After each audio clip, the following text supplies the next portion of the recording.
So hey guys, welcome back to the Just Fiction channel. This is a story about what if Naruto is the master of the shadow clone training method. Part 1. If you guys enjoy this what if, and you want to see part 2, comment down below. And let me know before I start. Please do support for more awesome content. And leave a like and don't forget to subscribe to my channel. And also share this video with your friends. And check out the description. And check out my playlist. So let's start the video. Chapter 1, of Death and Demons. The resonance of destruction and chaos echoed through Minato's head as he dodged the insanely strong blows this masked man liked to dish out. While his village was being destroyed by the most powerful tailed beast in existence, he was stuck fighting a freakishly powerful man with impossibly long limbs and a single Sharingan eye, which frustrated him to no end. If he survived this, he would have to have a word with Fugaku. Had enough yet? I thought you were supposed to be able to kill thousands in seconds? I'm not impressed. Minato never let taunts get to him. In fact, he prided himself on his ability to keep his composure. But when he saw Kushina's dead body, good composure was the last thing on his mind. As he slammed another Rasengan into the assailant, he was not surprised to see that, once again, he had brushed off his signature technique like a fly. What are you made of? Minato asked in astonishment as he flushed away. The assassin just chuckled with amusement. You don't want to know the answer to that. His arms stretched out and snatched Minato by his throat, but the Hokage was gone in a flash, and he reappeared behind the assailant. Two three-pronged kunai were thrust into his back, and the assassin roared in anger as blood spilled down his back. He turned around and slammed his hands on the ground, creating a fissure that seemed to never end. Minato watched as the assassin wrenched both kunai out of his back, and he realized that it was not blood, but a thick, black liquid. The man's Sharingan pierced him with hatred from across the canyon, and then he was suddenly gone. Minato immediately turned around and started flashing towards the village, not bothering to chase him. There was already too much at stake. Just a little longer. We must hold it at bay until the Hokage arrives. One Leaf Ninja shouted to his comrades. Although he didn't really believe that was possible at this point. The nine-tailed demon fox was just too powerful. Hundreds of Leaf Ninja were already dead, with hundreds more wounded. It would truly take a miracle for the Leaf to come out on top. Fire style. Big flame bullet. Jiraiya exhaled a huge breath of fire powered up with Totoro right into the Ninetail's face. The fox reared its head back and howled in pain, but quickly countered with a tail swipe, sending Jiraiya flying to the ground. Shit, look, it's the fourth Hokage. Not a second after that exclamation did a loud tremor sweep through the earth as Gamabunta, the boss of the Toad summons, landed on the Ninetails, flattening it against the earth. A guttural roar of defiance ripped through the air as the toad was blown away by a pulse of malevolent, crimson chakra, destroying the terrain in its path. In a bright, yellow flash, Minato appeared next to Jiraiya and helped him up. A long, hard-as-diamond staff cracked the Ninetails in the skull, sending it back down to the ground. The old third Hokage had donned his armor once more in the name of his village, much to the protest of his family. Retirement be damned. Just because I am not the current Hokage does not mean I am not Hokage. Of course, he was right. I'll hold it down, Minato. You focus on the ceiling. Hiruzen jumped away and engaged the fox after that, using the adamantine Naya, a weapon which could extend as far as the eye could see and would never break or scratch. The weapon was really a transformed version of Enma, the Monkey King and personal summon of the third Hokage. Ceiling? What is he talking about, Minato? He asked desperately. The blonde Hokage nodded solemnly. Jiraiya then noticed that he had a bundle of blankets in his arms. What is? Minato looked at Jiraiya with eyes full of sorrow. I didn't want to have to do this. But I don't see any other choice. Jiraiya paled as the blankets shifted and a tiny hand poked out. Is that? Yes. This is my son. It's too bad I'll never get to raise the boy. What do you mean? Jiraiya already understood the reason for Naruto's presence. He was to become the next Jinchuriki of the Ninetails, like his mother before him. But why wouldn't Minato be able to raise him? What have you done, boy? I've created the most complex and efficient sealing technique for a Jinchuriki. With this seal, I will split the Ninetails chakra in half, yin and yang, and seal both halves in myself and Naruto respectively. Then over the years as Naruto's chakra coils grow, he will start to slowly absorb the Ninetails chakra until he absorbs all of it. As Minato explained this, Jiraiya stared at him in amazement. Jiraiya was probably the only person in the Hidden Leaf who truly understood just how hard a seal of that magnitude would be to pull off. And yet Minato talked about it like it was a simple exploding tag. How the hell did you create something like that? Furthermore, how are you going to hit the fox with that, huh? And you still haven't answered my question about why you can't raise Naruto. Jiraiya was talking too fast and too seriously, but Minato understood his concern. Kushina is dead. Someone figured out that Kushina went into labor, and a man with a single Sharingan I came to where we were doing the birth. The Anbu were dead before they knew what was going on. I saved Naruto, but... The blonde Hokage looked down and shuddered. Damn it, that was what he had wanted me to do. I was in my safe house when suddenly I felt the Ninetales chakra, and I knew there was nothing I could do. By the time I got back, the Ninetales was free and a kunai was buried to the hilt in her head. Jiraiya was visibly taken aback by his student's bluntness. It wasn't like him. We'll get him. No, we won't. You can, I won't. I have a date with death in a few moments. That's one date you won't see for a while, sensei, but I guess the hookers will hold you over until then. Just tell Hiruzen that I'm sorry I failed him. Oh, and if you see Kakashi, please tell him the same. Minato stated as he interrupted the Sannin. What? What do you mean you have a date with death? I don't like how you're talking right now, Minato. If you seal the Ninetales, I will die. Minato interrupted once again, this time with finality. The cost of power is great, sensei. You should know that. In this case, it's my soul. But I'm willing to pay it if it will save the village. It's the least I can do. Jiraiya was totally baffled. Least you can do? You won the fucking war. And don't give me the humble shit, boy. You and I both know it's damn true. That's why you wear that hat. The white-haired man started angrily. And it's because I wear this hat that I have to do this. It is a Hokage's duty to sacrifice himself for the village. If this is what I must do to save the home that I love and cherish, then so be it. Minato rebutted sadly. Jiraiya could only fume silently as his once eager and positive student turned Hokage got ready to sacrifice himself. Just promise me one thing, sensei. Jiraiya glared at Minato for a long second before he sighed and shook his head. Stubborn boy. Anything, Minato. Name it, and I'll do it. Watch over him for me. I just want him to be happy. He deserves it. Jiraiya nodded. I'll do it. As the boy's godfather, it's my duty, right? Minato smiled. Thank you, sensei. You don't know how much that means to me. Minato then turned to see the demon fox barred in a cage made out of the adamantine Naya. Now, Minato! Hiruzen shouted as the fox bellowed in rage. The blonde Hokage nodded and handed Naruto to Jiraiya before pulling out a scroll and making the last hand sign he would ever make. Goodbye, sensei. Dead demon consuming seal. The scroll opened, and a large, circular seal with a whirlpool pattern flashed red as blue chakra chains shot out of it, and almost mummified the fox. Enma transformed back to normal as the chains slowly lifted the Ninetales into the air and ripped it in half, an image that would stay seared into the minds of every ninja fighting that day. The two halves were then pulled back and siphoned into both Naruto and Minato's bodies. Identical seals appeared on their stomachs, and Naruto's crying had ceased. Gamabunta, who had recovered just moments ago, knelt down next to Jiraiya as the Sannin caught Minato in his arms. What did I miss? Jiraiya glared at the Toad Boss. Everything, you fool. What? How dare you call me a fool, Jiraiya? Forget snakeskin wallets. I could use a new Jiraiya skin wallet. The Toad bellowed challengingly. I'm not in the mood to joke around, Gamabunta. Minato is dying. That got the Toad's attention, and his demeanor did a 360. Minato! What happened? The Hokage laughed hoarsely. Details? What does it matter now? I did what I had to do. The village is safe, Naruto is safe, and I retrieved the Ninetales, although that never really mattered. Now I just need to rest. Jiraiya shook him. Not yet. We can save you, Minato. Just don't give up. Jiraiya wanted to take Minato and run, but with Naruto in his arms he couldn't carry both. And he certainly wasn't going to leave either of them. No. I saw the death god. I saw his arm as it reached into my stomach and ripped out my soul. I know it was real too. He coughed. Don't worry, sensei, everything is fine now. Just take care of Naruto and everything will be. His words were swept up in the wind as his life faded away, and not a second later, a bolt of yellow lightning streaked across the sky. Jiraiya gazed at it in awe before he started to laugh. Even after you're dead, you're still the fastest. That's quite a story, Jiraiya. Hiruzen Sarutobi commented.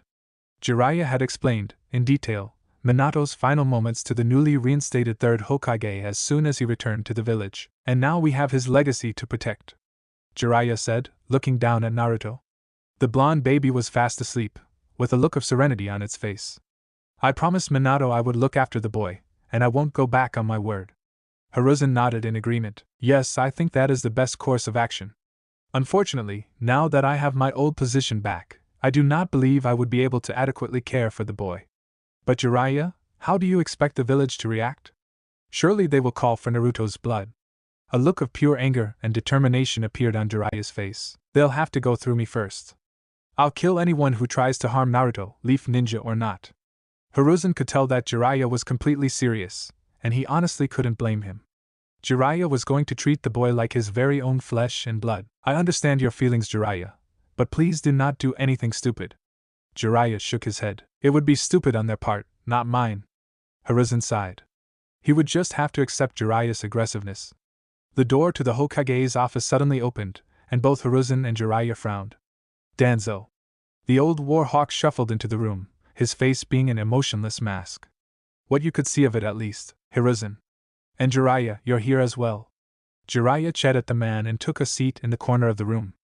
Danzo ignored Jiraiya's blatant disrespect and moved to sit in front of Hiruzen. How can I help you, Danzo?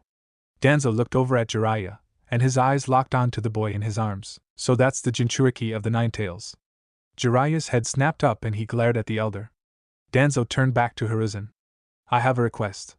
Hiruzen raised his eyebrow. What do you request? I wish to take the boy under my wing and train him myself. Absolutely not. Jiraiya interjected. You are not the Hokage. Danzo shot back with a glare. But I am. And Jiraiya has already been given custody of the boy. Danzo's single eye narrowed. You would waste the opportunity to create a powerful weapon for the Leaf because of sentimentality? You are a fool, Hiruzen. Jiraiya stood up now, and raged at the old man. He is not meant to be a weapon. He's a hero, you bastard. Minato would never let anyone use his son as a weapon, and damn it, I won't either. Danzo's eyes widened. Son. Hiruzen nodded. Yes, Naruto is in fact the son of our late fourth Hokage. That is why the Nine Tails was sealed into him, because Minato did not think it would be appropriate to use another person's child if he could not sacrifice his own. Danzo sat in silence for a moment before standing. Very well. But you are making a mistake. With that, the old war hawk exited the room. Jiraiya glared at the door. That man pisses me off. I wonder what the Hokage wants to tell us. Mato-gai commented as all of the ninja and civilians in the village gathered around the Hokage tower. I'm sure it has something to do with it. Recent events. Kakashi Hatake answered. At 15, Kakashi was already one of the most respected ninja in the village, having achieved the rank of Jonin at age 13, and Anbu only a year later. Along with him were Mato-gai, one of Kakashi's friends and an eccentric chunin, Asuma Sarutobi, son of the third Hokage and a chunin as well, and Shikaku Nara, lazy genius of the Nara clan and Jonin rank ninja. It looks like we'll be finding out now, Shikaku said, pointing at the Hokage, who had just emerged from the tower. He stood on top of the tower, and he activated a technique that would amplify his voice. Thank you all for coming. I know many of you are busy rebuilding your shops and homes, so I promise to make this quick. Behind the Hokage stood his former student. In Jiraiya's arms he held a bundle of blankets. As you know, our fourth Hokage gave his life to defeat the Nine Tails in combat and save our village. Murmurs of sorrow and regret spread through the crowd. Everyone had been affected by the death of their leader. But what most of you don't know is that a tailed beast cannot truly be defeated. Instead, they must be sealed into something. Or someone. At this point, Jiraiya stepped forward, handing Naruto to the third. Before he died, Minato used a sealing technique of great power to seal the fox into his own son. The crowd was deathly quiet. That piece of information had hit them like a hammer. The fourth Hokage's final wish was to see his son treated like a hero, because he is what keeps the Nine Tails at bay. Without him, we may not be here right now. There was a low murmur that reverberated through the crowd. Most of the people there didn't really know how to feel about this. On one hand, Sarutobi was right. He was keeping the Nine Tails at bay. On the other hand, what if the Nine Tails was able to control the boy, or worse, break the seal? I understand how many of you may feel, Hiruzen continued, but you must understand that there is nothing to fear. The seal is the strongest of its kind, and there is no way the demon fox could escape. Hiruzen knew that wasn't entirely true, but the only people who could let the fox free were Minato and Jiraiya. And eventually, Naruto. So please, I beseech all of you to view this boy as a hero, and not as a demon. Honor the memory of the fourth Hokage by treating his legacy with respect and kindness. Hiruzen observed the crowd. Some of the people seemed to accept his speech, and held no hostility towards Naruto. But he could tell not everyone shared the same sentiment. Some were angry, whether it was over the loss of a comrade or what have you, and wanted Naruto's head as payment. He sighed as he turned around to report back to his office. It would be a hectic day, and he needed a little time to prepare himself. I'm going to need my pike to get through this one. The Hokage, clan heads, and all of the other important people in the Leaf Village sat around a long conference table. At the head sat the Hokage himself, with his one remaining student seated on the right side of him. Then there were the two village elders, Hamura Mitokado and Koharu Yudatane, as well as Danzo Shimura. There were the clan heads, Hayashi Hyuga, Inoichi Yamanaka, Chuza Akimichi, Shikaku Nara, Fugaku Uchiha, Shibi Aburame, and Saminazuka. Hiruzen represented the Sarutobi clan. Then there were the representatives of the civilian sector, Jizuna Kaikaru and Daidashi Tsukido. You made a bold declaration today, Hiruzen. Do you think it was smart to inform the village of Naruto's Jinchuriki status? Koharu asked skeptically. I did what I thought was right. Minato's last request was that Naruto be treated as a hero. I must respect his wishes, and in doing so you have wasted a valuable tool. Danzo interjected. Jiraiya clenched his fists but stayed silent. An outburst from him would only hurt Sarutobi's argument. We will not discuss this again, Danzo. Naruto will be placed under the care of Jiraiya. He is the boy's godfather, and he is next in line to receive him. Danzo shifted in his seat but said nothing more. While I understand your reasons, Lord Hokage, Hayashi supplied, I see much wisdom in Danzo's opinion. With a weapon like that, surely our enemies would think twice before any kind of attack. Danzo smirked. I agree as well. This is an opportunity we cannot afford to pass up. Koharu announced. This is not up for discussion. As the Hokage, I have already given my judgment on the matter. Do you wish to defy your Hokage? That silenced everyone. Good. Now let's move on to the next order of business. Our forces are greatly diminished at this point. We lost too many ninja to the Ninetales, and our forces are the weakest they have been since after the last war. In order to counter this problem, I must ask that all clan heads be reinstated as active ninja and start accepting missions again. A few of the clan heads seemed surprised, but others just nodded. Anything for the village. Shikaku replied, fine with me.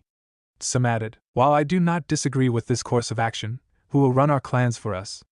Fugaku asked, relegate your responsibilities to the clan elders if you must.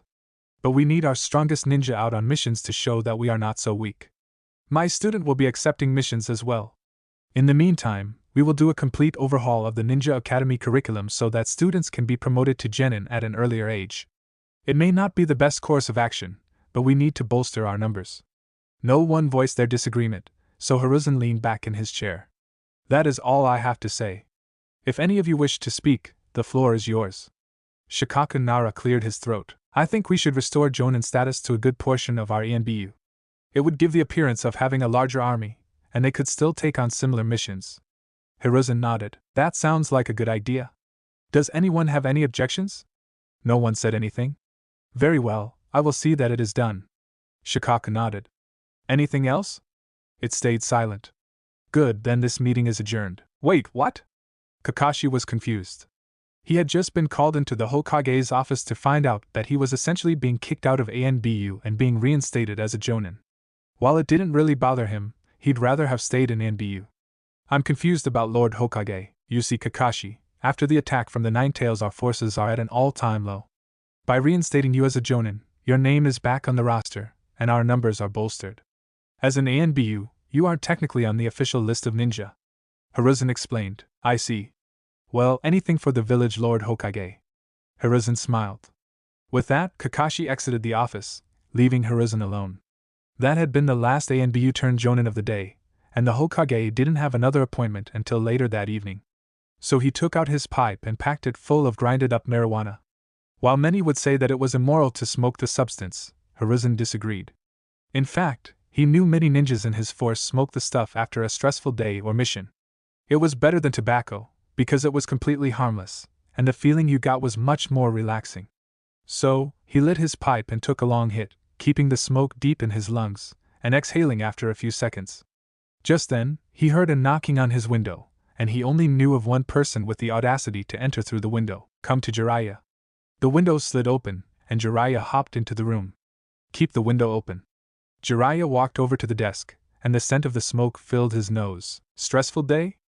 Hiruzen just nodded and set the pipe down in front of Jiraiya, who picked it up and took a hit. Oh yeah, that's the good stuff. Hiruzen shook his head with a smile. What Jiraiya do you need, Jiraiya? The Sannin set the pipe down and shrugged. Nothing really. I've just been a little on edge. Naruto is a handful. I think this is the first time he's slept in 2 days. I love the kid, but he's a damn handful.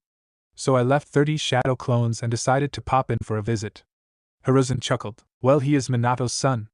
Jiraiya scoffed. More than you know it. Did you know he can already walk? He's a month old. That should be physically impossible. Hiruzen's eyes widened. That's impressive. He's going to make a fine ninja one day. Jiraiya nodded. You bet your ass he is. And I'm going to be the one who trains him. Well, of course you are. You're the only one who can. Hiruzen took another hit of the pipe and exhaled slowly. You just better be careful.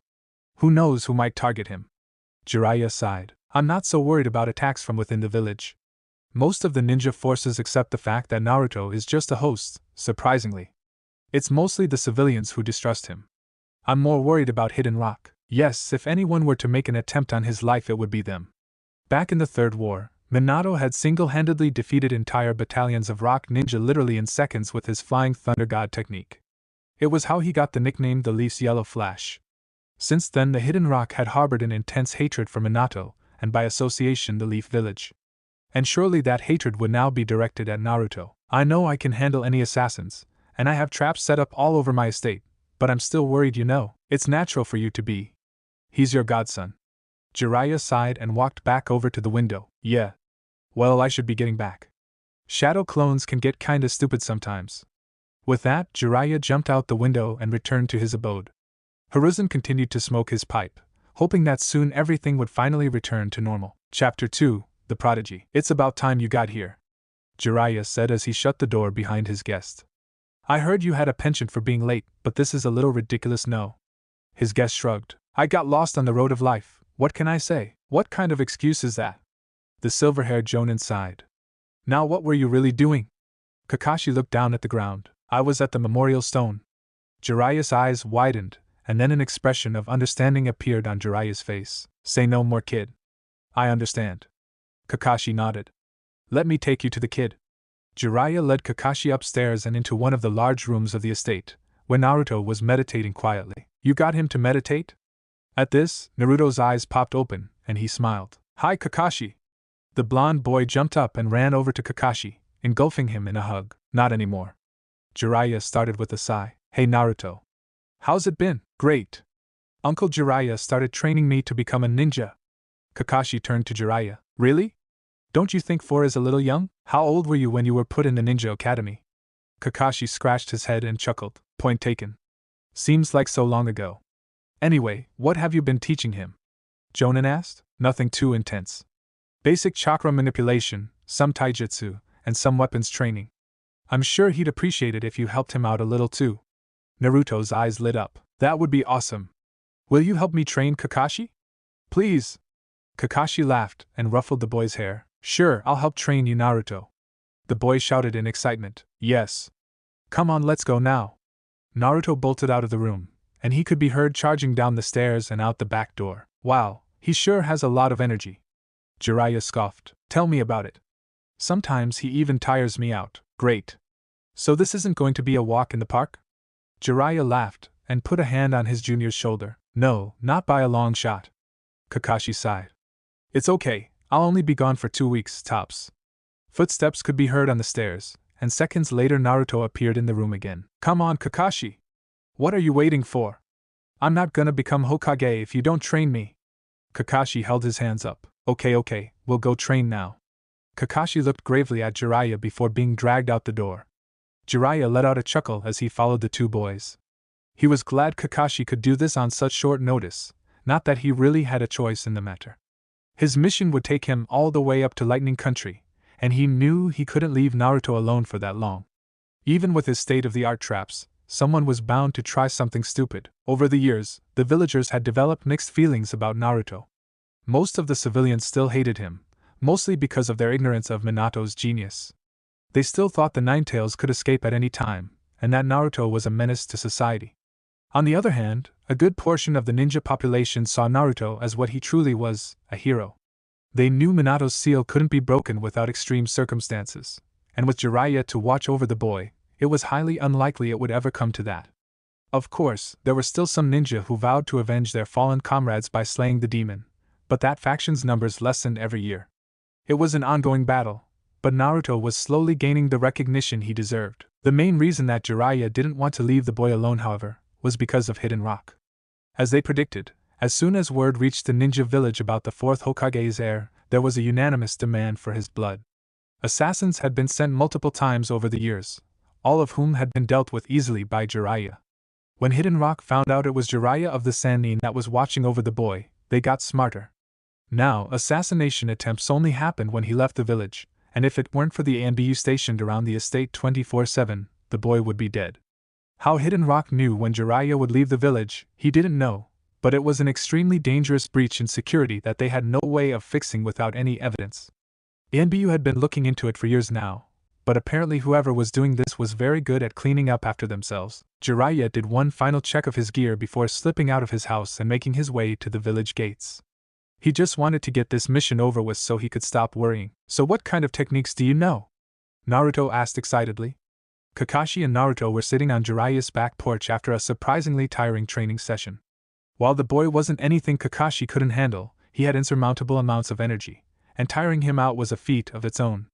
So for the past half hour, while they had been resting, Naruto had been pelting the Jonin with questions about ninjas, ninja techniques, missions, and really anything else that came to his mind. His thirst for knowledge was impressive, and he took to things like a leaf in the wind. Well, Naruto, I know many techniques, thanks to my Sharingan. Naruto cocked his head. Sharingan? What's that? Kakashi pulled up his headband and Naruto's face took an expression of awe. Whoa. Your eye looks so cool. Kakashi chuckled. Yeah, it is pretty damn cool. It's also very powerful. You see, with this eye, I can copy a technique I see someone use just by watching how their chakra flows through their bodies. You can see people's chakra? Kakashi nodded. With the help of this eye I can. It also gives me an enhanced perception of reality. What does that mean? Well, it basically means that I can see things better and quicker than a normal eye. It's easier for me to read through a person's attack, and it gives me insight on what I can do to counter that attack. It has saved my life more times than I can remember. Naruto smiled. That's amazing. Is that something I can do too? Kakashi shook his head. Unfortunately, no. Do you know what a bloodline limit is? Naruto nodded. Yeah, Uncle Jiraiya explained it to me. It's a special ability passed down through certain clans, right? Kakashi nodded, once again surprised at the boy's knowledge. He called him Uncle Jiraiya? Does that mean he knows about his parents? Kakashi pushed the thought aside and continued to explain. Correct. The Sharingan is a bloodline limit passed down through the Uchiha clan.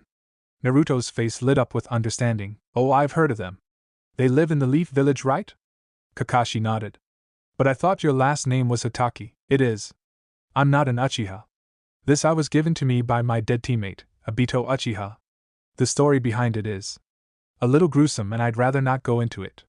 All you need to know is that this eye is the only living memento I have of Obito, and he saves my life every day just by letting me see the danger a normal eye couldn't see. Naruto nodded. That's so cool. Well, except for your teammate. Kakashi looked up into the sky. It's okay. He's in a better place right now.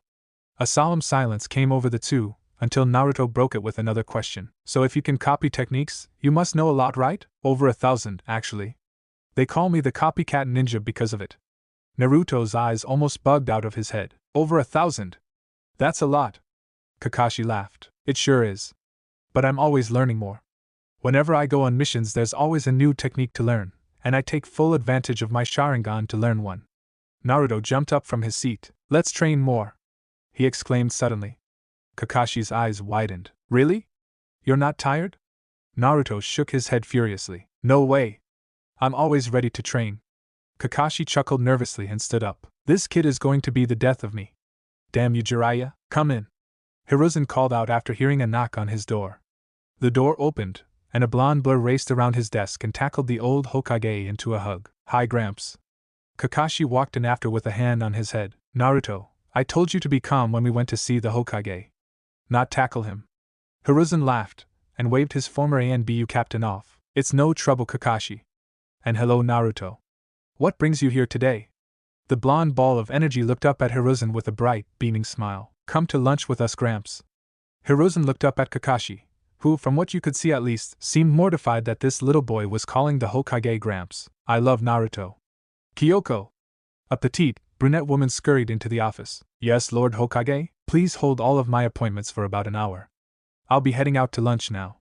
His secretary bowed in respect. Of course, Lord Hokage. Anything else? No, that will be all. Kyoko scurried back out of the room, and the Hokage stood up. Did you have a destination in mind for Naruto? He asked, already knowing the answer. Ichiraku's. Naruto shouted with a smile. Very well. Ichiraku's it is. The Hokage walked around his desk and left his office, followed by Naruto and Kakashi.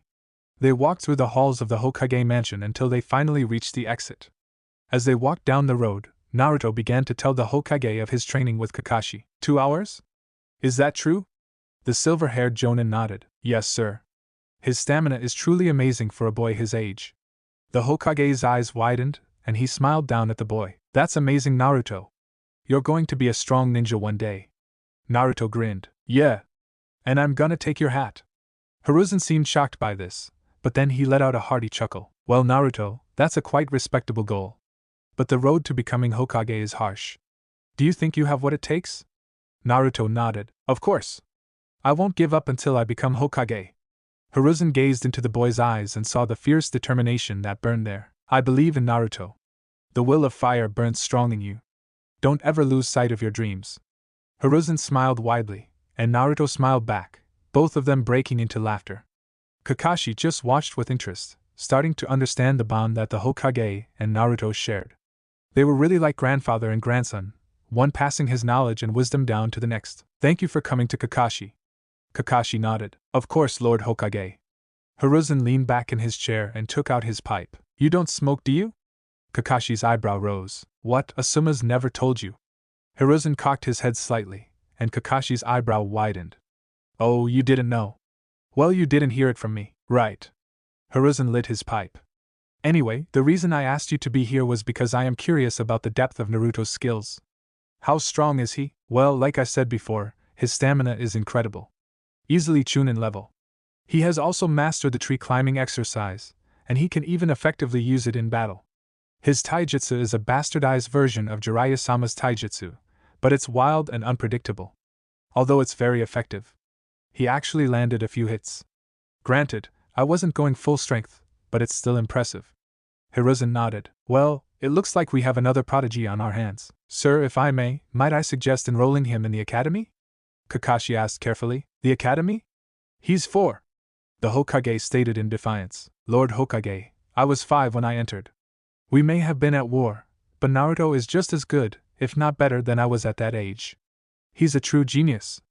And that kind of potential shouldn't be wasted.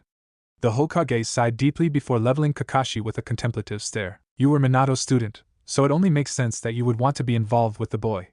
This isn't like you, Kakashi.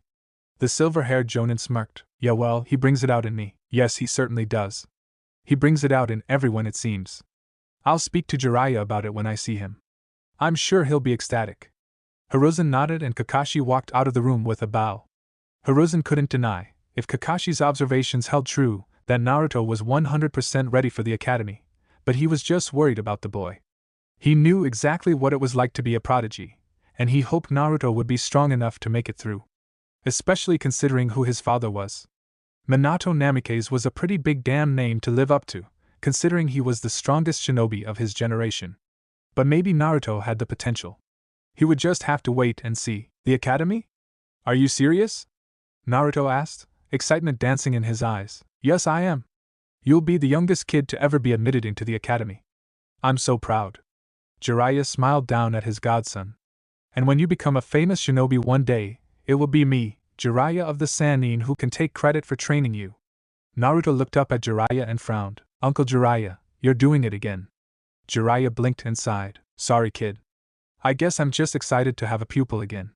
You know I trained your father, right? Naruto rolled his eyes. Yeah, Uncle Jiraiya, you've told me like 1,000,000 times. Jiraiya laughed. Alright, I'll stop. But seriously, you should be proud. You have the potential to be one of the strongest shinobi who ever lived. Did you know that? Naruto looked at Jiraiya in awe. What do you mean?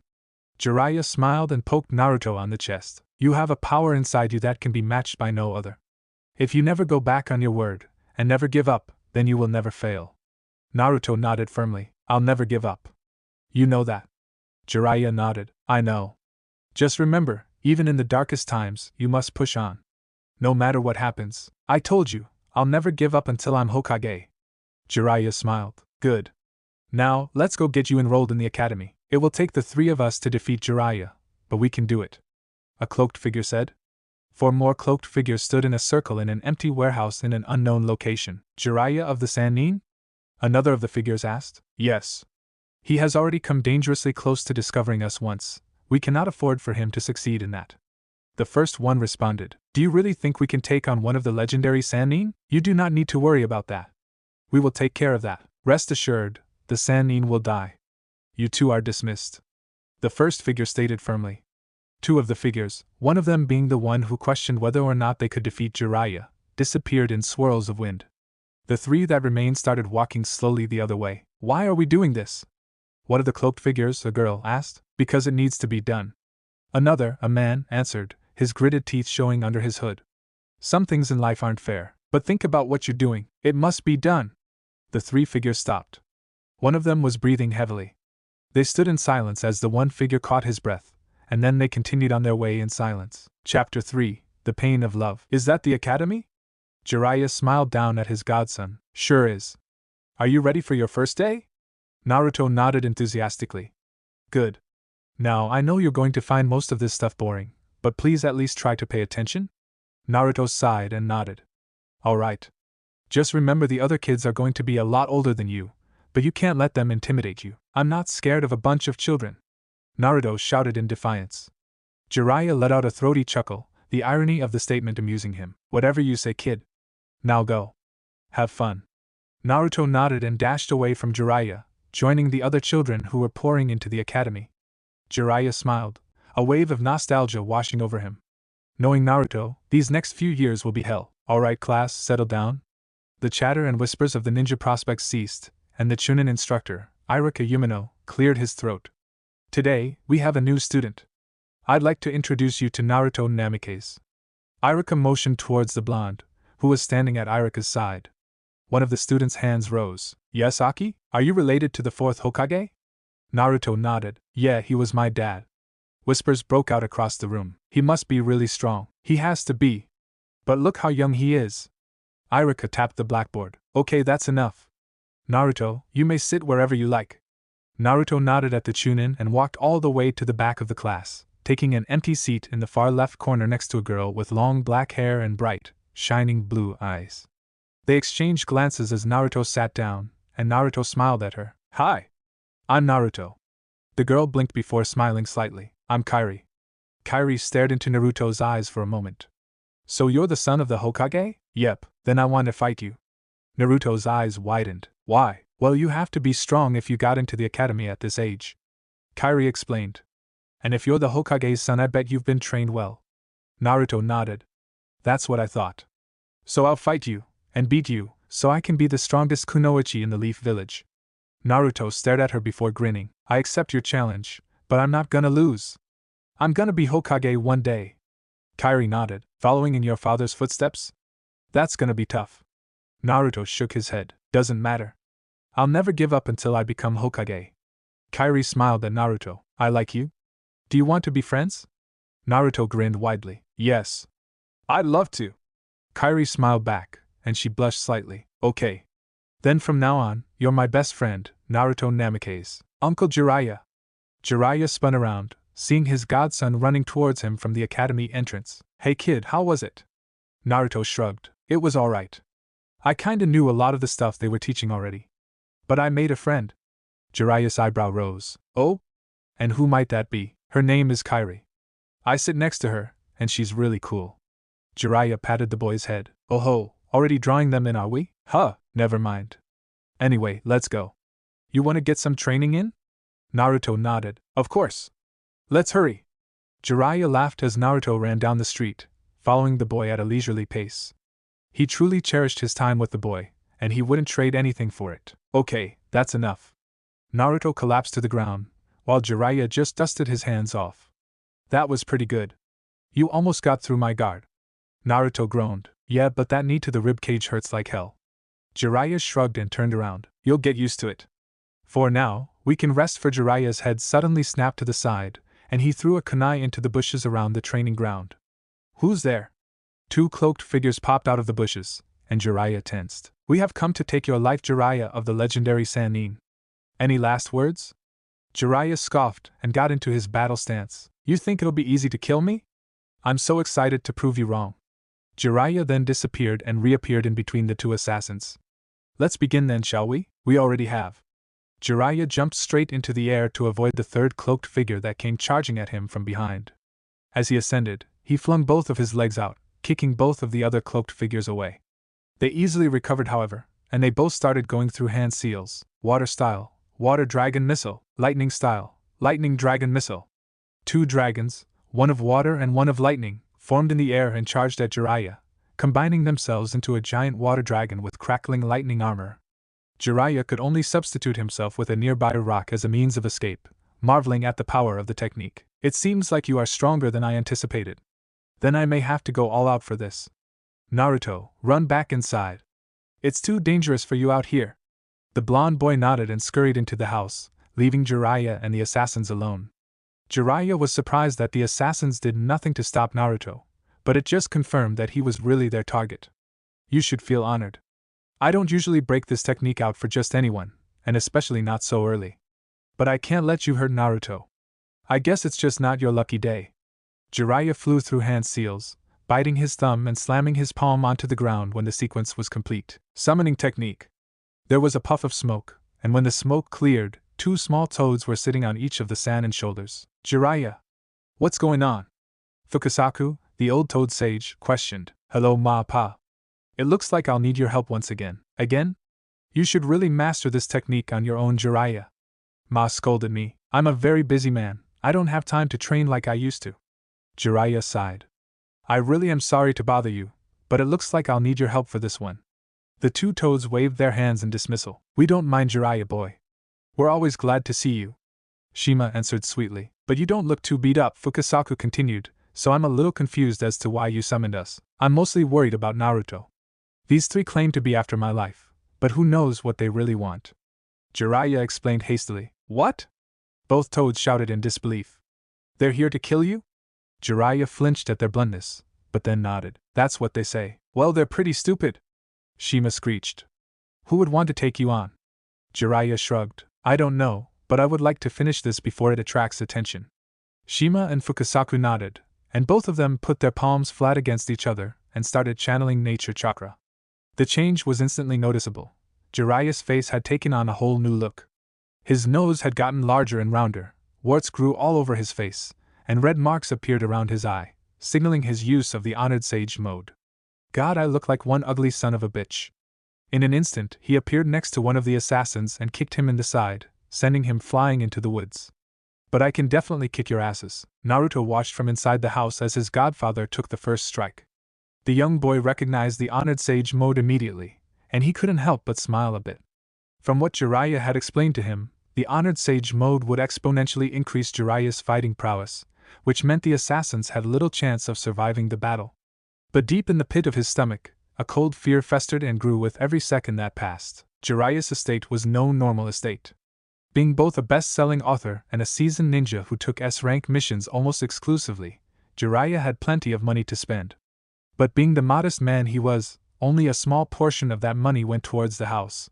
No, most of his money went to the training ground in the backyard. The training ground was the exact replica of the training ground Jiraiya had trained at during his genin days. There was the river which sat right behind the clearing. The clearing was surrounded by thick woods, and the three posts that stood in the center, where Jiraiya had been tied all those years ago. Jiraiya was just relieved that he had so much room to fight. He couldn't imagine the damage this battle would cause to the village. But luckily, he wasn't in the village, and he was free to use even his most powerful techniques. Rasengan Barrage. The ground where Jiraiya's technique hit exploded and blasted chunks of the earth in every direction. Two of the assassins, who had been where Jiraiya's technique impacted moments ago, ran towards Jiraiya, and one started speeding through hand signs. Fire style, eruption. The ground rumbled, and Jiraiya jumped away in time to avoid the geyser of flame that shot up from the ground. The second assassin then jumped towards the eruption, and finished a sequence of hand seals right before entering the inferno. Fire style, magma fists. The figure burst through the fire, both of his fists encased in solid molten rock like boxing gloves. He charged in and started swinging his fists around like wrecking balls, destroying anything unfortunate enough to be in his path. Jiraiya danced around the giant fists, only barely avoiding each strike. Ma! Pa! A little help! The two toads nodded and started flying through hand seals, wind style, jet stream. Pa shouted, "Toad oil bombs." Ma shouted a second after. Pa aimed his technique at the ground, shooting Jiraiya into the air, and safely out of the assassin's range. Ma then shot 2 oil bombs, one at each fist, and they exploded spectacularly. Jiraiya fell back to the ground just outside of the cloud of smoke left over from the explosion. He then hastily flew through some hand signs, and erected a mud wall to his left, blocking a water dragon missile that had been speeding towards him. When the smoke cleared, the 3 assassins were standing together in the middle of the clearing, all of them looking as if they hadn't even started fighting, except for the singes on the cloak of the man caught in Shima's attack. These 3 are tough. Ma, Pa, ready? All 3 sped through hand seals. Sage art, burning oil bath.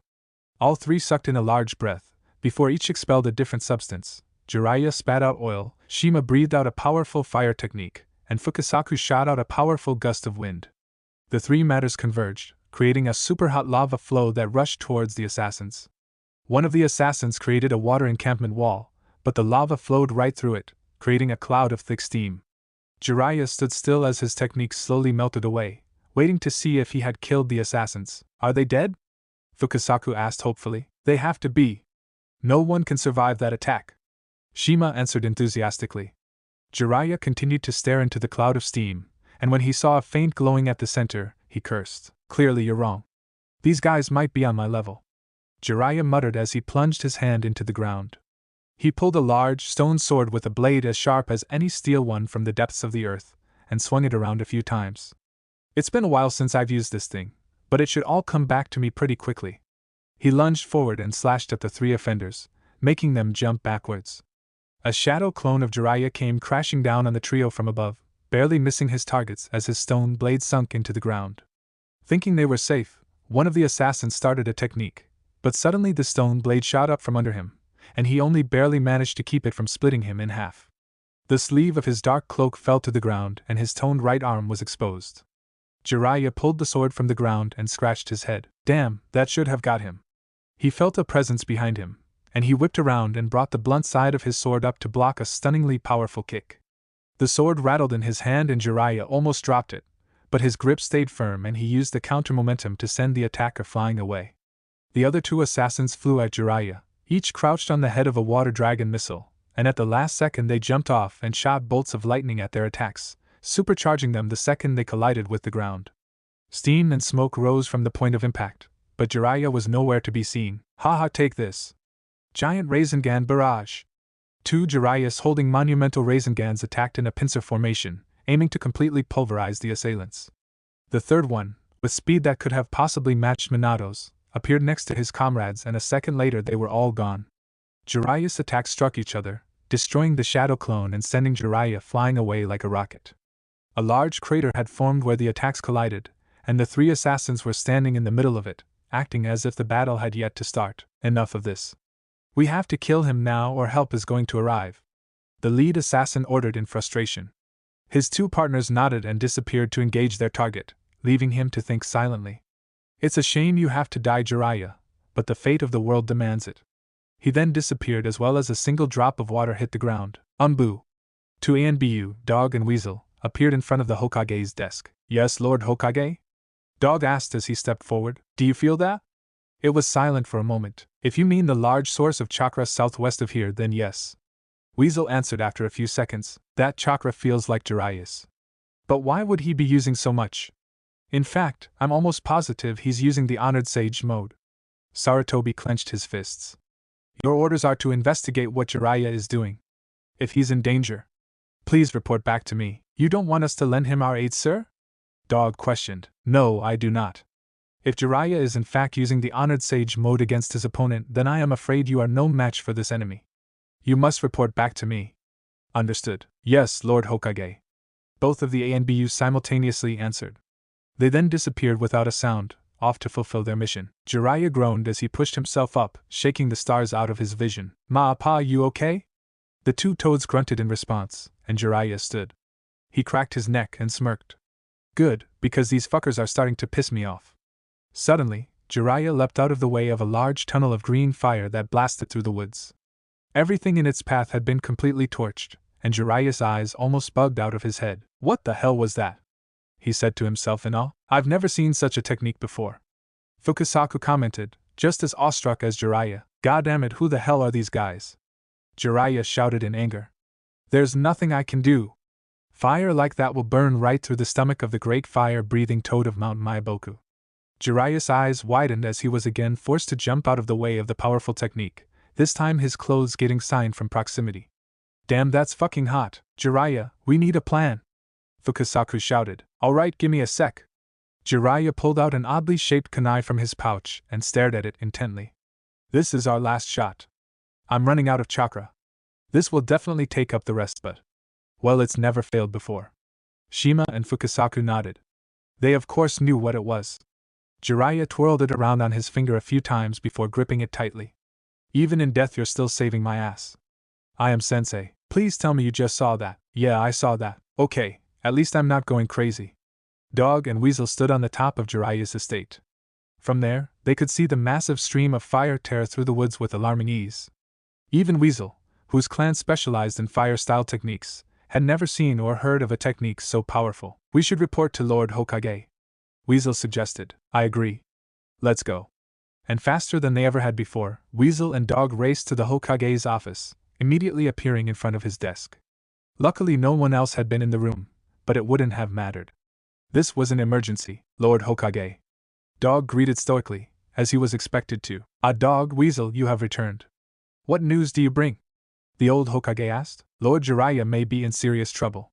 From what we saw, one of them has a fire-style technique with destructive capabilities I could only dream of. The Hokage raised his eyebrow. Jiraiya has a technique like this. Describe it for me. Weasel stepped forward. The only way to describe it would be a massive stream of green fire. It disintegrated everything it touched. The Hokage's eyes widened. That's not Jiraiya's technique. Green fire. What kind of power could generate that? I have to go there now.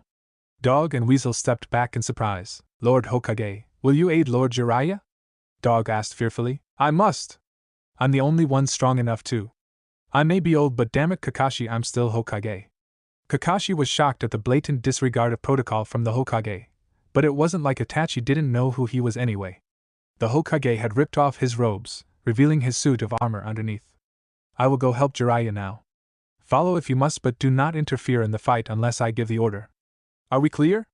Dog and Weasel both nodded, and the three shinobi disappeared from the Hokage's office. Ma-pa. There's one last thing. The two elder toads turned to the Sannin. What is Jiraiya? Shima asked curiously. Jiraiya's solemn tone was a rare one, so of course her curiosity piqued. If it looks like I'm gonna die, please go back home. The two sages were shocked. Don't say things like that. Shima shrieked. You're not gonna die here, you idiot. Jiraiya shook his head. It doesn't matter. Just promise me you'll do it. One day, you have to train Naruto, whether I'm here or not. Only you can teach him. Jiraiya was very serious, and the elder toads could only agree. Fine. Then we just won't let it come to that. Shima stated boldly, bringing a smile to Jiraiya's face. If these were his last moments alive, he was glad Fukasaku and Shima were here to see them. The trio had regrouped not far from the house after their plan to flush Jiraiya out had failed. They figured that getting close to Jiraiya's godson would give him a reason to reveal himself. It had been unusually quiet when suddenly, Jiraiya jumped out of the woods, throwing a kunai with a fake explosive tag in the middle of the assassins. They scattered immediately, Jiraiya going in pursuit of the leader. He charged in at his target, and started to take wild slashes with Minato's kunai. The two other assassins then appeared next to the leader, immediately charging in at Jiraiya. Their strikes were quick and perfectly timed, but Jiraiya was able to hold the taijutsu barrage off rather well. It was only when the leader jumped up from the ground behind him that Jiraiya dropped his guard, turning swiftly to deliver a solid chop to the neck. The leader blocked the blow and jumped in the air, sending Jiraiya skidding away with a spinning kick. Jiraiya slowly stood and brushed himself off, tossing the kunai into the air and catching it with a smirk. You three put up a hell of a fight, I'll give you that. I'm impressed, really, but this game is over. Jiraiya waved the kunai in front of his face with a victorious smirk. No one has lived through an encounter with this technique. You should be honored that it took this much to kill you. Jiraiya then hurled the kunai with as much force as he could straight at the trio of ninja.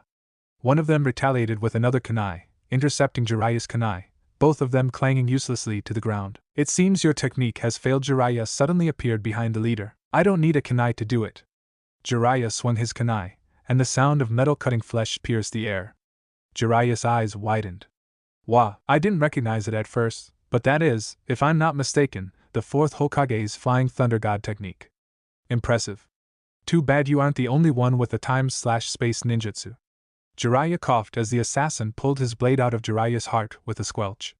The toad Sannin fell forward, coughing up copious amounts of blood in the process. The assassin poised his blade for a killing blow, and was about to end Jiraiya's life, when his blade was blocked by a long metal rod. Hiruzen Sarutobi was standing over Jiraiya's body, the adamantine knife in his hands. Get out of my village! Naruto's stomach dropped. The blood. It was Jiraiya's blood. Jiraiya was bleeding. Dying. He felt despair and anger well up inside of him, when suddenly he was blanketed by a very warm feeling, like someone had just poured a bucket of warm water over his head. Suddenly, red started to bleed down the boy's eyes until they were fully red, and it was all he could see. Nuh! The back of the house was blown away as the half-inhuman voice stopped everyone in their tracks. Even Jiraiya was startled, and he was barely coherent. It finally broke through. Hiruzen muttered as he examined Naruto with fearful fascination. The three assassins were also awestruck. So this is what the Nine Tails is capable of? The leader whispered in awe. It's staring at us. Another started frantically. I wonder why? The girl asked sarcastically. They had no time to retort, however, because Naruto was upon them in an instant, three tails billowing open in their faces. They each barely dodged getting pierced through the skull by the chakra tails, but they couldn't dodge the claw that bashed all three of them into the ground. The second strike from the claw only smashed into the ground as the leader once again used his time/space technique to escape. Another tail sprouted as the boy fell to the ground in agony, his skin burning away from his body. The three assassins took that as their cue to escape as Hiruzen and the two ANBU jumped around Naruto. They're getting away from Lord Hokage. Dog shouted. We have no choice. Naruto is the higher priority.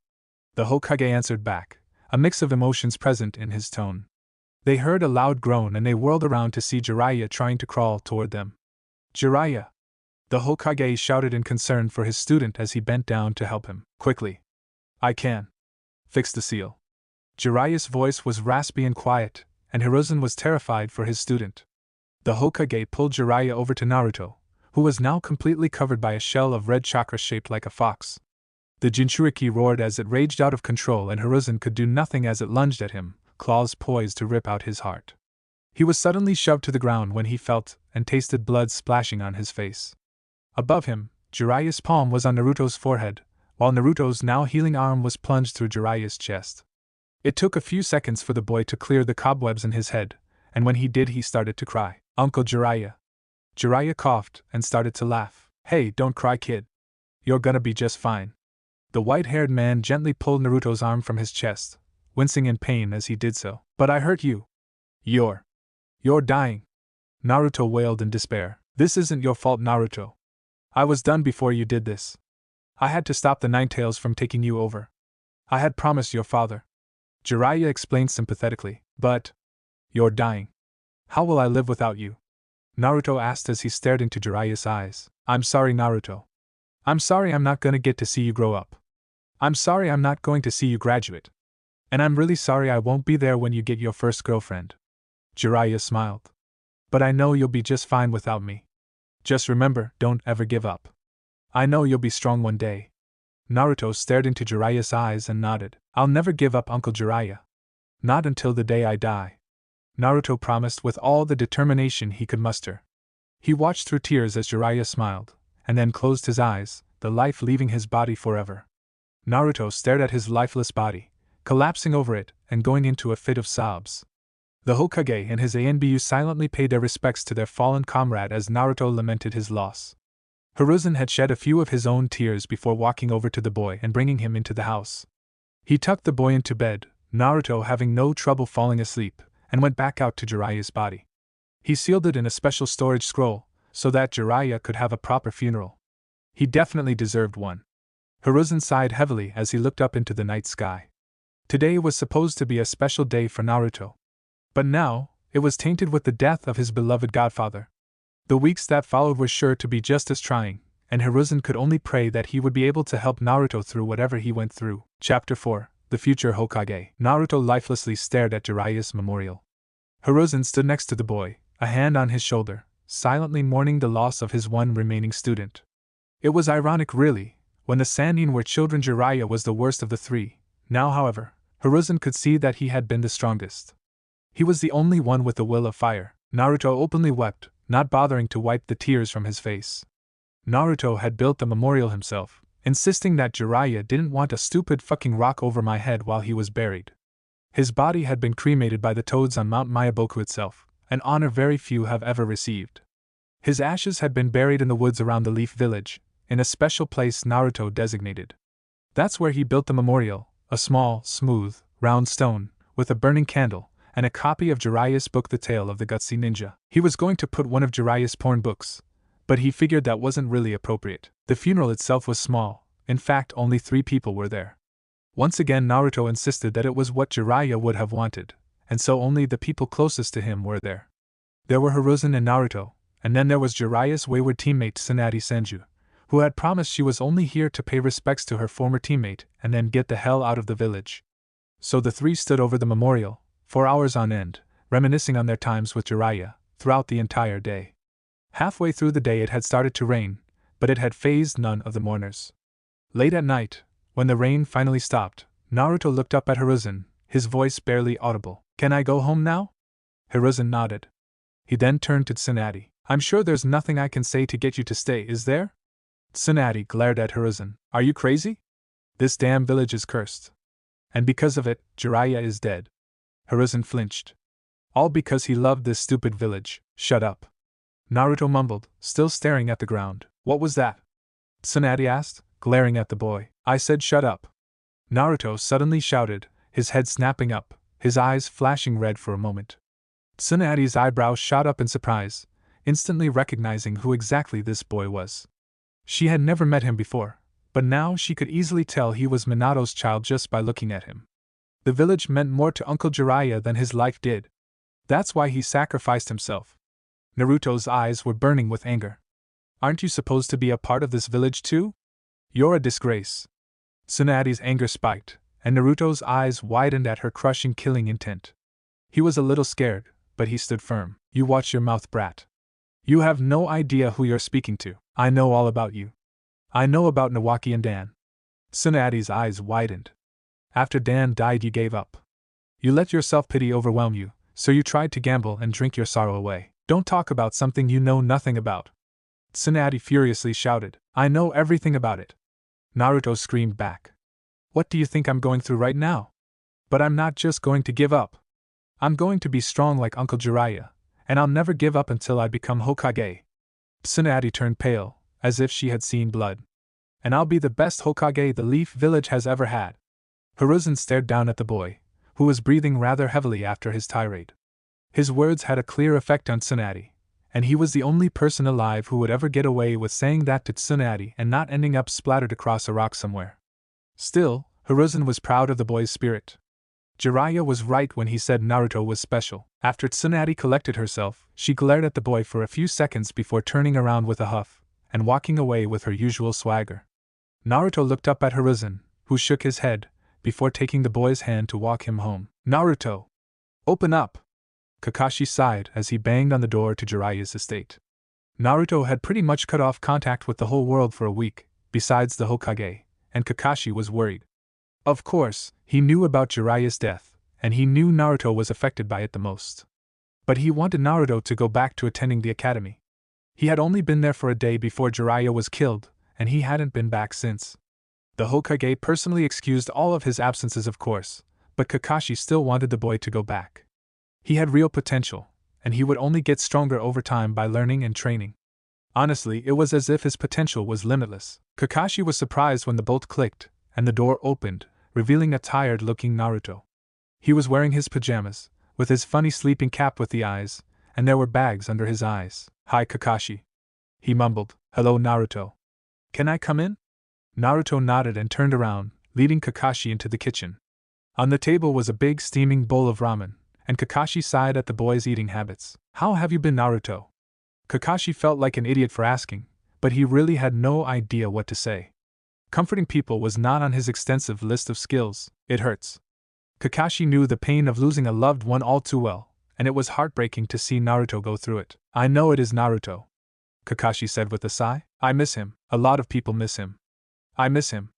But he wouldn't have wanted you to feel this way, would he? Kakashi asked, hoping he could help the boy. I know. But I can't help it. What am I supposed to do? You are supposed to never give up. Naruto turned to Kakashi and his eyes widened. Continue Jiraiya's legacy, and become the powerful ninja he believed you could be. He had more faith in you than anyone else. Prove to him that his faith was rightfully placed. Naruto stared at Kakashi, a smile slowly forming on his face. Okay. I'll be the strongest shinobi who ever lived.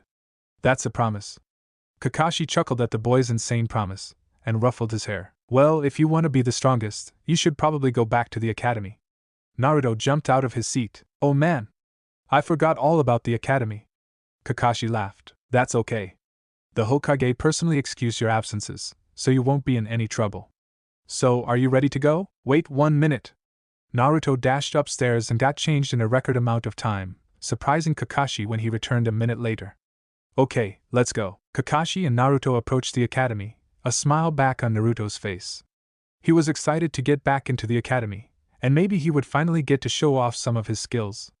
When they got to the entrance, Kakashi left Naruto with a pat on his head, wished him good luck, and left to fulfill his duties. Naruto was about to walk into the academy when his collar was grabbed and he was yanked backwards. Wah! He flailed his arms in an attempt to regain his balance, but it was in vain, and he fell on his ass. He was a little confused at what had just happened, and when he looked up he saw 2 big, blue eyes glaring at him. Hello, Naruto. Kairi stood over him, eyes narrowed. Where have you been for a week? Naruto got up and turned around, facing Kairi. My uncle died. Kairi's eyes widened, and her guilt was immediately apparent. Oh. I had no idea. Naruto shook his head. It's okay. I'm feeling better. Kairi smiled. Good.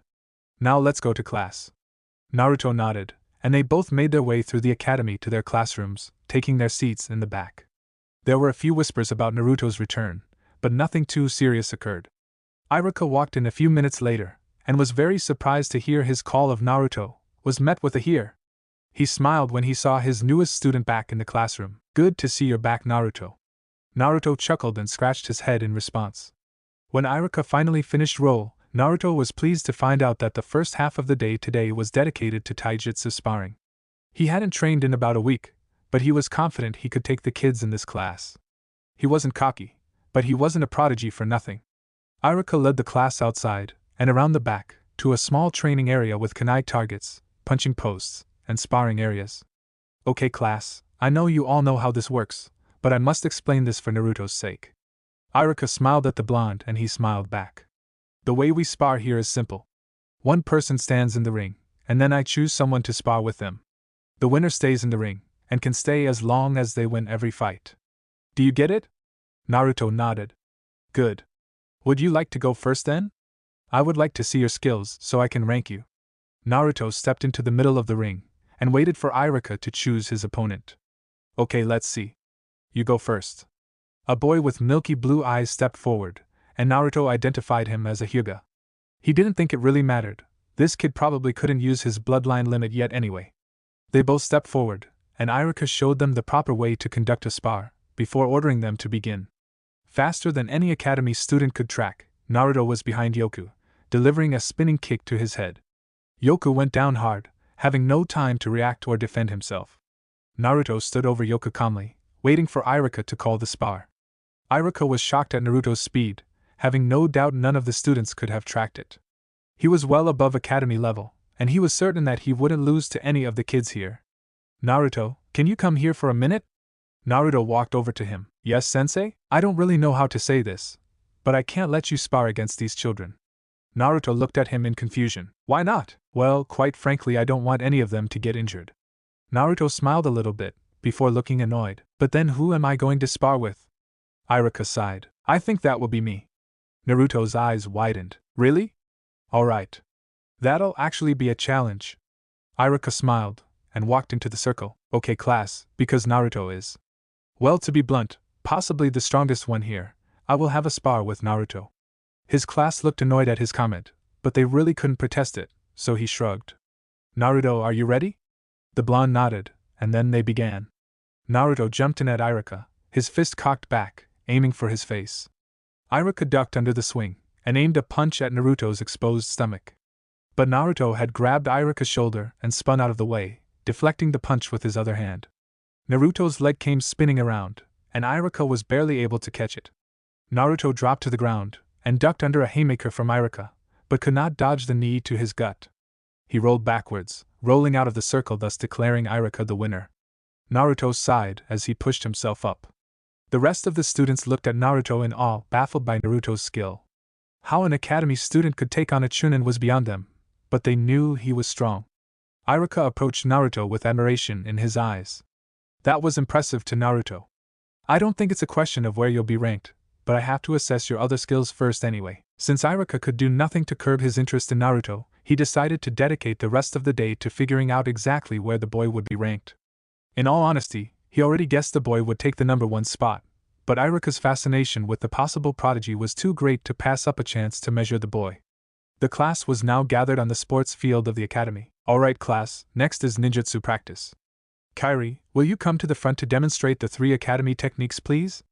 Kairi gave Naruto a smug look before she stood next to Iruka and performed the transformation technique, clone technique and substitution technique flawlessly. Iruka commended her on her success and sent her back with the other students before calling out the next student. Naruto Namikaze. Naruto stepped forward. Is that all I have to do? He asked skeptically. Iruka eyed him exasperatedly. Those 3 are the required techniques. If you know any other, you may perform them as well. Naruto grinned at that, and easily blew through the academy techniques, surprising the class when he transformed into the 4th Hokage. Then, Naruto started another string of hand seals with a grin. Earth style, mud wall. A thick wall of dirt and rock rose up between Naruto and the rest of the class, causing the kids to gasp in awe. Naruto collapsed to one knee as the wall stopped growing. Whoa! Never got it that big before. Iruka ran over to the kneeling Naruto and put a hand on his shoulder. That was amazing. How did you learn that? Naruto looked down. My uncle Jiraiya taught me. But he's gone now. Of course, Iruka had heard of Jiraiya's death. So he was not surprised to hear this. Hold on, there's one more thing I want to try. Naruto pushed himself up and Iruka backed away in surprise. Naruto held his hand out and focused as chakra started to build up in his hand. The blue chakra started to swirl around when it exploded, sending Naruto flying a few feet away. Iruka ran over to him, stunned that he would try something so stupid. Naruto! Are you okay?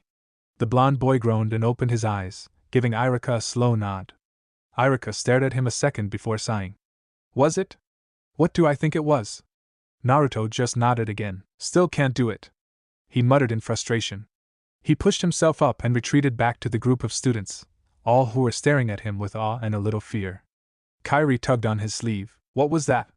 She asked softly. Are you okay? Naruto nodded. Yeah, I'm fine. He didn't answer her first question, and she didn't ask again. The look on his face had stopped her from trying to speak to him. All right, class. Time to go back inside. The children started to file in reluctantly at Iruka's command, Naruto and Kairi being the last to go in. The rest of the day had been less exciting, mostly because of Naruto's solemn mood, but Iruka had been correct when he had predicted that Naruto would take the number 1 spot. His tactical skills had been superb for a boy his age, and while his academic skills weren't perfect, they were certainly enough to establish his place at the top. The other students were envious of the boy, but there was nothing they could do about it. He was a prodigy. He was just better. So at the end of the day, Naruto had left the academy with Kakashi, who was extremely proud of the boy for getting the top spot. Naruto told him all about the various skills they assessed, and how he fared in each one. Kakashi agreed to help Naruto with a few of his skills, and Naruto was ecstatic to receive any kind of training from Kakashi. When they got to Jiraiya's estate, Kakashi left Naruto with a wave, departing to do whatever Kakashi does. Naruto walked upstairs, and into Jiraiya's room. Everything was just as he left it. The bed wasn't made at all, clothes littered the floor, as well as books and scrolls. Sadness overtook Naruto as memories of Jiraiya bubbled up in his mind, but he forced them down and told himself he wouldn't cry. He walked through the room, investigating everything in the room. Jiraiya was bound to have something important here, something that Minato had left to give to his son. Naruto was sure of it. But now that Jiraiya was dead, he had to find it on his own. So he searched through every drawer, crack and door until finally he was at the last room, the closest. Naruto walked in, surprised at how small it was. It was no more than 4 feet deep, and it was square, and it was virtually empty, except for a box on the ground. Naruto knelt down and opened the box, smiling at what he saw. He pulled out a book labeled, Sealing Jutsu Notes of Minato Namake's, an oddly shaped kunai with a yellow seal tag on it, 4 or 5 scrolls, an odd ninja village headband with a swirl in the middle, and a note. Naruto, I don't know how long it took you to find this, but if you found it that means that I'm dead. But don't be a sad kid, you'll be alright. I guess I wrote this to tell you all the things I would never have the chance to tell you, because there's so much you should know. I guess I'll talk about all the stuff in the box first. The book was written by your dad, as you might have guessed. That book holds the most extensive, specific and powerful ninjutsu techniques you will find in the elemental nations. If you study that book, you'll become a seal master in no time. Don't blow yourself up though, sometimes that'll happen if you screw up. The kunai is the weapon that made your father what he was, the key to the flying thunder god technique. One day you'll master that too, and maybe you'll even improve it. I know your dad wanted to, and he would want you to surpass him. The headband was your mother's. It was of the hidden Whirlpool village, a village that no longer exists. It was destroyed many years ago during the Second Shinobi World War right after your mother came to the Leaf Village. The history of the attack is almost non-existent, and no one really knows who did it. People have suspected the hidden miss for years, but there's never been proof. Your mother was part of Whirlpool's greatest clan, the Uzumaki clan. They were known for their mastery of Fuinjutsu and their longevity. Kushina once told me that the leader of her village had been over 200 years old. Pretty crazy, right? The scrolls are for various techniques. One of them is the Rasengan, in case the only living person who knows it dies. That would be Kakashi. Only try to teach it to yourself if he's gone though, kid. You'll hurt yourself if you try alone. Another one is the scroll with all the details of the Flying Thunder God technique, but you shouldn't touch that until you've read your father's book a few hundred times. The rest are things your father and mother left behind, things that you will need one day. I've never opened them, I could really never bring myself to. They're not for my eyes anyway. Now we'll get to what I'm leaving you. All of my money and my house obviously go to you, not that you care about that. I leave the Ika Ika series to you, but you better not screw it up, kid. That was my masterpiece. And lastly, I guess the Toad contract. The old man should have the scroll, so just show him this note and he'll give it to you. Whatever you do, just don't summon Gamabunta on your first try. He might get angry. Now that I've told you a bunch of good things, it's time I told you something that only the Hokage and myself know. The attack of the Nine Tails was not a natural disaster, as the textbooks say. It was orchestrated by a single man who attacked your mother and killed her on the night of your birth. He also used a single Sharingan eye to control it, and use it as a weapon against the leaf. Your father fought him that night, but he escaped unharmed. I was never able to figure out who this man was in my life, but maybe you can one day. I just hope you're strong enough the day you do. I guess the last thing I want to say is just don't give up. Your father's last request to me was to protect you and give you the life you should have had. I tried, but I guess if you're reading this I failed at that, huh? Just know that your father, your mother and I all believe in you, and we know you're stronger than anyone else. Jiraiya. Naruto stared at the note for a long time, taking in the message. So there was a man with a Sharingan eye behind the Nine Tails attack. And his dad couldn't defeat him, which meant he was powerful. But that didn't matter, because he would surpass Jiraiya and his father and become the strongest Hokage ever. Mom. Dad. Uncle Jiraiya. Just watch. I'll make you all proud. It wasn't that he didn't trust Kakashi, it's just that he was the only guy with a single Sharingan Naruto had ever seen. Which is why he was following him around the Leaf Village as he blindly walked through the crowds and read Jiraiya's book. Finally, because Kakashi had known Naruto was following him the whole time, the Jonin suddenly appeared behind Naruto and grabbed him by his collar. What's with the security detail pipsqueak? Naruto frowned at him. How did you find me? Kakashi laughed. It's gonna be a long time before you can get by me. I hope at least. Kakashi chuckled and scratched his head. So, why are you following me? Naruto fidgeted and avoided Kakashi's gaze and sighed. Were you responsible for the Nine Tails attack on the Leaf Village? Kakashi blinked. Naruto, are you insane? The attack was a natural disaster. Naruto shook his head. Nah. Uncle Jiraiya left me a note saying that a man with a single Sharingan I killed my mother and unleashed the fox on the village. Kakashi's eyes bulged before he looked around quickly, hoping no one heard that, and flickered away to his apartment with Naruto. Are you serious? Naruto nodded. Kakashi rubbed his face and ran his hand through his hair. That is. Does the Hokage know? Naruto nodded. Does anyone else? Naruto shook his head. I don't really know what to say. This is incredible. Someone actually controlled the Nine Tails. Did he get away? Naruto nodded and stared at Kakashi hopefully. So, it wasn't you? Kakashi laughed and patted Naruto's head. No, it wasn't. If it had been, I wouldn't have gotten away. Sensei was always one step ahead of me. Naruto smiled. Good. I'm sorry, I thought it was you, Kakashi. The silver-haired Jonin just shook his head. Don't worry about it. I honestly thought I was the only one with a single Sharingan too. Kakashi started to think about the other man with the Sharingan, and he got so wrapped up in his thoughts that Naruto had to shout to get his attention. Kakashi! Kakashi looked down at Naruto. Were you saying something? Naruto frowned. Don't pull that guy crap on me. Kakashi laughed mirthfully at that, and Naruto groaned. Will you pay attention? Kakashi quelled his laughter and bent down to Naruto's level. Sorry. What's up, kid? Naruto stared at him intently. Will you help me find this man? For my dad? Kakashi's eyes widened, but he smiled and put his hand on Naruto's shoulder. Of course. We'll find him and make him pay for what he did to Sensei. Naruto nodded with determination, and Kakashi briefly saw Minato's face in the boy.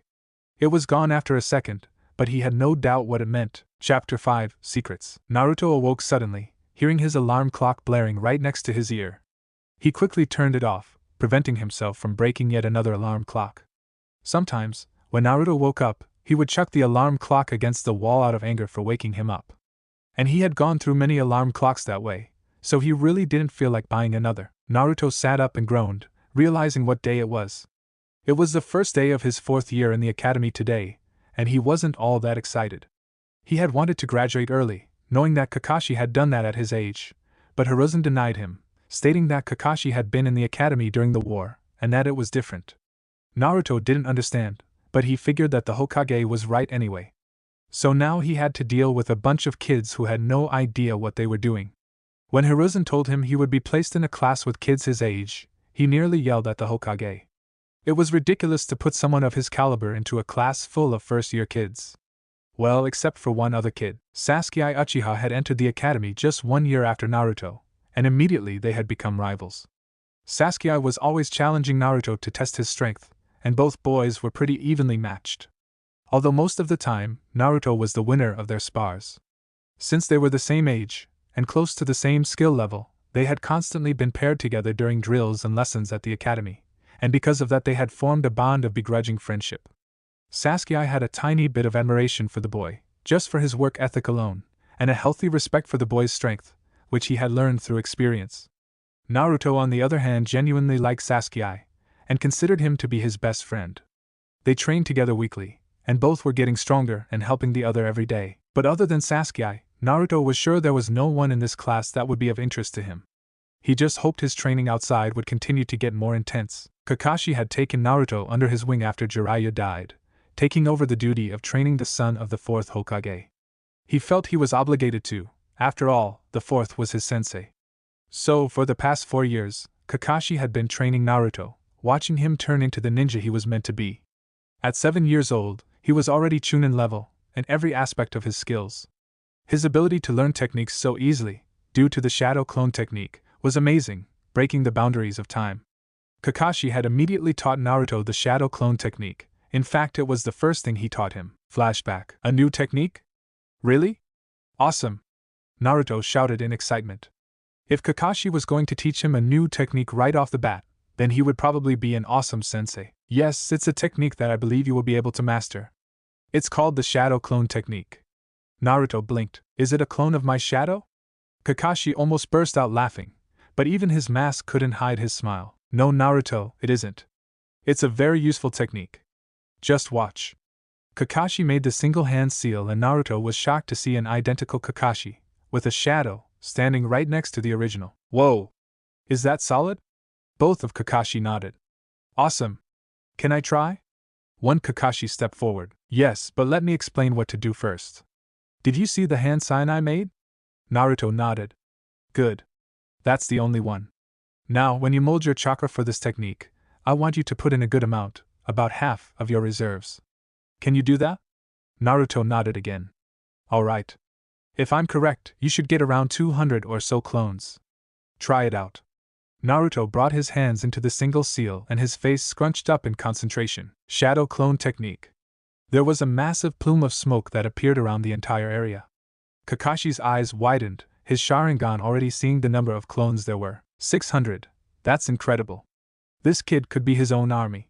When the smoke cleared, Naruto was grinning. Do you see all of these clones? Flashback end. The other reason he taught Naruto the technique was because he knew that in theory, if one could produce a massive amount of shadow clones, then the time of training could be exponentially cut down.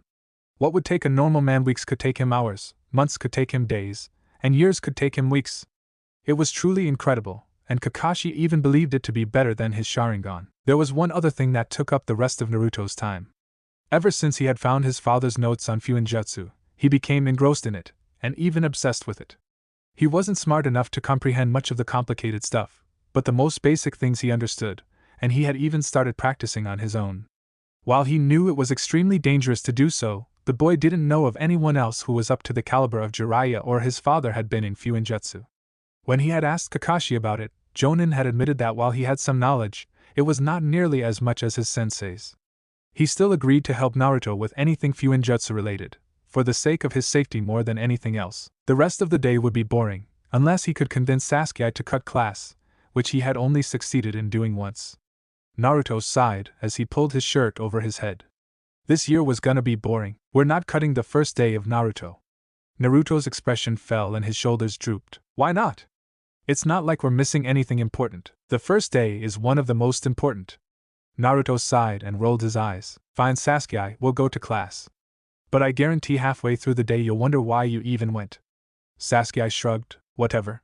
Naruto frowned and stopped in his tracks, earning a confused look from the Uchiha. What are you doing? Is that the head of the Hyuga clan over there? Sasuke looked to where Naruto was now pointing, and sure enough Hiashi Hyuga was walking down the road, holding the hand of his daughter. It looks like it is. Does that mean there's another clan heir in our class? Naruto nodded. I guess it does.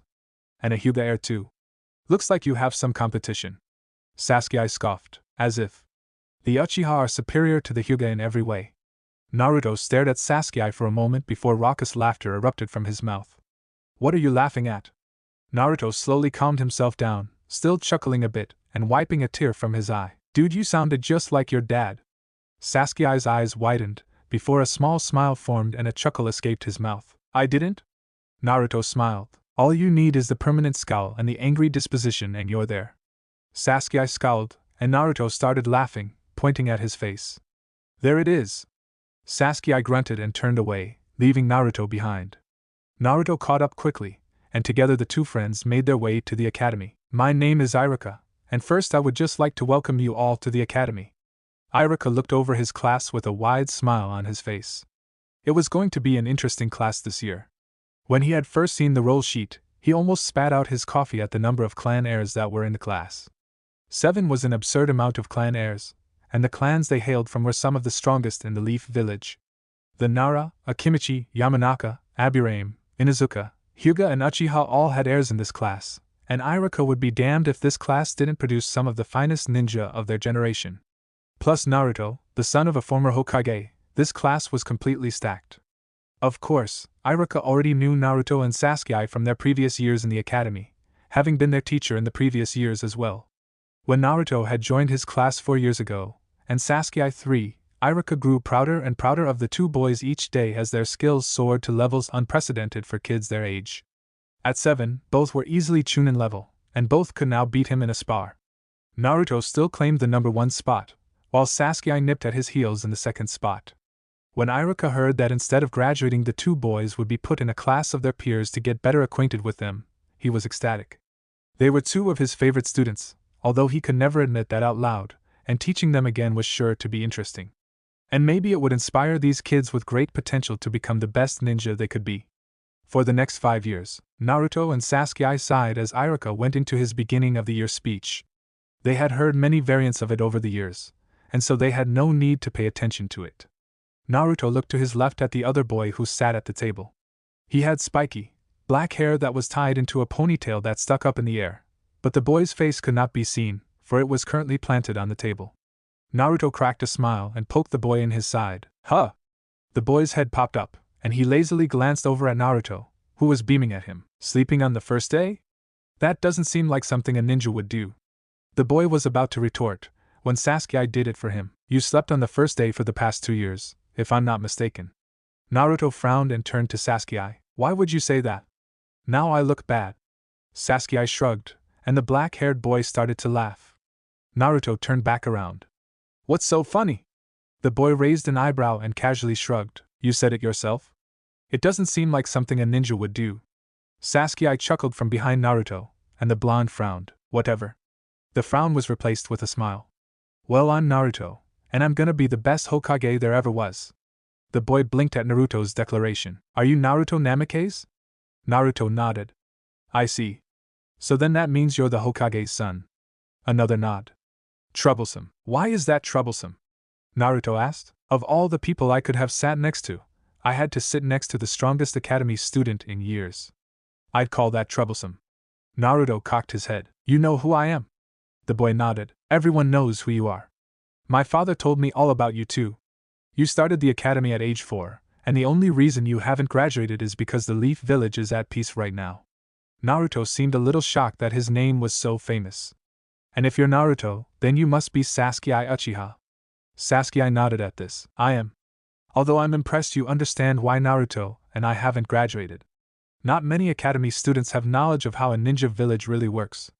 The boy shrugged. My dad is always telling me things, saying I need to learn about the village to be a good ninja and clan head one day. It's more troublesome than anything else if you asked me. Naruto nodded at this. I know what you mean.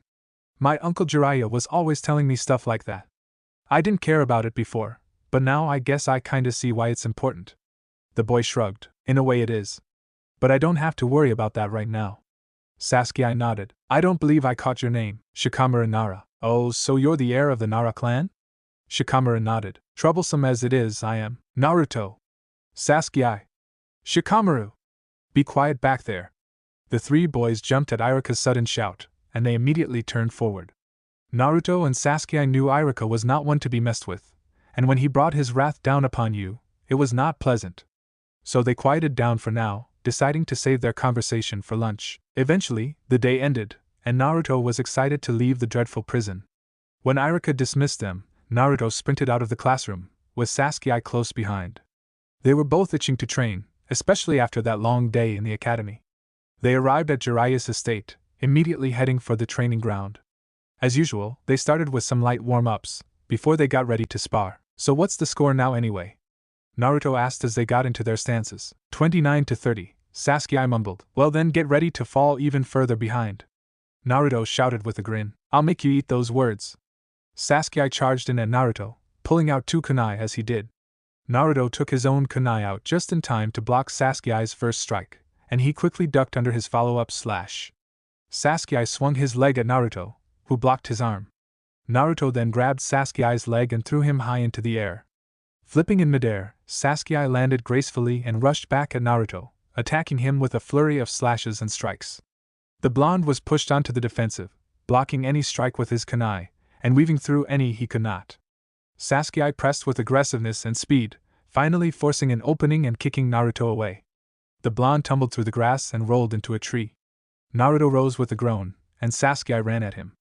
Sasuke threw both his kunai, and Naruto yelped before barely substituting with a log, saving him from pain. He dropped down behind Sasuke, forming 2 shadow clones as he landed. The 3 Narutos charged at Sasuke, who jumped straight into the air. He threw 3 kunai at each Naruto, but only one made contact. The other 2 jumped after Sasuke, launching kicks and punches at the Uchiha. Sasuke couldn't keep up with both Narutos, so he closed his eyes and focused his chakra for a second. In a moment, his Sharingan activated, and Naruto's attacks were clear to him. Sasuke easily adjusted, and soon his pace matched both Naruto's. Sasuke weaved through Naruto's attacks expertly, and kicked the last clone, dispelling it instantly. Naruto jumped away, not wanting to go up against the Sharingan in hand-to-hand combat. Seeing Naruto's retreat, Sasuke flashed through hand seals, fire style, Grand Fireball Technique. A large swirling ball of fire flew towards Naruto, who finished a sequence of hand signs as the fireball closed in Earth-style, mud wall. Using a technique taught to him by his dead godfather, Naruto saved himself with a wall of mud that shot up from the ground. Sasuke leapt over the wall, hurling a handful of shuriken at the blonde. Naruto jumped away, only to find Sasuke in front of him, kunai poised to stab. Naruto ducked under the thrust, and pulled Sasuke forward with his outstretched arm. He then jumped into the air and planted both of his feet on Sasuke's chest, sending him flying with a dropkick. When the Uchiha collapsed, Naruto was crouching over him, a kunai inches away from his forehead. Sasuke groaned in resignation, and Naruto broke into a wide smile. Now it's 31-29. Sasuke glared at his friend, until a hand was thrust in his face, and he took it with a smirk. Naruto pulled the Uchiha to his feet, and both of them decided to call it a day. Since Naruto had won, he convinced Sasuke that he deserved a free bowl of ramen. Sasuke hesitantly agreed, knowing one bowl could easily turn into 5 or 6. With a reluctant sigh from Sasuke, and a cheerful yelp from Naruto, the two geniuses departed the training grounds and made their way to the village. Along the way to Ichiraku's, Naruto noticed a lone boy in the middle of the park, lying on his back and gazing at the sky. Hey Sasuke, is that Shikamaru? Sasuke looked at where Naruto's finger pointed, and nodded. Yeah, it's him. Naruto started walking towards the boy. Hey! Shikamaru! Shikamaru lazily raised his head, sighing to himself as Naruto approached. I knew you were going to be troublesome. What was that? Nothing. Sasuke walked up behind Naruto, greeting Shikamaru with a nod. What are you doing? Naruto asked, taking a seat next to the Nara boy, staring at the clouds. Shikamaru simply stated, so Naruto shrugged and laid down next to the boy. What are you doing? Shikamaru asked, staring at the clouds. Shikamaru sighed, realizing he couldn't get rid of the blonde boy, and went back to cloud gazing. Sasuke shook his head, but laid down anyway, preferring to relax rather than empty his wallet on ramen. The three boys laid there for a while, occasionally commenting on the shape of a cloud. Time passed and soon dusk set in. The sky glowed yellow and orange, and Shikamaru finally sat up. It's getting late. Naruto and Sasuke sat up as well, nodding at Shikamaru's statement. That was really relaxing. Naruto exclaimed as he jumped up and stretched his arms. Do you do that every day? Yeah. I like watching the clouds. They're so free and lazy, floating through the sky like that. Sometimes I wish I could just float through the sky aimlessly. It would be much less troublesome than being a ninja. Naruto cocked his head. You're really lazy, aren't you? Shikamaru smiled at Naruto before walking away and waving over his shoulder. The two boys watched him lazily mosey down the road, until they couldn't see him anymore. He's a little weird. Sasuke stated casually. Yeah, but so are we. And I like him. Naruto turned to Sasuke. Yeah, he's alright. Sasuke let out a sigh. I should be getting home. Naruto nodded, and Sasuke turned around and started walking away. Naruto decided he would stay in the park a little longer, so he laid back down on the ground and fixed his gaze on the sky. With all due respect to Lord Hokage, what you ask of me is insane. Hiruzen sighed as he took a puff of his pipe. Normally, an ANBU operative would never question an order from the Hokage, and if one did he would be immediately removed from the organization. But the third understood the ridiculousness of his request, and the ANBU's reaction was well justified. I'm aware my request is highly sensitive, and quite frankly brutal. Then the ANBU paused, and Hiruzen waved his hand. You may speak freely, Itachi. The ANBU removed his mask, and the stoic face of Itachi stared back at the Hokage. Sir, you are asking me to kill my entire clan. How could one live with themselves? Hiruzen shook his head. It is a heinous crime, I know. But my advisors are vehemently pushing this solution. The Uchiha have become restless of late, and I fear the gears of war are cranking. A civil war is the worst possible outcome of this problem, and it must be avoided. I do not wish to see one of our most prominent clans' demise, and I am open to any suggestions that you may have, but the truth is this rebellion must be quashed before it starts. You have been a very valuable mole, and not using the information you have brought me to organize a preemptive strike would be a waste. Itachi looked down at the ground and Hiruzen sighed. I am just as opposed to this plan as you are, Itachi. But as Hokage I must make unpopular decisions for the good of the village. And so you think massacring the Uchiha is for the good of the village? Itachi asked suddenly, snapping his head up. Of course not. The Uchiha clan is a clan feared around the elemental nations, and their strength is a pillar of support for the village. But do you think a civil war is better? Not only Uchiha, but countless Leaf Ninja would lose their lives if conflict broke out. Itachi clenched his fists. That doesn't justify it. Hiruzen looked at Itachi sadly. It never will. But as Hokage, I will shoulder the burden for the sake of the village. A hopeless look made its way to Itachi's face, and Hiruzen noted this was the most emotion he had ever seen out of Itachi. I will give you 2 weeks to find a solution on your side, while I try to find a solution on mine. I will stall my advisors for as long as I can, but they are persistent. In 2 weeks I will call you in for a meeting where the mission will be formally assigned to you. Itachi nodded. Thank you, Lord Hokage. Please understand, Itachi. I truly wish to see the end of this conflict without bloodshed. Death is a plague that I have fought with all my strength ever since I took this seat, but death is insatiable. It always wins. I will do everything in my power to see that it does not win this time. Hiruzen stood up and turned his back to Itachi and gazed out the window. I am getting old, Itachi. I've watched over this village longer than any Hokage before me, and even longer than my successor. I have seen conflict on a greater scale than you can imagine, and yet when it comes to the village, I feel as if I am a small child. I love each and every member of this village, but even my love and determination cannot protect them all. Hiruzen turned to Itachi with a sorrowful expression on his face. In the end, we're ninja, tools of war and destruction, and our profession comes with the darkest secrets and the bloodiest jobs. Even the greatest ninja can fall into the abyss of insanity if they think too much. Keep your mind at ease, Itachi, and do not let your will of fire burn out, because yours shines brighter than anyone I know. Itachi took a deep breath. Thank you, Lord Hokage. Truly. Hiruzen smiled at the young ANBU captain. Do not hesitate to come to me with your concerns, Itachi. We strive for the same outcome, and I will help any way I can. Itachi nodded. You are dismissed, Weasel. Itachi put his mask on, and in a second his presence was erased from the room. Hiruzen collapsed in his chair and groaned. He would need more than tobacco to recover from that. Chapter 6. The Fate of the Uchiha. Sasuke frowned as Itachi walked out the door. Once again, he had rebuffed Sasuke's request to train. But something about him seemed off to Sasuke. Itachi was certainly a master of his emotions, but Sasuke was his brother, and he could always tell when something was bothering his brother. Itachi had barely been home in the past 2 weeks, and when he cut off all communication with his mother and father. The reason for his recent absence was ANBU business, as Itachi stated, and while that was a valid excuse, Sasuke couldn't help but think something else was affecting his behavior. No, he knew something else was behind it, but he couldn't figure out what it was. All Sasuke could tell was that there was a certain sense of urgency to Itachi. Itachi wasn't the only one acting oddly. Fugaku, Sasuke's father, had also been acting strangely lately. He skipped the family dinners almost daily now, and there was always a look of contemplation on his face. Members of the Uchiha police force dropped by frequently, as well as a few of the clan elders, and would be locked in Fugaku's office for hours at a time.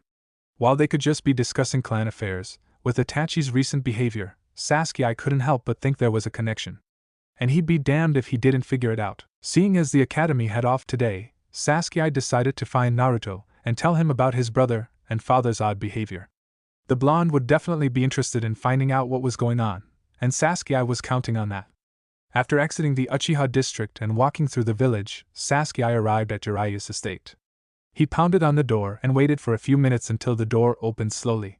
Naruto was standing in the doorway, rubbing his eye and dressed in his pajamas. What are you doing here? Naruto murmured sleepily. It's 8 o'clock. I know what time it is. Get dressed, we have things to do. Naruto sighed and shut the door.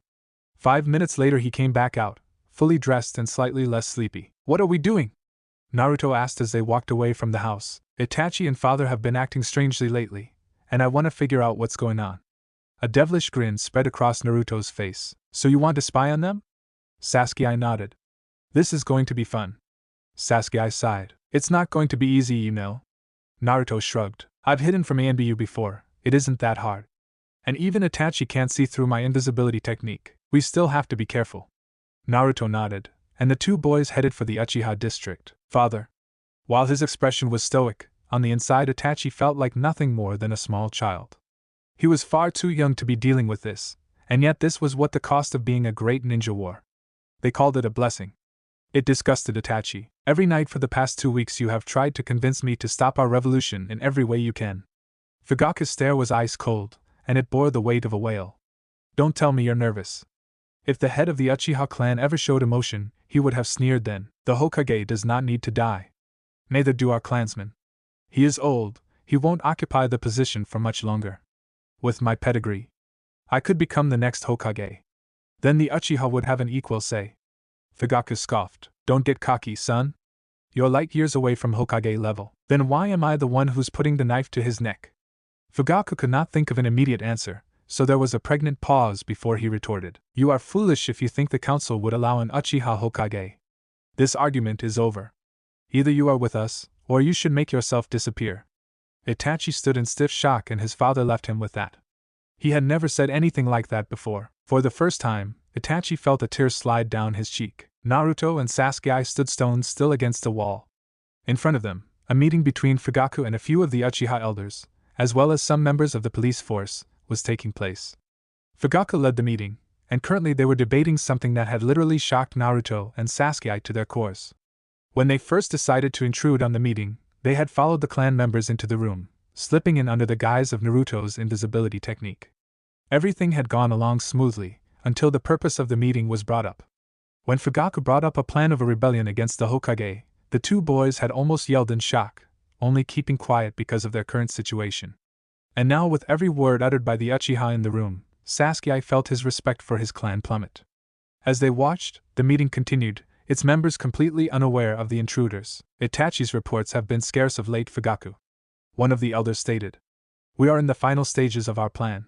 We need all the intel we can get. Itachi has been extremely busy as of late. Since his recent promotion, his mission load has increased, and he barely has time to relay large pieces of information. Do not worry about it much. We will have all of the information we need. A few of the elders nodded, but one cleared his throat. If it is as you say, Fugaku, then everything should pan out perfectly. But the elder narrowed his eyes. What if it is not? Fugaku's eyes narrowed as well. What are you implying? I'm not implying anything.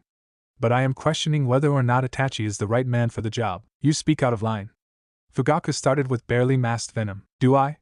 I have nothing against your son Fugaku, but this is a very delicate operation. There can be no errors. I assure you my son's skill is more than enough to complete this mission. There are few jonin in this village that can match my son's skill. It is not his skill that I am calling into question. The elder stated cryptically. Fugaku looked at him in confusion, before anger flashed across his face. You dare call my son a traitor? Fugaku shifted to stand, but one of the elders grabbed his arm. Peace, Fugaku. Fugaku glared at the man restraining him, before shifting to glare at the other elder. Explain yourself, Katsuro. The ANBU are loyal to the Hokage first. Who's to say he isn't a double agent? Fugaku was now physically restraining himself. My son is. You keep defending him, Fugaku, but do you not wonder the same? You said he was busy with ANBU work, so who's to say he isn't meeting with the Hokage right now? What if his recent work has been his betrayal? Enough. I will not let you insult my family in my house. My son is loyal to the Uchiha, and only the Uchiha. Killing intent was leaking out of Fugaku now, and the elders eyed him with a hint of fear. Easy, Fugaku. Just relax. Fugaku looked at the elder who was trying to calm him down. He took a deep breath and let out a harsh sigh. Itachi will not fail his mission. When the time comes, he will assassinate the Hokage without question and without fail. There is nothing to discuss about it. The elder stood up. Well then, this meeting is over. By the way, Fugaku? Fugaku nodded and the elders filed out of the room, closing the door behind them. Sasuke disconnected himself from Naruto and stepped forward, glaring into the surprised eyes of his father. Naruto, who was baffled by Sasuke's course of action, just sighed and cancelled his technique. Sasuke, what are you, traitor? Sasuke said angrily, cutting his father off. How could you betray the village? There are many things that you do not understand. So what? What right does that give you to betray the village? Let alone assassinate the Hokage. Sasuke's Sharingan had activated in his rage, and Fugaku activated his own. Enough, Sasuke. You are too young to understand, but Itachi isn't? Why would you bring him into this? What do you hope to accomplish? Fugaku stared down at his son, his stoic face giving nothing away. Sasuke, I will not tell you again. This does not concern you. Now please leave me. Sasuke clenched his fists and gnashed his teeth. You are not my father. With that he exited the room, Naruto scrambling behind him. Fugaku was taken aback by Sasuke's declaration, and a wave of guilt washed over him. Itachi, Naruto follows Sasuke as they walk through the streets of the village. He wasn't really sure what to do. Sasuke was clearly rattled by what had just taken place. When Naruto had been told they were spying on Fugaku, he was expecting something less dramatic than a coup d'état. Where are we going? Naruto finally asked. To find Itachi. Sasuke replied flatly. Naruto shrugged and continued to follow Sasuke until they reached the Hokage's office. The Hokage was smoking his pipe when they barged into his office, and he raised an eyebrow at them. Naruto, Sasuke, what a pleasure. Please come in. The last part was unnecessary, seeing as they were already in. Where is Itachi? The Hokage was surprised at Sasuke's forwardness. Usually Naruto did the talking. I cannot disclose the location of Sasuke's side and looked at Naruto, who stepped forward. Gramps? This is kinda important. We really need to find Itachi. Can you please make an exception just this once? Hiruzen stared quizzically at the boys, before making a gesture with his hand. Itachi silently appeared behind the boys. What is it, little brother? Sasuke turned around and glared at Itachi. So you're a traitor too? Hiruzen seemed taken aback by this declaration. What nonsense is this? Itachi asked. I spied on one of my father's meetings. Hiruzen's eyes went wide, and Itachi's did the same behind his mask. Immediately, the Hokage activated his privacy seals. How could you, Itachi? Itachi tore his mask off. What did you hear? Everything. I heard that the Uchiha planned to rebel against the Hokage and start a civil war. And I heard you're supposed to assassinate the Hokage. Itachi looked over at the Hokage, who had a stressed look on his face. You're a traitor. Silenced Sasuke. Itachi interrupted. Itachi is no traitor, Sasuke. The younger Uchiha turned to the Hokage. I have known of this development for quite some time now, thanks to your brother. Sasuke turned back to Itachi, who nodded. So you really are a double agent then? Itachi cocked his head. Did you hear that in the meeting? Sasuke nodded. That poses a problem. The Hokage stated. If they are suspicious of you, then things could get ugly. Be careful, Itachi. Itachi nodded. What do we do about them? Well, I'd like to thank them for telling us about this first of all. I'd also like you two to understand that this is an SS class secret. You cannot tell anyone about this. The two boys nodded. What are you going to do? Sasuke asked. That's none of your concern, Sasuke. Itachi answered quickly. How can you say that? It's my clan too. You are too young for things of this nature. Stop treating me like a kid. I brought you important information, didn't I? I have a right to know. Itachi stared at Sasuke. Fine, you want to know what's going to happen? Itachi looked over at the Hokage, who leaned forward. Sasuke, your brother and I have been working tirelessly for weeks to find a way to end this conflict without bloodshed. Sasuke's eyes widened. Is that why you've been so busy, brother? Itachi nodded. Your brother has been trying to convince your father that a coup is not the way to solve this. Unfortunately, he has not been successful. So what now? Sasuke asked. Tonight I will undertake a mission that will put an end to this conflict before it begins. And what is that? Putting an end to the Uchiha clan. Naruto and Sasuke's faces broke out in astonishment. What? They both exclaimed. Unfortunately, that is what it has come to. Hiruzen stated. We cannot risk a civil war, not when we have finally achieved our status quo once again. That's it. Sasuke looked at the Hokage and Itachi, then at the ground. I understand. Hiruzen and Itachi were now visibly shocked. You understand? Itachi asked. Yes. Our clan is a clan of traitors. And traitors must be punished. Hiruzen nodded. Yes, that is what we decided, but how are you going to do it? Sasuke asked. I will go through the clan compound under the cover of night and assassinate them all. Then I will leave the village as a missing ninja. Missing ninja? But you can't leave. I must be Sasuke. I cannot come back to the village after murdering our entire clan. Sasuke looked at Itachi with fear and sadness in his eyes. But I'll be all alone. What am I going to do? Just be a strong little brother. Maybe one day we will meet again. Sasuke lunged at his big brother and wrapped his arms around him. I'll miss you, big brother. Itachi let a rare smile spread across his face. I'll miss you, Sasuke, too. But for now, I must prepare for tonight. Stay at Naruto's tonight. I do not want you to witness anything. Sasuke nodded, and after he stepped back, Itachi disappeared. Both boys looked at the Hokage, who smiled. Well, that was quite tiring. Who's up for some ramen? Naruto exclaimed his approval, while Sasuke smiled and nodded. Hiruzen led the boys out of his office, only wondering how two 7-year-olds could have spied on the Uchiha clan head. News of the Uchiha massacre spread through the village like wildfire. Everyone was talking about how the Uchiha prodigy Itachi had gone insane and murdered his entire clan in cold blood. Sasuke was furious that his brother was being slandered, but the Hokage had sworn him and Naruto to secrecy, so there was nothing he could do. Relax, Sasuke, they don't know the truth. Sasuke looked at Naruto, who was walking with his hands behind his head. They were on their way to the academy, and Sasuke knew the worst was yet to come. When they finally arrived, mostly everyone was staring at Sasuke, whispering something into someone's ear. Only one person wasn't, and that's because his face was planted on the table. Hey! Shikamaru! Wake up! Naruto poked Nara in his head, and he lazily glared at Naruto. Every day you insist on waking me up. Why is that? Naruto smiled. Because if you slept then you wouldn't get to talk to us. Troublesome. Naruto frowned. So, Sasuke, how are you? Sasuke shrugged. Alright. Why do you ask? You know why I asked?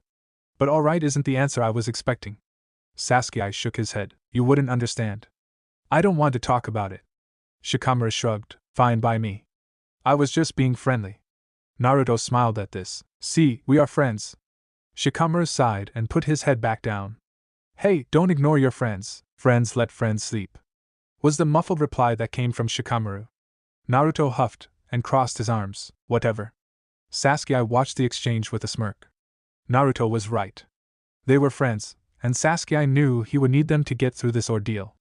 Hell, their bickering alone was entertaining enough to put a smile on his face for years. But most importantly, it was a semblance of normalcy, and that was all he needed. Shikamaru, you should train with us today. Shikamaru's head shot up at Sasuke's suggestion. You want me to train with you? Sasuke nodded. There's no way I can keep up with you. We'll take it easy on you. And while you're not as strong as us, you're definitely smarter. Naruto and Sasuke had found out that behind the lazy exterior was by all rights a genius. Shikamaru was extremely intelligent for a kid his age, and he knew more about ninja techniques, ninja affairs, political relations, clan procedures and history than anyone else. Apparently, when he wasn't cloud watching, he was reading. His memory was excellent as well, so he retained all of the knowledge he acquired quite easily. I don't see how being smarter than you will help me. You would still beat me in seconds. Naruto shook his head. Who cares? You're coming, no matter how troublesome you think it is. Shikamaru groaned. I'll drag you there if I really have to. Sasuke sighed. He will. Shikamaru sighed. Fine, I'll go. Naruto smiled widely, while Sasuke grinned a little. He could get used to having these two around. Their presence was almost soothing in a fucked up way, but he liked it.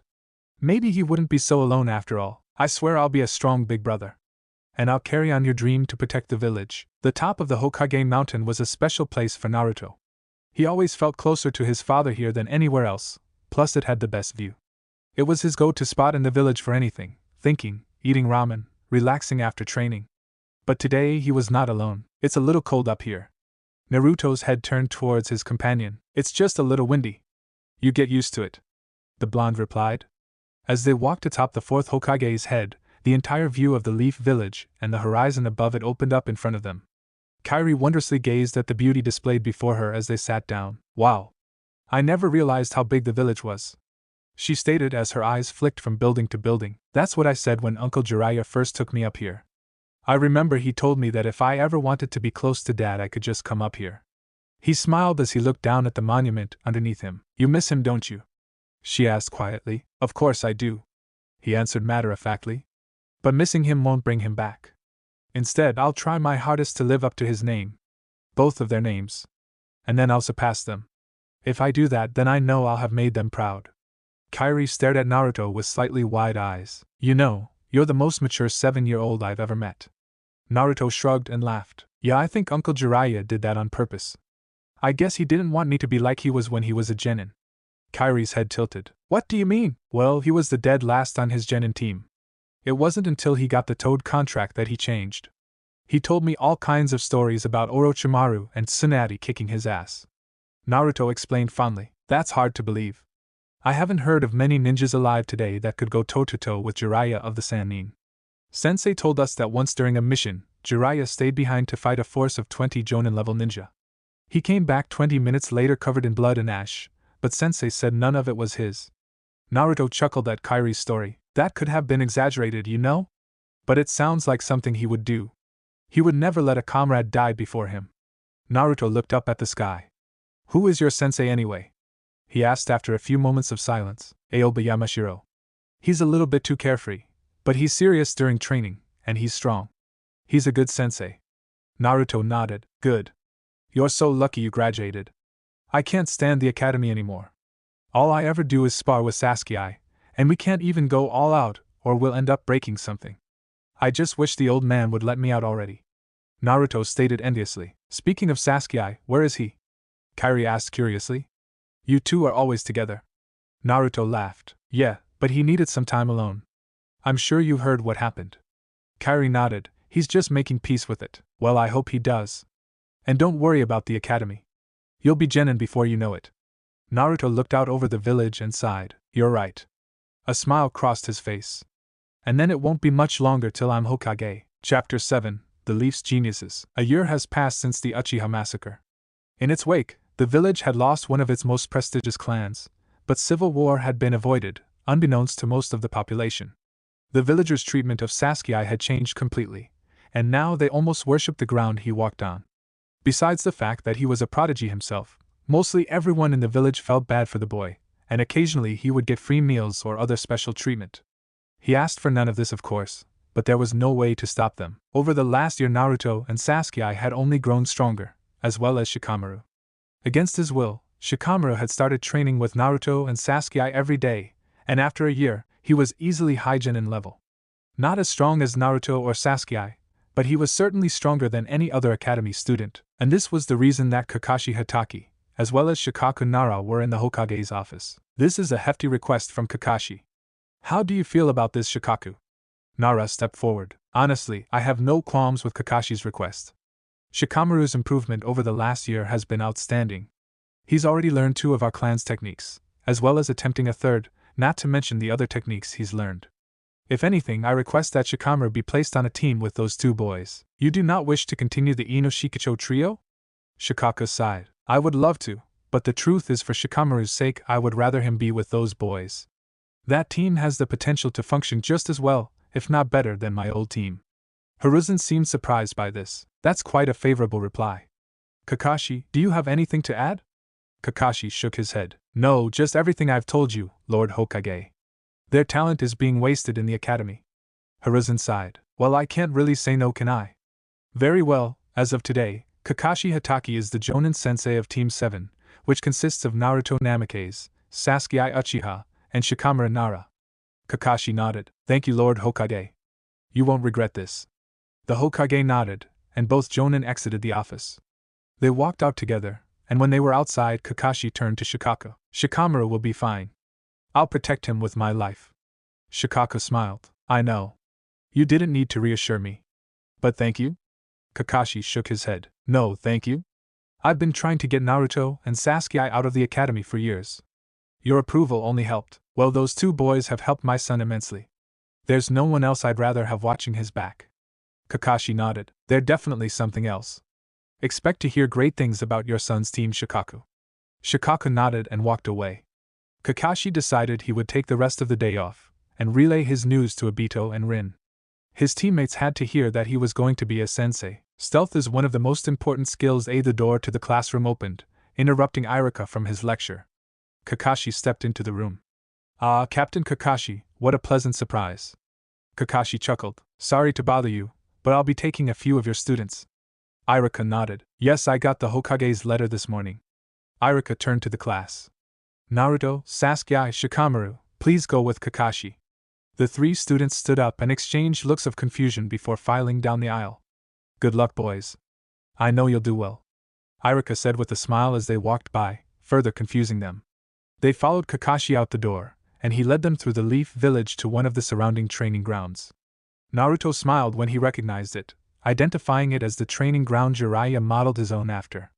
The boys were silent the whole time, but their confusion was clear to Kakashi. Finally, they stopped in front of 3 large wooden posts, and Kakashi cleared his throat. Okay, so I'm sure the 3 of you are wondering what's going on. He was met with 3 nods. Right. Well, as of today, the 3 of you are no longer academy students. Does that mean what I think it does? Naruto asked excitedly. Yes. Today, you 3 are the genin that make up Team 7, which is led by me. Naruto shouted in elation, while Sasuke and Shikamaru smiled. But there's one more test before it's official. A test? Shikamaru asked. Kakashi nodded. Yes, a test. Your test, Kakashi pulled 2 bells out of his pocket, is to take these bells from me. The 3 geniuses nodded and got into battle-ready stances. Man, they didn't even say anything about there being only 2 bells. They already get it. Still, I'm curious to see how well they work together. Kakashi tied the bells to his waist and pulled his headband up, revealing his Sharingan. Sasuke's eyes narrowed at this, and his own Sharingan blazed to life. You have until noon to get the bells. Begin. Immediately, Shikamaru's shadow lurched forward, and Kakashi flipped backwards out of his range. Shikamaru's shadow receded and he hurled a few shuriken at Kakashi, who deflected them with a kunai. Shikamaru jumped away into the trees as Naruto and Sasuke charged at Kakashi from his sides. The copy ninja blocked both of their kicks with his arms, and he threw them towards the lake behind him. They both gracefully landed on the surface of the water and dashed back in at the Jonin. Sasuke flew through hand seals and brought his hand to his lips, fire style, grand fireball technique. A large fireball, larger than any genin should have been able to produce, shot towards Kakashi. The Jonin's eyes widened before he plummeted underground with the use of his earth style, double suicide decapitation technique. He appeared below Sasuke, but against a Sharingan a technique like that lost its element of surprise, and Sasuke jumped away before Kakashi could grab him. Kakashi jumped up from the ground, and immediately 5 Narutos were upon him. He blocked 2 of their attacks, but the other 3 got a few hits in on Kakashi, only to find that his was a clone. The real Kakashi jumped out of the trees, and his hands flashed through hand seals, water style, water dragon missile.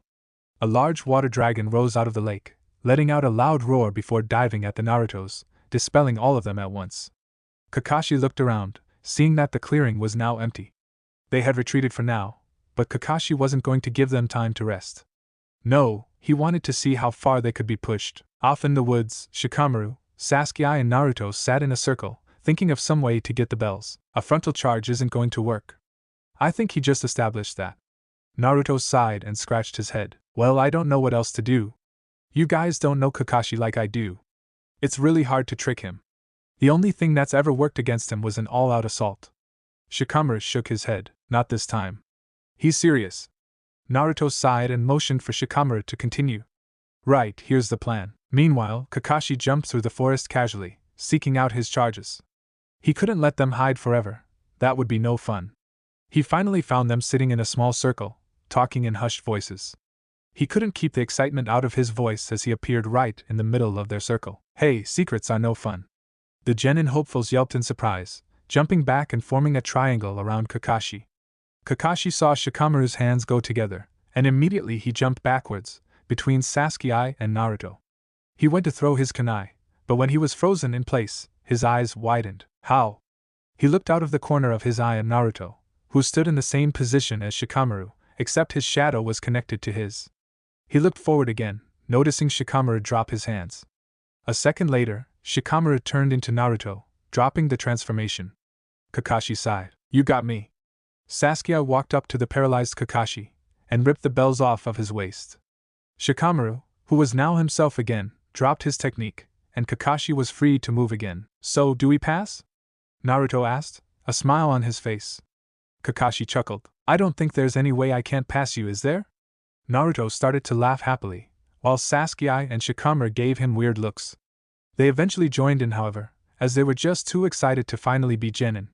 Kakashi watched them with a sense of pride. They were his students, and he was gonna make damn sure they became the legends they were supposed to be. As soon as Team 7 had passed their test, Kakashi had insisted they get their team photo done. Naruto, Sasuke and Shikamaru stood together, Naruto in the middle, and Kakashi right behind him, with a hand on Shikamaru and Sasuke's head. Sasuke had a slightly annoyed look on his face, but a smile was bubbling up on his face, while Shikamaru just looked at the sky out of the corner of his eye. Naruto had a small smile on his face, with his headband proudly tied across his forehead. Later, when Kakashi looked at the picture, a nostalgic smile made its way to his face. It was quite different from his team photo, and Kakashi couldn't help but notice Naruto's striking similarity to his father. He was like the reincarnation of the fourth. This team was going to be a handful, but Kakashi could only see a bright future for them. When the picture was taken and over with, Kakashi departed to tell the Hokage of Team 7's success, and that they were ready for active duty.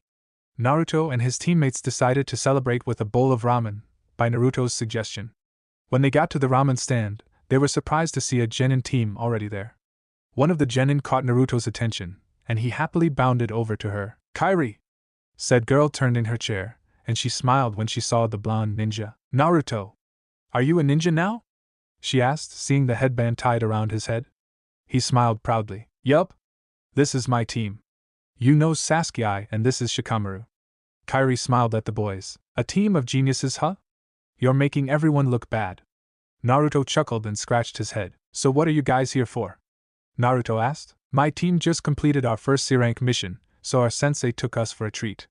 Naruto nodded. What was your mission? Just a simple escort. Everything went fine, and it was pretty easy. Kairi smiled. But sensei said Genin's first C-rank is a big deal, so we're celebrating. We're celebrating too. We just passed our Genin test, so you just graduated? Well then, congratulations. Kairi turned to Sasuke and Shikamaru. Are you two as excited as Naruto? Sasuke nodded with a smile, while Shikamaru just shrugged. Well, I hope our teams work together on a mission someday. Kairi stated as her team finished their meals. Bye Naruto. Kairi's team exited the ramen stand, and Team 7 took their places. They ate mostly in silence, just basking in the feeling of being a ninja. A few weeks later, and after a slew of D-rank missions Team 7 could have lived without, they were once again planted on the ground in the park, gazing at the sky. It's Kakashi's birthday in a few days. Sasuke and Shikamaru both perked their heads up and looked at Naruto. Really? Yeah, he would never tell you, because he thinks that he doesn't deserve a good birthday. And he doesn't like people in his personal life. Well, what should we get him? Sasuke asked. Naruto smiled. I already had an idea in mind. Sasuke and Shikamaru looked at Naruto expectantly. Well? Shikamaru asked after a minute. Kakashi has a broken sword, made out of chakra conducting metal in his house. It was originally his father's, but he inherited it, and it means a lot to him. Sasuke nodded. That's a great idea. Shikamaru stated, causing Naruto to smile. But how do we fix it? I found a shop that can do it. I just have to talk to the guy. But first, we need a replica made. Why a replica? Sasuke asked. He would notice if we took it, so we need to switch it with an exact replica. Shikamaru nodded. Good idea. But how are we going to get into Kakashi's apartment? I know where all of Kakashi's traps are and how to disable them. As long as he's not home, we're good. How do you know all that? Shikamaru asked, slightly amazed. Kakashi was like my guardian after Uncle Jiraiya died. I was at his apartment a lot, and he just taught me one day, so I wouldn't hurt myself. Sasuke nodded. Alright, then one of us should distract Kakashi, while the other two break in. Sasuke and I will break in. Naruto stated, earning a shrug from Shikamaru. That's fine. I'd rather go do the easier job anyway. Naruto smiled and shook his head. Alright, let's go. They left the park and followed Naruto to Kakashi's apartment via the rooftops. When they got there, they stationed themselves on a roof across from his apartment. Do you see him? Shikamaru asked. Yeah. He's sitting on his couch. Sasuke answered. What do we do? Shikamaru, go knock on his door and get him out of there. Shikamaru stared at Naruto blankly. How am I supposed to do that? Don't ask me, you're the smart one. Shikamaru sighed and jumped away from the roof, landing on Kakashi's level. Naruto and Sasuke watched as Shikamaru knocked on Kakashi's door, talked with him for a moment, and walked away with his sensei in tow. Wow, he actually did it. Sasuke looked at Naruto in disbelief before following him across the roof and into Kakashi's apartment.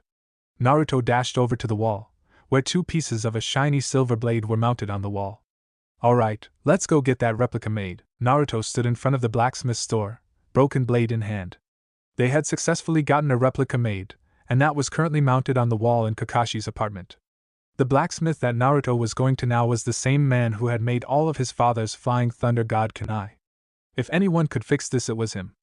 Naruto walked into the store, earning a smile from the familiar man. Naruto! Good to see you. How are you?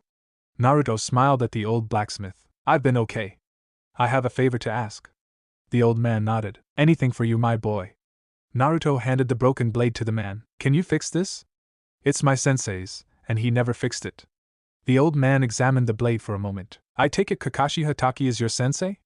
Naruto nodded. Yeah, how do you know? Any Leaf Village blacksmith worth his salt could recognize the weapon of the Leaf's white fang. The man set the blade on the counter. I can certainly fix it, but there's one problem. Naruto frowned. What is that? The metal used in this blade is extremely rare, and it can only be found in mines in the land of iron. I would need to get my hands on some of that metal to fix your blade. Naruto scratched his head. How do you normally get it? Well, I usually go to the Hokage and have a mission commissioned. Naruto smiled. That's perfect. You can go request a mission, and you can request my team to take it on. The man looked at Naruto curiously. You're a ninja already? Naruto nodded. Well, I'll be damned. Just like your father. Naruto smiled. I'll go to the Hokage with your mission. Just make sure you come back with the right medal. I will. Naruto waved to the man and exited the shop. His plan had gone smoothly, all that was left was to retrieve the medal. That's enough for today. The genin of Team 7 looked at Kakashi in confusion. But we've only been here half an hour. Kakashi nodded. Yep. But the Hokage has called us in to assign us a mission. Naruto smiled. The old man came through for him. Let's go to the Hokage's office. Team 7 raced away from the training field, eager to start their first mission. When they arrived, they were able to see the Hokage quickly, and they were led straight to the room. Team 7, just in time. This person specifically asked for your team, so I wanted to get it to you as soon as I could. Kakashi took the mission scroll. They asked for us specifically? He asked as he scanned the scroll. Yes, I thought it out too. Not many genin teams get requested for missions after only a week, not to mention a C rank. But I think your team is more than ready. Hiruzen could see the gleam in each of Genin's eyes, and he could almost feel their excitement. You may recognize the name though. Kakashi looked at the name. That's a name I haven't seen in years. I should stop by his shop sometime. Kakashi tucked the scroll into his pouch. We accept the mission of Lord Hokage. Hiruzen nodded. Excellent. Leave as soon as you are ready. Kakashi nodded and Team 7 left the office. When they were outside, Kakashi stopped them. The Land of Iron is about a week away. Pack for 3 weeks at least. I do not know how long it will take to find this medal we are looking for. The 3 genin nodded, and Kakashi disappeared, leaving his genin to pack by themselves. This is perfect. We'll have Kakashi's blade fixed in no time. Naruto cheered, earning looks from Shikamaru and Sasuke. What does Kakashi's present have to do with this? Sasuke asked. This mission was requested by the blacksmith I went to for Kakashi's blade. It's to get the special metal to fix it, and Kakashi doesn't know? Naruto shook his head. Not a clue. Then he smiled. Come on, let's go already. Naruto started running down the street, leaving Sasuke and Shikamaru to catch up. Excitement bubbled through their veins, and their anticipation was at a peak. They were finally real ninja, and their lives really started here. Chapter 8, Chakramantine. Team 7 waited at the gates of the Leaf Village patiently. They of course knew of Kakashi's late streak, and thus they were half an hour late. You would think he'd at least be on time for a mission, Naruto stated, leaning against the guard post. Kakashi suddenly appeared in front of Naruto, startling him and causing him to fall on his ass. Are we ready? Naruto jumped up. We've been ready. Great. Then what are we waiting for? Kakashi walked out of the gate, Sasuke and Shikamaru close behind. Naruto followed along, grumbling about Kakashi's antics.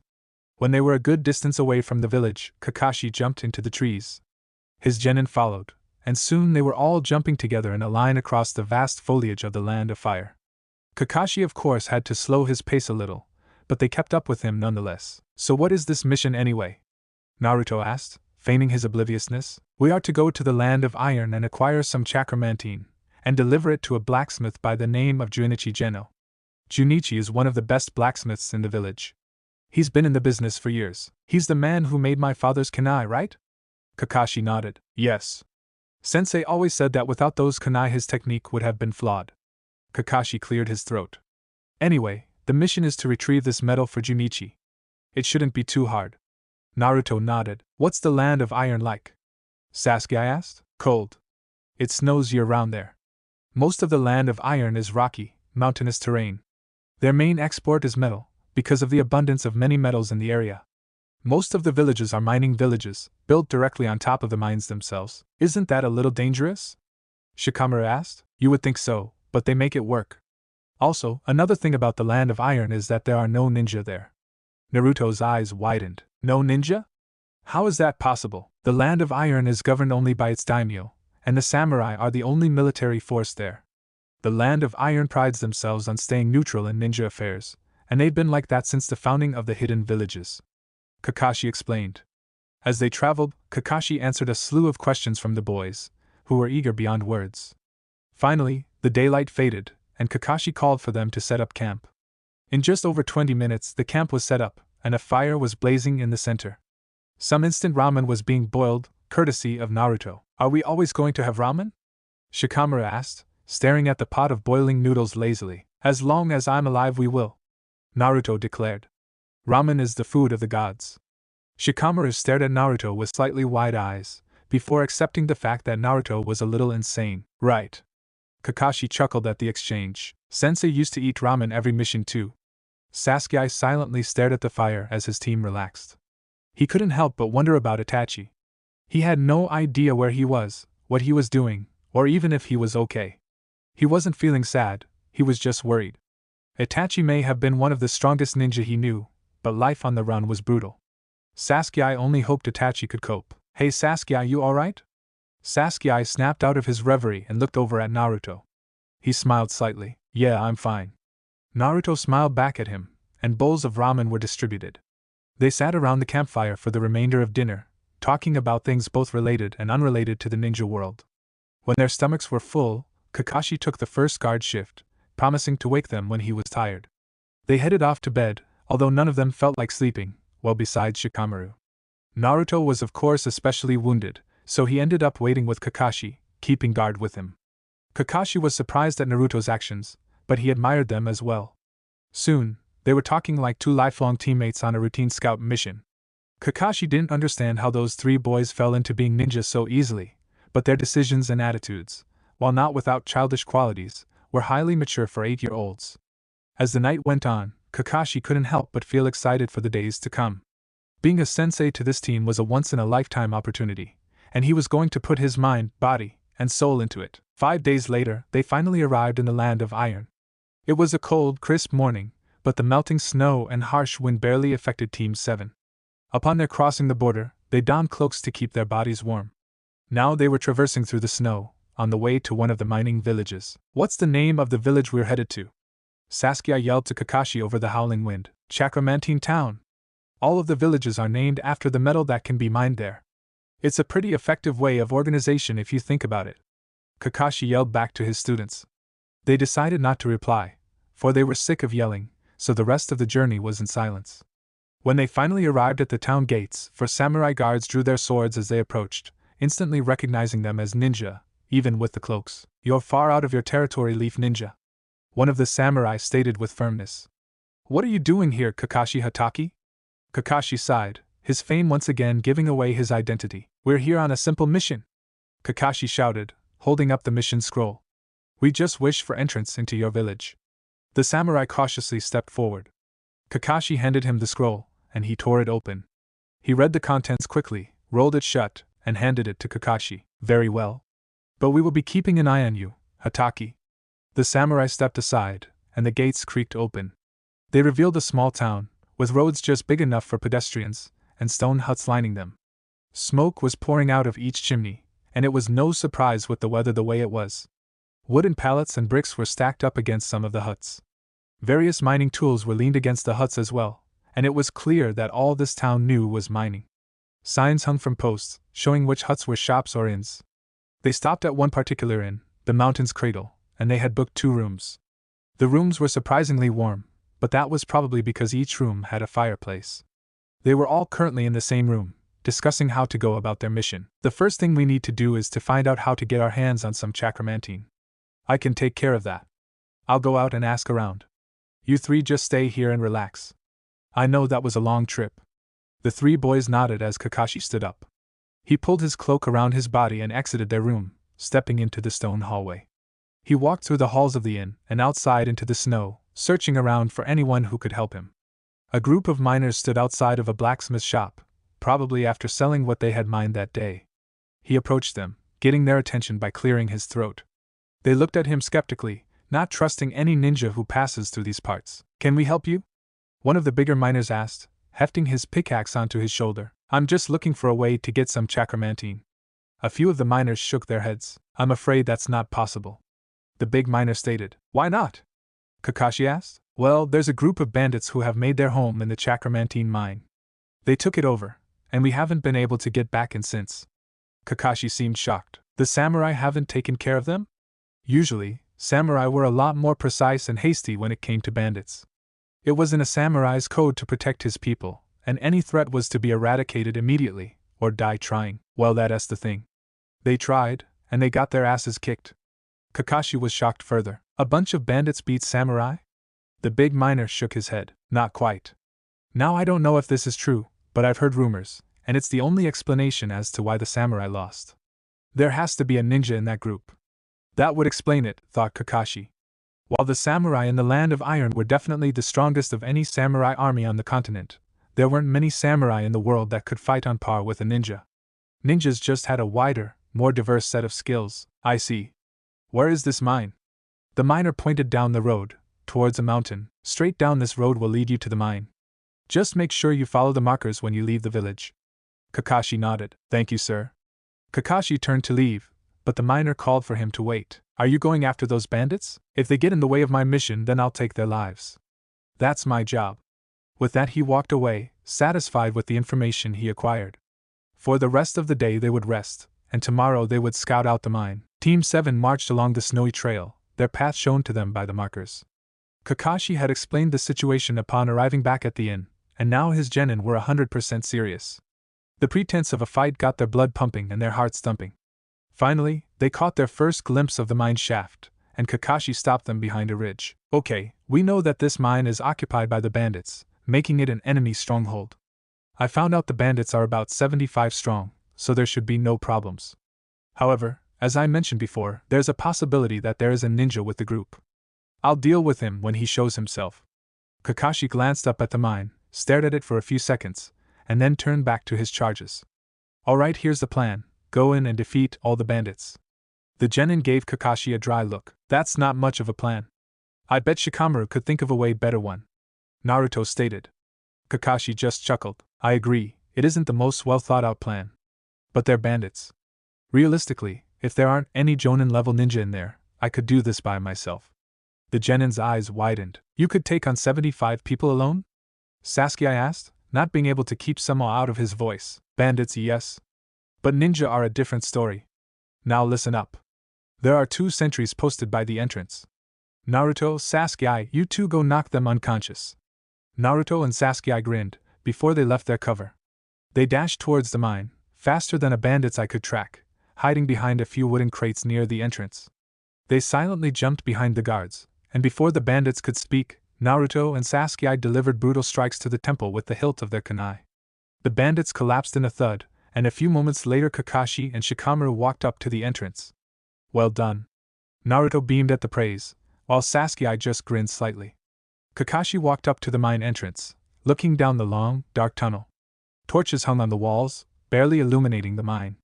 Unused tools and various supply crates were stacked against and on top of each other, but there was no sign of the bandits. It looks like the bandits are further in. Let's go in and see what we can find. Kakashi started to walk into the mine, and his students were right behind him. They retreated quietly through the mine, in order to keep their presence hidden. Finally, they reached what looked like one of the huts back in the village, except it was at least 30 times larger, and Kakashi decided to investigate it. As soon as he walked into the large hut, he regretted it. This must have been the barracks, because all 75 of those bandits turned and glared at him when he walked in. Aha, I knew I took a wrong turn. Get him! Kakashi sighed and started to fly through hand seals. On the outside, Team 7 was waiting patiently for their sensei when the roof exploded, showering stones everywhere. Kakashi jumped out of the hut and landed next to his charges. Ready for a fight? Naruto grinned in anticipation as the bandits came pouring out of the barracks. They surrounded Team 7, leaving them no choice but to fight their way out. It was quiet for a moment, until part of the bandits parted, giving room for who Kakashi assumed to be the leader to walk through. Well, did those pesky villagers finally swallow their pride and hire some ninja to take care of us? The man grinned and stared at Kakashi, his headband shining in the low light. And not just anyone, but the copy ninja himself. This just keeps getting more interesting. We're here for the Chakramantine, Kakashi replied. It's not my mission to kill you, but I will if you get in my way. The rogue ninja started laughing. So righteous. Well then, Kakashi, I tire of this banter. Show me the power of the copy ninja. The ninja, who was previously a member of the Hidden Sand Village, judging by his slashed-out headband, pulled out a katana and charged it with wind chakra. Kakashi's eyes widened. He may be a little stronger than I thought. He mumbled to himself. You three take care of the bandits, he shouted, before charging a kunai with lightning chakra and charging in. He threw his kunai, knowing that hand-to-hand with a wind user was not in his best interest. He followed up his throw with a few hand seals, fire style, rolling fire. Kakashi blew out a wave of fire that rushed across the ground at his opponent. His opponent jumped into the air and dove in at Kakashi, his katana aimed at Kakashi's head. Kakashi stepped sideways, letting the blade pass by him, before grabbing the rogue ninja's arm. He snapped it backwards, hearing a satisfying crunch as he did. The Rouge Nin grunted in pain, but he didn't falter. He switched the grip on his sword, bringing it around to cleave Kakashi's head off. Kakashi substituted with a rock in time to save his head, and he reappeared behind the missing ninja with a kunai at his throat. "It's over. Don't move or I'll kill you." The ninja started to laugh, and when he twitched, Kakashi plunged the kunai into his jugular, ending his life. Naruto had never thought about fighting this many enemies at once. It was complete chaos. Bandits were hacking and slashing at him and his teammates left and right. With the addition of numerous shadow clones, it was almost as if there was a tiny war going on. But what the bandits made up for in number, they definitely lacked in skill. Naruto understood why Kakashi said he would be able to take all these idiots by himself. He was sure that he could have done it just as well. The bandits took no time at all to defeat, and by the end there were a bunch of tied-up, unconscious ruffians decorating the mine floor like lawn gnomes. Naruto surveyed his team's work proudly, deeming his first mission a complete success, even if they hadn't technically accomplished it yet. Now was the easy part. Eventually, Kakashi came back and joined them, although the other ninja did not. They didn't ask, nor did Kakashi tell, but they knew what Kakashi had done. "Any casualties?" The white-haired ninja asked as he approached the boys. "I think one of them might have gotten my hair." Shikamaru started with annoyance, feeling the back of his hair. "Well then, we should get you to a hospital right away," Sasuke said, completely straight-faced. Naruto giggled, and Shikamaru rolled his eyes. "Fine, but you have to carry me." At that, Sasuke frowned. "Never." Kakashi patted both boys on the head, turning their expressions into smiles. "You guys did great today. I couldn't be any prouder than I am right now." "Does that mean you'll treat us to ramen when we get home?" Naruto asked excitedly. "No. I would like to hold on to this next paycheck, thank you very much." Naruto sulked, before his head snapped up. "Hey, where is this metal we're supposed to find anyway?" Kakashi looked around. He walked over to a shiny, silver rock formation. "Found it." Shikamaru rolled his eyes, and he walked over. "This is chakramantine?" he asked, examining the rock. "Yup. Grab a kunai and start breaking off chunks of it. We'll seal it in a scroll, and then our mission will be complete." Naruto and Sasuke walked over, pulling out kunai along with Shikamaru. They got to work on the chakramantine vein, breaking off as many large chinks as they could. After about 10 minutes, Kakashi stopped them and sealed their prize in a scroll. "That should be enough. Come on, we'll go back to the village and rest for the rest of the day. Tomorrow we depart for home." Naruto couldn't help but smile at the sight of the Leaf Village gates. After another long 5 days of travel, he was ready to lie down in his comfy bed and sleep. The villagers of Chakramantine Town had been extremely thankful for the eradication of the bandits, stating that the bandits had put the village in a chokehold with their occupation of the mine. Their last night at the inn had been free, and many other gifts were offered to them as well, but they were all declined. The samurai had cleaned up the rest of the bandits, although they could take no credit for it. When they arrived in the village, Kotesu and Izumo, the gate guards, told them the Hokage was expecting them. "He wished to speak with your team immediately upon your return," Izumo had told Kakashi. When they arrived in his office, Hiruzen was puffing his pipe, staring out the window. "You wish to see us, Lord Hokage?" Hiruzen turned around and set his pipe on his desk. "Indeed. How did they perform?" the professor asked, getting straight to the point. "Better than I did on my first mission, that's for sure."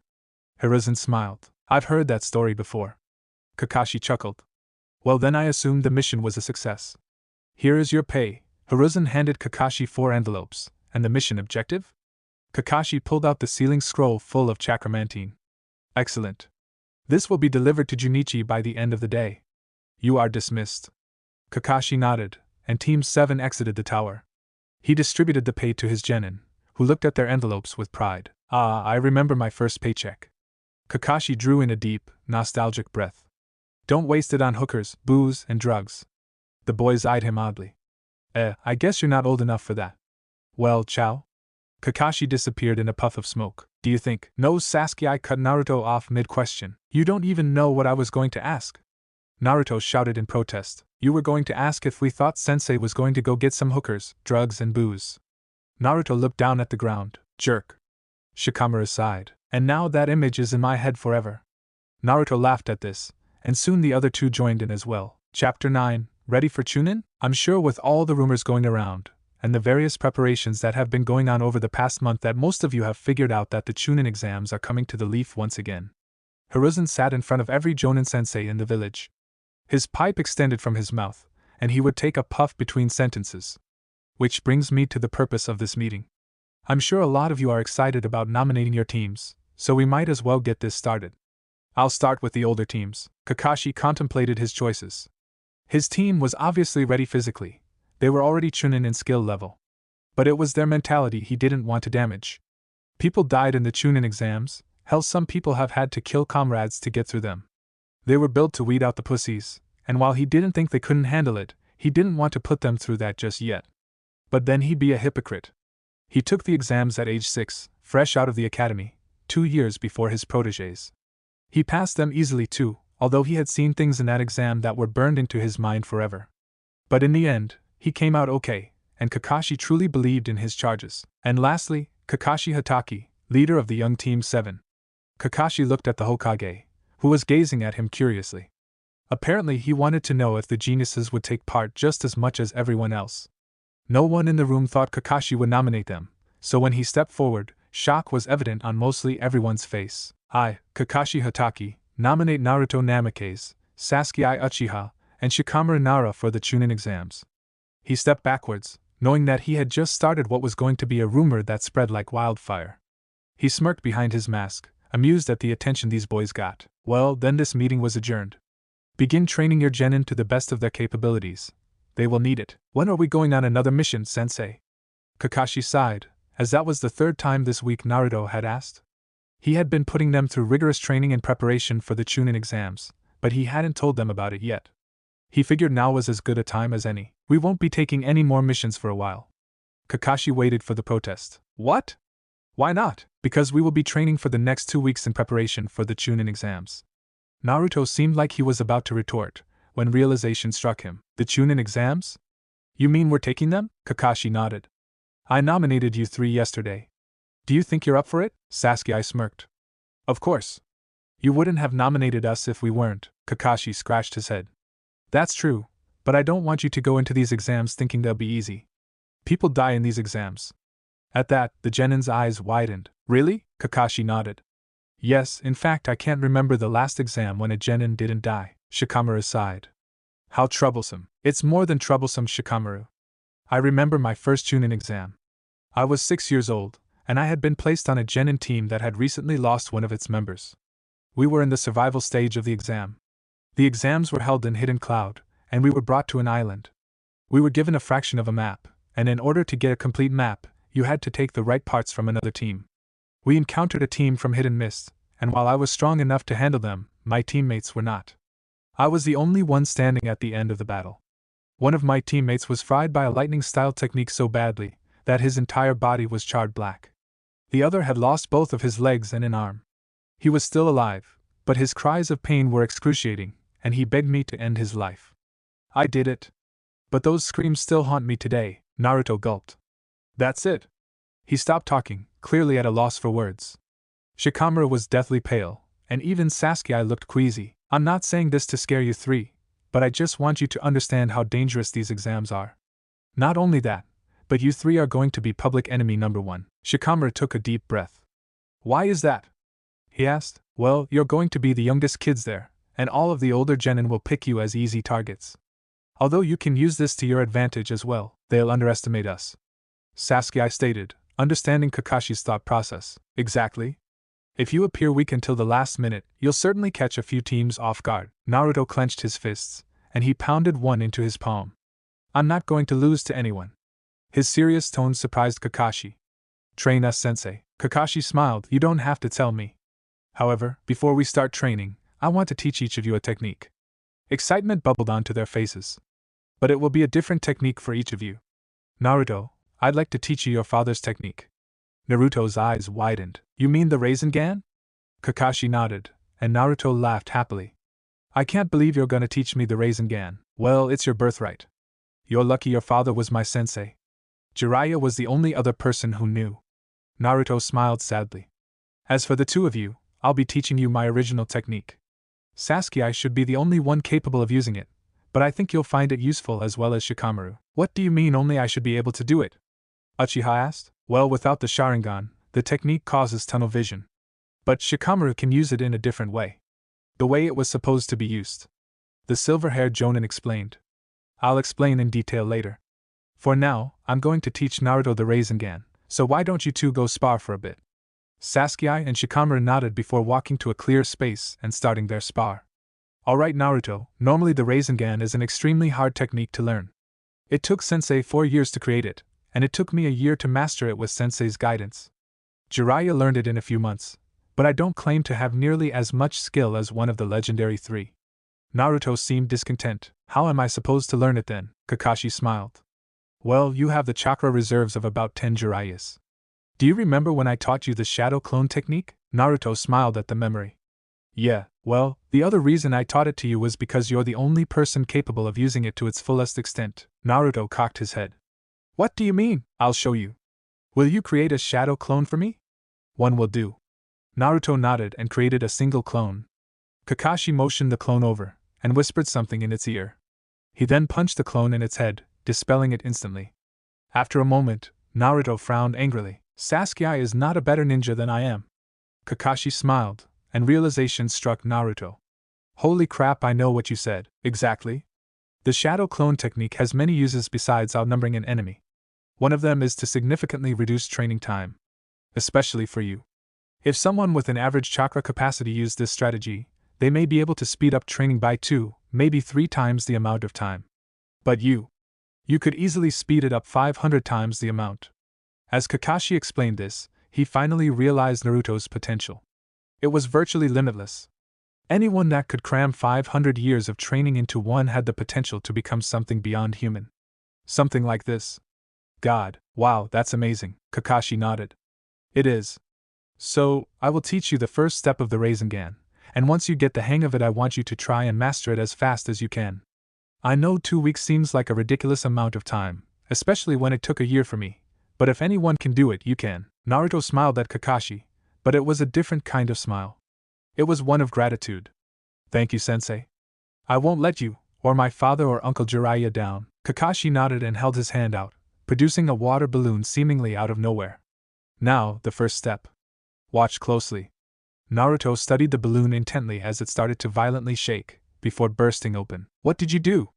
Naruto asked. I used my chakra to spin the water in the balloon so violently that it popped. Now, Kakashi walked away for a minute, before returning with an absurd amount of bags, all containing water balloons. I got you all the water balloons you could possibly need, so create a bunch of clones and get to work. Naruto nodded, and created his army, ordering them to pick up a balloon and work on the technique. Meanwhile, Kakashi had stopped Sasuke and Shikamaru's spar, calling them over. Alright Sasuke, this really should only take a minute, with the help of the sharing. No. Kakashi blinked at his student's response, before he looked at where Sasuke's gaze was directed. Shikamaru seemed surprised too. He was staring intently at the group of Narutos, who were now cursing up a storm at their failure. Kakashi vaguely wondered where Naruto had learned such language, but he shook his head and smiled. Very well. We'll do this the normal way then. Sasuke grinned, and Kakashi held his arm out, gripping his wrist with his other hand. In seconds, his hand was crackling with blue lightning, and Sasuke could feel the raw power emanating from the technique. As soon as it started, the electricity stopped, and Kakashi relaxed. That was the Raikiri, an advanced form of the Chidori. I'll be teaching you the Chidori, but they're extremely similar, the only difference being that the Raikiri has more destructive power. Now, while I can't be sure, I have a strong feeling in my gut that you, Sasuke, have an affinity for lightning chakra. Hold your hand out. Sasuke complied, and Kakashi held him out, an inch of space between both. Jonin concentrated, and after a second a spark of lightning jumped from his hand to Sasuke's. You are. That's great, that makes this a hell of a lot easier. Did you feel anything when the lightning chakra touched you? Sasuke nodded. Yeah, my whole body felt numb and tingly. Kakashi raised an eyebrow. His whole body? He must be able to conduct it easily. I swear these kids. Kakashi smiled under his mask. That's good. Now to test you, Shikamaru. Kakashi did the same to his other student, although a noticeably weaker spark appeared. Not as strong as Sasuke's affinity, but good enough. That really makes this easy. Now you know that numb and tingly feeling you mentioned, Sasuke? Uchiha nodded. Good. Try to recreate that feeling. Both boys closed their eyes and concentrated, trying to let the numbness spread through them.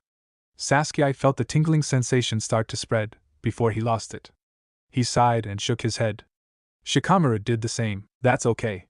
It takes years for some of the strongest jonin to master elemental manipulation. I'll do it, Sasuke said firmly, gazing at the group of clones. I wouldn't have started teaching you if I didn't think you could. Now practice. And practice they did, for hours and hours. Finally, Shikamaru gave up and collapsed in frustration. I can't feel my face. He felt a pinch on his cheek and he yelped in pain. Ow Kakashi, what the hell? The mentioned jonin giggles. Clearly your face isn't numb if you felt suddenly. A water balloon smashed against Kakashi's face. Naruto. He turned to see Naruto smiling at him. His clones dismissed. What's the next step? Kakashi's eyes widened. You're done already? Naruto held out another water balloon, and in seconds it burst open. Kakashi was shocked. Amazing. Sasuke also walked over, sweat pouring down his face, breathing heavily. Don't think you can outdo me, Naruto. Sasuke held out his hand, and Kakashi couldn't contain his gasp of surprise when sparks of electricity jumped down his arm. A genin getting the hang of elemental manipulation in a day was impossible. It seemed there truly were no boundaries this team couldn't break. Kakashi shook his head and stood up. Well, I definitely wasn't expecting that. We'll take the rest of the day off then. Oh, and Naruto? The blonde cocked his head. You have 5 seconds before I get you back for that balloon. Naruto's pride turned into fear, and he quickly dashed away. Kakashi saluted his other 2 students, before disappearing. You'd think he would get that he can't screw with Kakashi. Shikamaru stated, shaking his head. Sasuke collapsed on his back, taking a deep breath. I don't think he cares. Shikamaru shrugged and lied down next to Sasuke, content with Cloud watching with his teammate. It was 2 days before the Chunin exams began. Ninja from every hidden village were arriving by the minute. Team 7 was training for the last day, before resting up tomorrow. Sasuke had done the impossible. He had mastered his second elemental nature, along with the Chidori, although he could only use it twice in battle before he exhausted his chakra supply. Naruto as well had mastered his father's technique, and much to Kakashi's surprise, he was already trying to figure out ways to improve it. Kakashi mentioned that Minato had always said the technique was incomplete, and that he wanted to add elemental manipulation. Naruto seemed excited to tinker with the idea, but Kakashi doubted he would get anywhere anytime soon. Although they had surprised him so much, he really couldn't be sure. Shikamaru had been unable to master the Chidori in time, but his lightning manipulation was coming along, and he would master the technique soon. On a whim, Kakashi had also taught his team the body flicker technique, a simple technique that could possibly save the life of the user. Kakashi was now convinced his team was fully prepared. Alright, that's enough. The 3 genin sighed in relief and collapsed wherever they had been standing. Kakashi has really pushed them in their last spar, and even he was feeling winded. Go home. Rest and recover, you'll need it. Kakashi disappeared then, leaving the tired genin to drag themselves home. They stayed on the ground, deciding to do a little cloud gazing, something that had become a sort of ritual for them. They stared at the night sky, letting the sight relax and soothe them. No words were spoken, for they were too tired for that, but none needed to be. They were a team thick as thieves, and even through silence they understood each other. Finally, they stood as one, and walked themselves home, each falling asleep as their heads hit their pillows. Naruto groggily rubbed his eyes as he sat up. It was now well into the afternoon, but after yesterday's training it was no surprise he woke up so late. He lazily put on some casual clothes, and ventured out into the village. Everywhere he looked he saw ninja from other villages. They were all much older than Naruto, and the blonde felt a little proud that he was one of the youngest in the exam. He let this thought float through his head until he caught sight of a team from hidden sand. There were 2 boys and a girl. The girl and one of the boys looked like they had just graduated from the academy. But the other boy seemed to be Naruto's age. Naruto was surprised to see someone else so young, but it excited him too. This boy was obviously strong, and Naruto couldn't wait to cross paths with him during the exams. Chapter 10. The exams begin. Naruto, Sasuke and Shikamaru stood at the entrance to the academy. It had been a while since they had last been here, and they couldn't help but think of the peers they left behind. While they were stuck in the classroom, the members of Team 7 were already living out their dreams. And now they were trying for a promotion. Hundreds of genin from every village surrounded them, all vying for the rank of Chunin. The tension between the examinees was high, for everyone, even comrades, were enemies on this stage. Team 7 stuck close together, following the crowd to the top floor. When they reached the top, Kakashi was standing off to the side. Hey! He called them over casually. Are you three sure about this? He asked as they approached, although he could have guessed their answer. Are you kidding? I've never been so ready in my life. Just watch us become Chunin-sensei. Kakashi shook his head with a hidden smile. Your confidence is reassuring. Well, I have a lot of money riding on you three. Don't let me down. Oh, and don't die. With that, the silver-haired Jonin walked away, leaving his genin frowning. I wonder if he realizes how unhelpful that sounds. Shikamaru started with a sigh. They walked into the large classroom, which was packed full of candidates, and that's where Naruto saw the red-headed boy. Hey guys, look over there. His teammates glanced at where Naruto pointed, and they were shocked. He looks just as old as us, Shikamaru stated. At that moment, the boy looked over at them, pinning Naruto with a chilling glare. Naruto squinted and grinned, feeling the power this boy emanated. Something about this boy called out to him, and he was gonna make sure he found out what. Naruto. Are you okay? Naruto looked over at Sasuke, who was looking at Naruto like he sprouted a new head. I'm fine. Why do you ask? Your eyes. They're red. Naruto blinked and grabbed Sasuke's head, looking straight at his headband. Staring back at him were two feral, red eyes. Whoa! He stumbled back, rubbing his eyes furiously. When he looked back at the headband, his eyes were back to their normal cerulean color. What was that? I don't know, but we'll have to figure it out later. The proctor is here. The room fell silent as about 20 Chunin, led by a stoic-looking Jonin, entered the room. Shikamaru scoffed. Troublesome. Shikaka smirked at Shikamaru's statement, but didn't acknowledge him. Alright everyone, I am Shikaka Nara. Welcome to the Chunin exams. Now sit with your teams and shut the hell up. The group of Chunin hopefuls quietly complied, taking about a minute to settle down. The Chunin proctors stood around the room, and Shikaka stood in the center. Listen up, I won't explain twice. This first exam is a test of the mind. Each team will be given a mission situation, and you must respond accordingly. You will be given a scroll by one of these Chunin. He lazily gestured at the proctors and then led you into a smaller room, where you will receive further instruction. Any questions? It stayed quiet. Good. The exam begins now. The proctors distributed scrolls to each team, and they were led out of the room one by one. Team 7 was led into a small classroom, and the Chunin left them without a word. What do we do now? Naruto asked. The head proctor said to wait for further instructions. Sasuke answered. Shikamaru shook his head. Open the scroll. Knowing my dad, there won't be any more instructions. Sasuke shrugged and unraveled the scroll. It's blank. Shikamaru sighed. He's not making this easy. Try the door. Naruto walked over and jiggled the doorknob. It's locked. Shikamaru looked around. Alright, we need to look for something out of place. That's how we're getting out of here. How about the window? Naruto asked, pointing at said window. That would be too easy. He heard a click, and he looked at Sasuke, who had opened the window. Huh. Guess he forgot about the windows. The three genin jumped out the window and climbed onto the roof. They found the room where they had originally been, and they broke in through the window. Shikaku, who was alone, sighed when he saw the three boys. Son, only your team would be the team to use the window. Naruto grinned. Well, whose idea was it? Naruto stepped forward. Mine, I see. You fail. Naruto balked. What? Why do we fail? Shikaka shook his head. I didn't say you three. Naruto's eyes widened. Your teammates can pass, but you're done. Shikamaru frowned. For what reason? The point of the test was not to break out through the window. So one of you will be punished.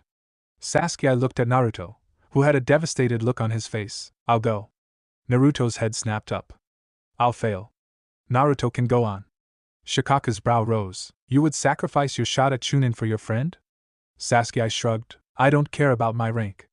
Plus, there's no point in beating these exams if I can't fight Naruto in the end. Naruto slightly grinned at this, but he shook his head. I'm not letting you quit for me. I messed up, I'll go. Shikamaru shook his head. Neither of you are going. Shikamaru turned to his dad. You wouldn't disqualify one person from a team. It wouldn't make sense. Either we pass as a team or we fail as a team. Shikaka smirked. Very well. You all pass. Shikamaru grinned, while Sasuke and Naruto went wide-eyed. But you just failed us. Naruto stated in confusion. It was never about how we escaped. It was all just a test to see how we responded. Shikamaru explained. Saw through that, did you, son? I told them it would be too easy for you if I was the proctor.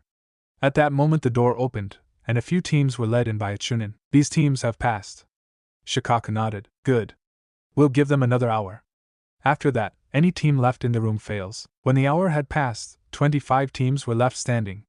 The rest had been berated for their idiocy, and then promptly kicked out of the academy. When all was said and done, the rest of the candidates sat in the large classroom, with Shikaku watching over them. It was dead silent, and the genin were waiting for some kind of signal to start the second exam. When the door clicked open, everyone's head turned to see who it was. Ah! You have indeed done well, Shikaku. I can tell the fires of youth burn brightly in these genin. Naruto recognized the voice immediately, and a groan escaped him. What? Sasuke whispered. The next proctor is a lot to handle. Whatever you do, don't look at his eyebrows. Sasuke thought that sounded strange, until he saw the proctor's face. His eyebrows were literally the size of caterpillars. Chills ran up and down his back. Let me introduce myself. I am the beautiful blue beast of the Leaf Village, Guy Mato. Several genin raised their eyebrows. I am the second proctor of the Chunin exams. Now, follow me everyone. With that, Guy crashed through the window, landing easily and sprinting off. Shikaku sighed. Please use the door. The genin complied, and moments later they were following Guy's dust trail. They finally arrived at a large, fenced-in forest, and Guy was standing on the fence. Ah! You have arrived! Then let me wait no longer. This guy spread his arms out as the forest of death. Inside this forest are some of the largest, vilest, and most dangerous animals in the land of fire. I personally love to train against hundreds of mammoth spiders. They are quite clever opponents. Shikamaru scoffed. Troublesome. Your goal in this forest is to find one of these scrolls. Guy held up a green scroll with the leaf symbol on it, and then find your way to the watchtower in the center of the forest. But you only have 5 days to do so, and you must have all of your team members with you at the end to pass. How do we find these scrolls? A random genin called out. Excellent question, my youthful friend. Each team will be given a fragment of a map. You must acquire the other part of your map from another team, any way necessary. Now, I will pass around these waivers. You must sign them so that the Leaf Village cannot get in any trouble in case you die. A few genin blanched, but Guy kept a smile on his face. Anyone need a pen? Naruto, Sasuke, and Shikamaru signed their waivers and handed them to Guy before getting their map from a Chunin. They were led to one of the many gates surrounding the forest, and they patiently waited for the signal to start. So, Shikamaru, what's the plan? Naruto asked, leaning against the fence. Well, I noticed that pretty much every team was eyeing us up. Us and that team from Sand. It was surprising to see another kid our age. Sasuke nodded and turned to Naruto. What happened back in that classroom? Naruto sighed. I have no idea. As soon as I looked at that kid He shook his head. I don't know. But I'm scared. Red eyes could only mean. He didn't finish his sentence, but the answer loomed over them like a shadow. Even the Chunin observant was interested in their conversation, though he didn't dare show it. Well, there's nothing we can do about it now. If it happens again, we'll deal with it. Shikamaru started with a shrug. Like Sensei said, everyone is gonna look for us. I say we find a nice, secluded spot and set up some traps. Make them come to us. At that moment, the gates swung open, and a loud horn blasted, signaling the start of the second exam. Team 7 dashed into the forest, ready to set Shikamaru's plan into motion. They stopped in the first clearing they found, and Shikamaru surveyed the area. This looks good enough. Let's start. Shikamaru's eyes widened. Start what? Naruto asked. Don't move. Shikamaru ordered. There's a giant millipede behind you. What? Naruto jumped and turned around, coming face to face with the creature. Globs of spittle oozed from its mouth, and its fangs were inches from Naruto's face. Naruto jumped away just as the millipede dove at him. Troublesome idiot. Shikamaru sent his shadow out and ensnared the millipede. He grunted and fell to his knees. Can't. Hold it. Sasuke jumped into the air and smashed his foot onto the millipede's head as Shikamaru pulled his shadow back. The creature crashed to the ground with a moan, as Naruto readied his father's technique. A blue ball of swirling chakra formed in his hand, and he jumped straight over the millipede. Rasengan! Naruto's attack drilled into the millipede, splattering its entrails all over the ground and Naruto.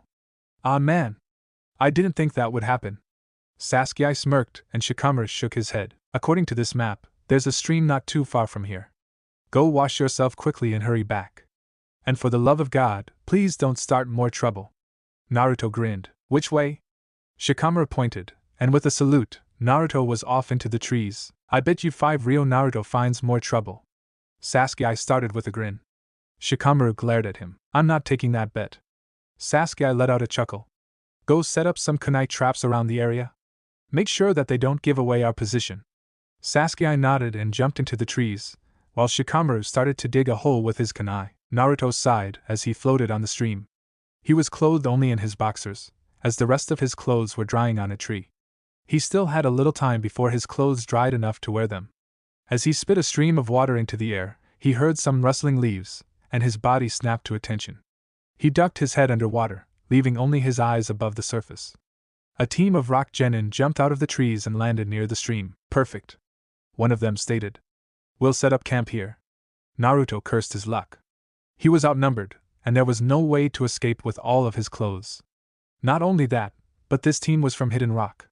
Surely once they spotted him they would try to tear him limb from limb, all because of what his father did during the Third Shinobi World War. Naruto weighed out his options in his head.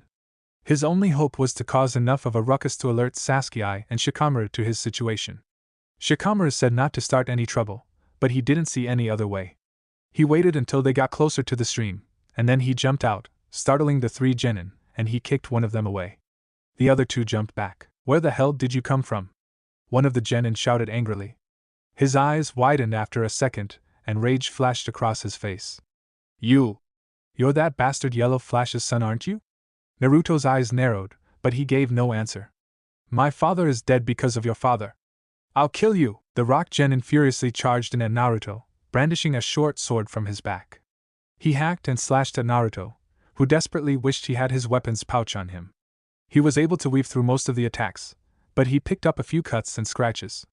One of the rock genin's teammates suddenly appeared behind him, and Naruto was only barely able to deflect the stab at his back. The blade instead slashed through his side, leaving a bloody gash behind it.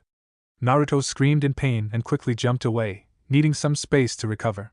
He fell to a knee and held his side as the blood poured out of the wound. Not so tough now, are you, Pipsqueak? When I bring your head to the Tsuchikage, he'll promote me on the spot. Naruto stood up and made his signature hand sign, Shadow Clone Technique.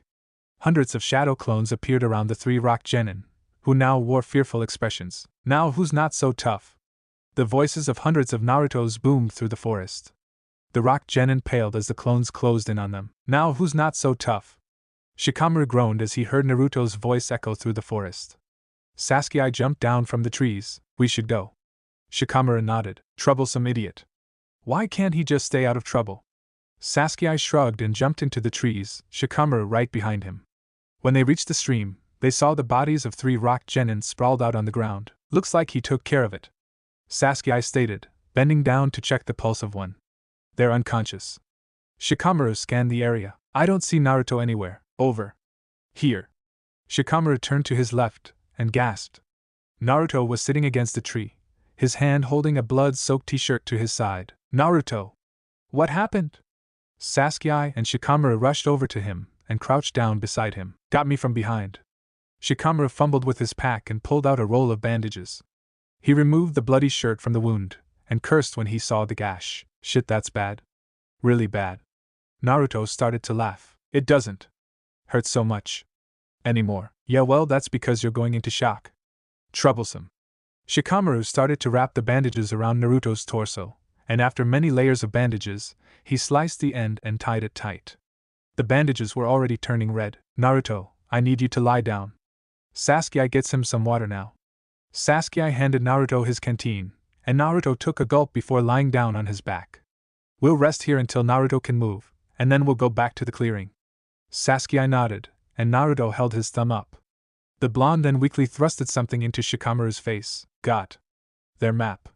Shikamaru inspected the map before pocketing it. It's the same one as ours, but I'll keep it as a bargaining chip in case anyone finds us. Good work, Naruto. The blonde smiled before closing his eyes and falling asleep. What do we do with them? Sasuke asked, pointing at the rock team. Tie them up against a tree. And gag them. Sasuke nodded and got to work as Shikamaru stared at Naruto's wound.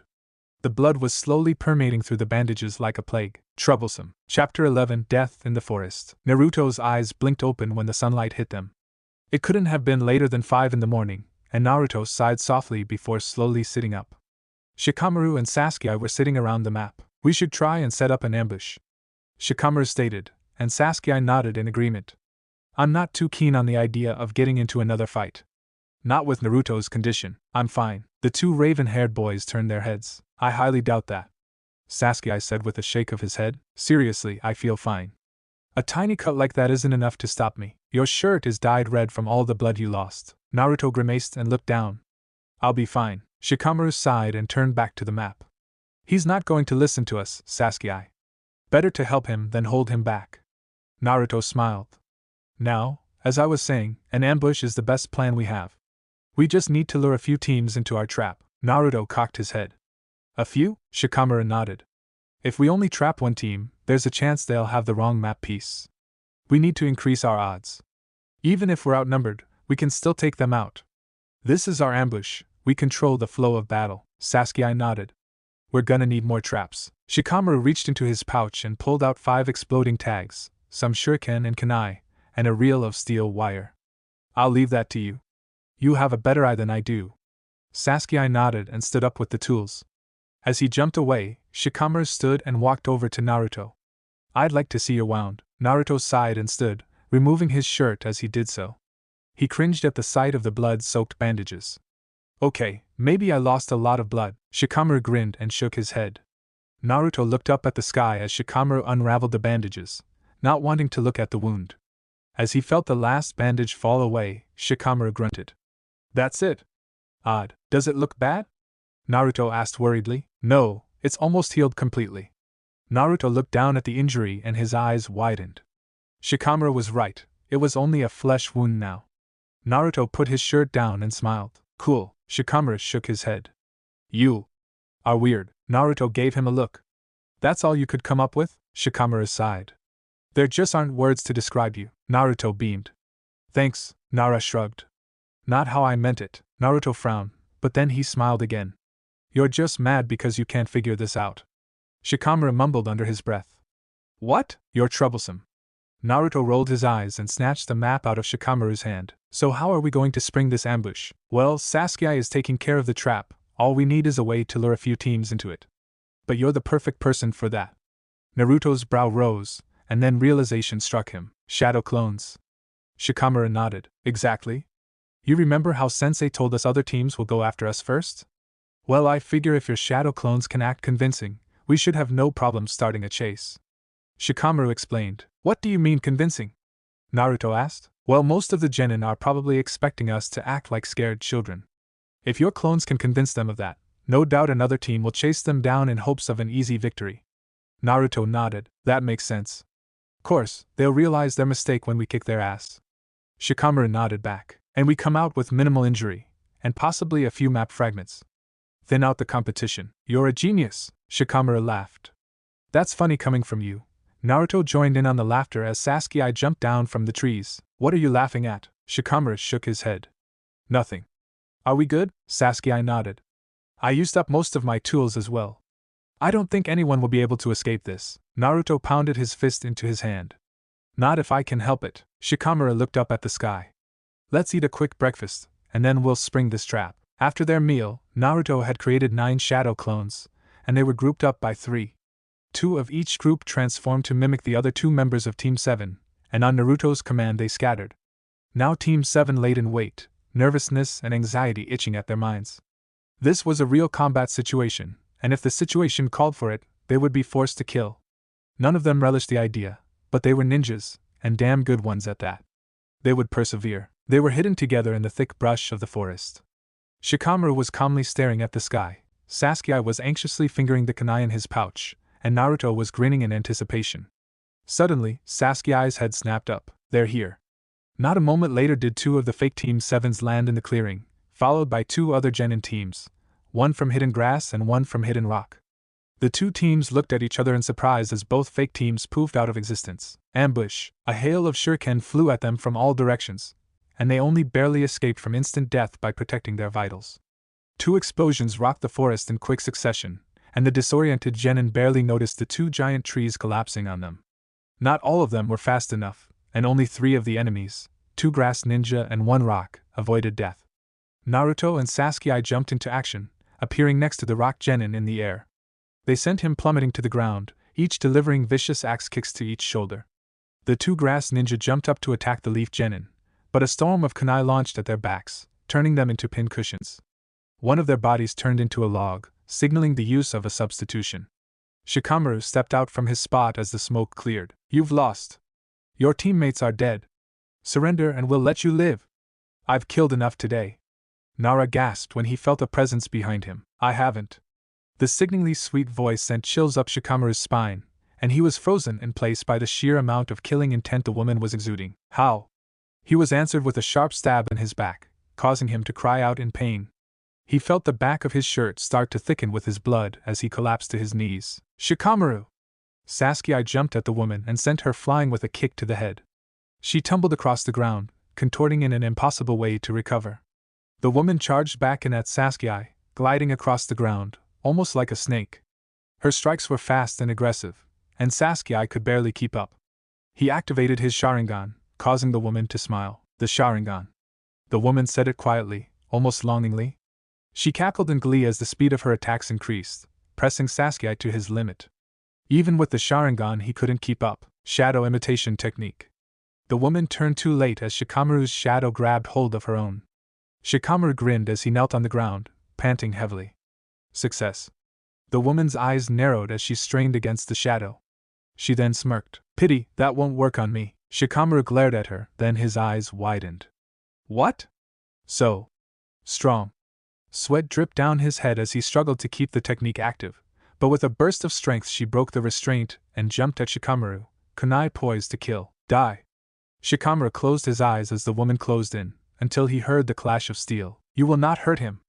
Naruto stood in front of the woman, his kunai keeping hers inches from his chest.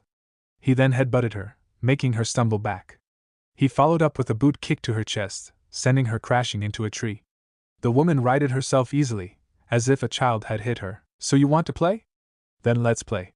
She suddenly appeared in front of Naruto, ramming her knee into his stomach. Naruto gagged as spit flew from his mouth, then flying through the air into a tree. Sasuke jumped at the woman and rushed her with a flurry of strikes, but she easily weaved through them. The Uchiha jumped back after the assault, flashing through hand seals and grabbing his wrist. Chidori! The woman's eyes widened and an elated grin spread across her face. She did nothing as Sasuke charged at her, blue lightning carving into the earth. She began to laugh maniacally as Sasuke's hand pierced her heart. When her body turned to mud, Sasuke cursed. Sasuke! You are everything I expected you to be. No. You are more than I could have ever hoped for. Sasuke's eyes widened when she said his name. How?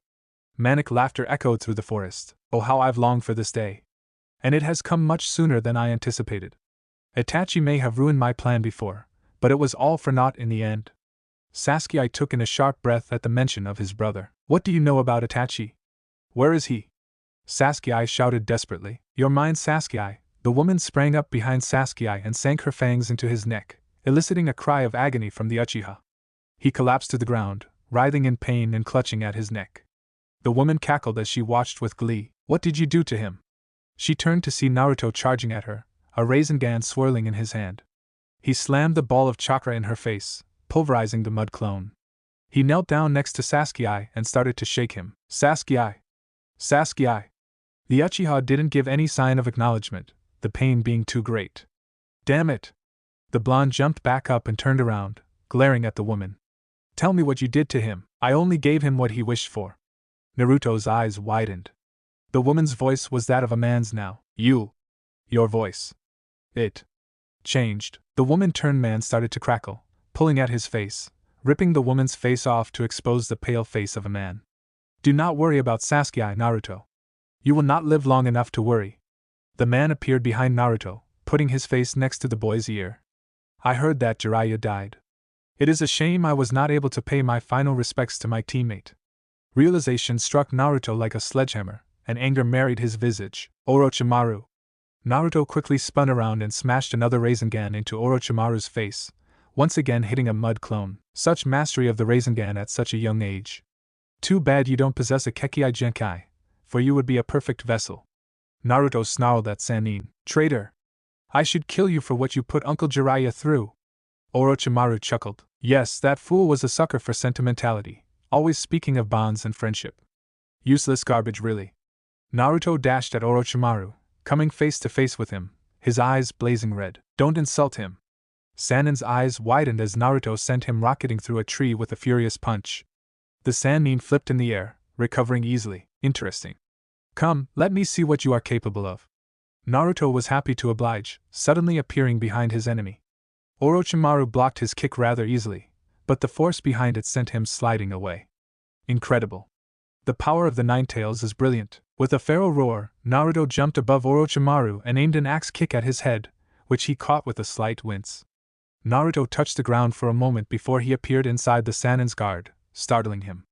With a furious roar, a burst of red chakra exploded outwards from Naruto, sending the Sannin flying through the air.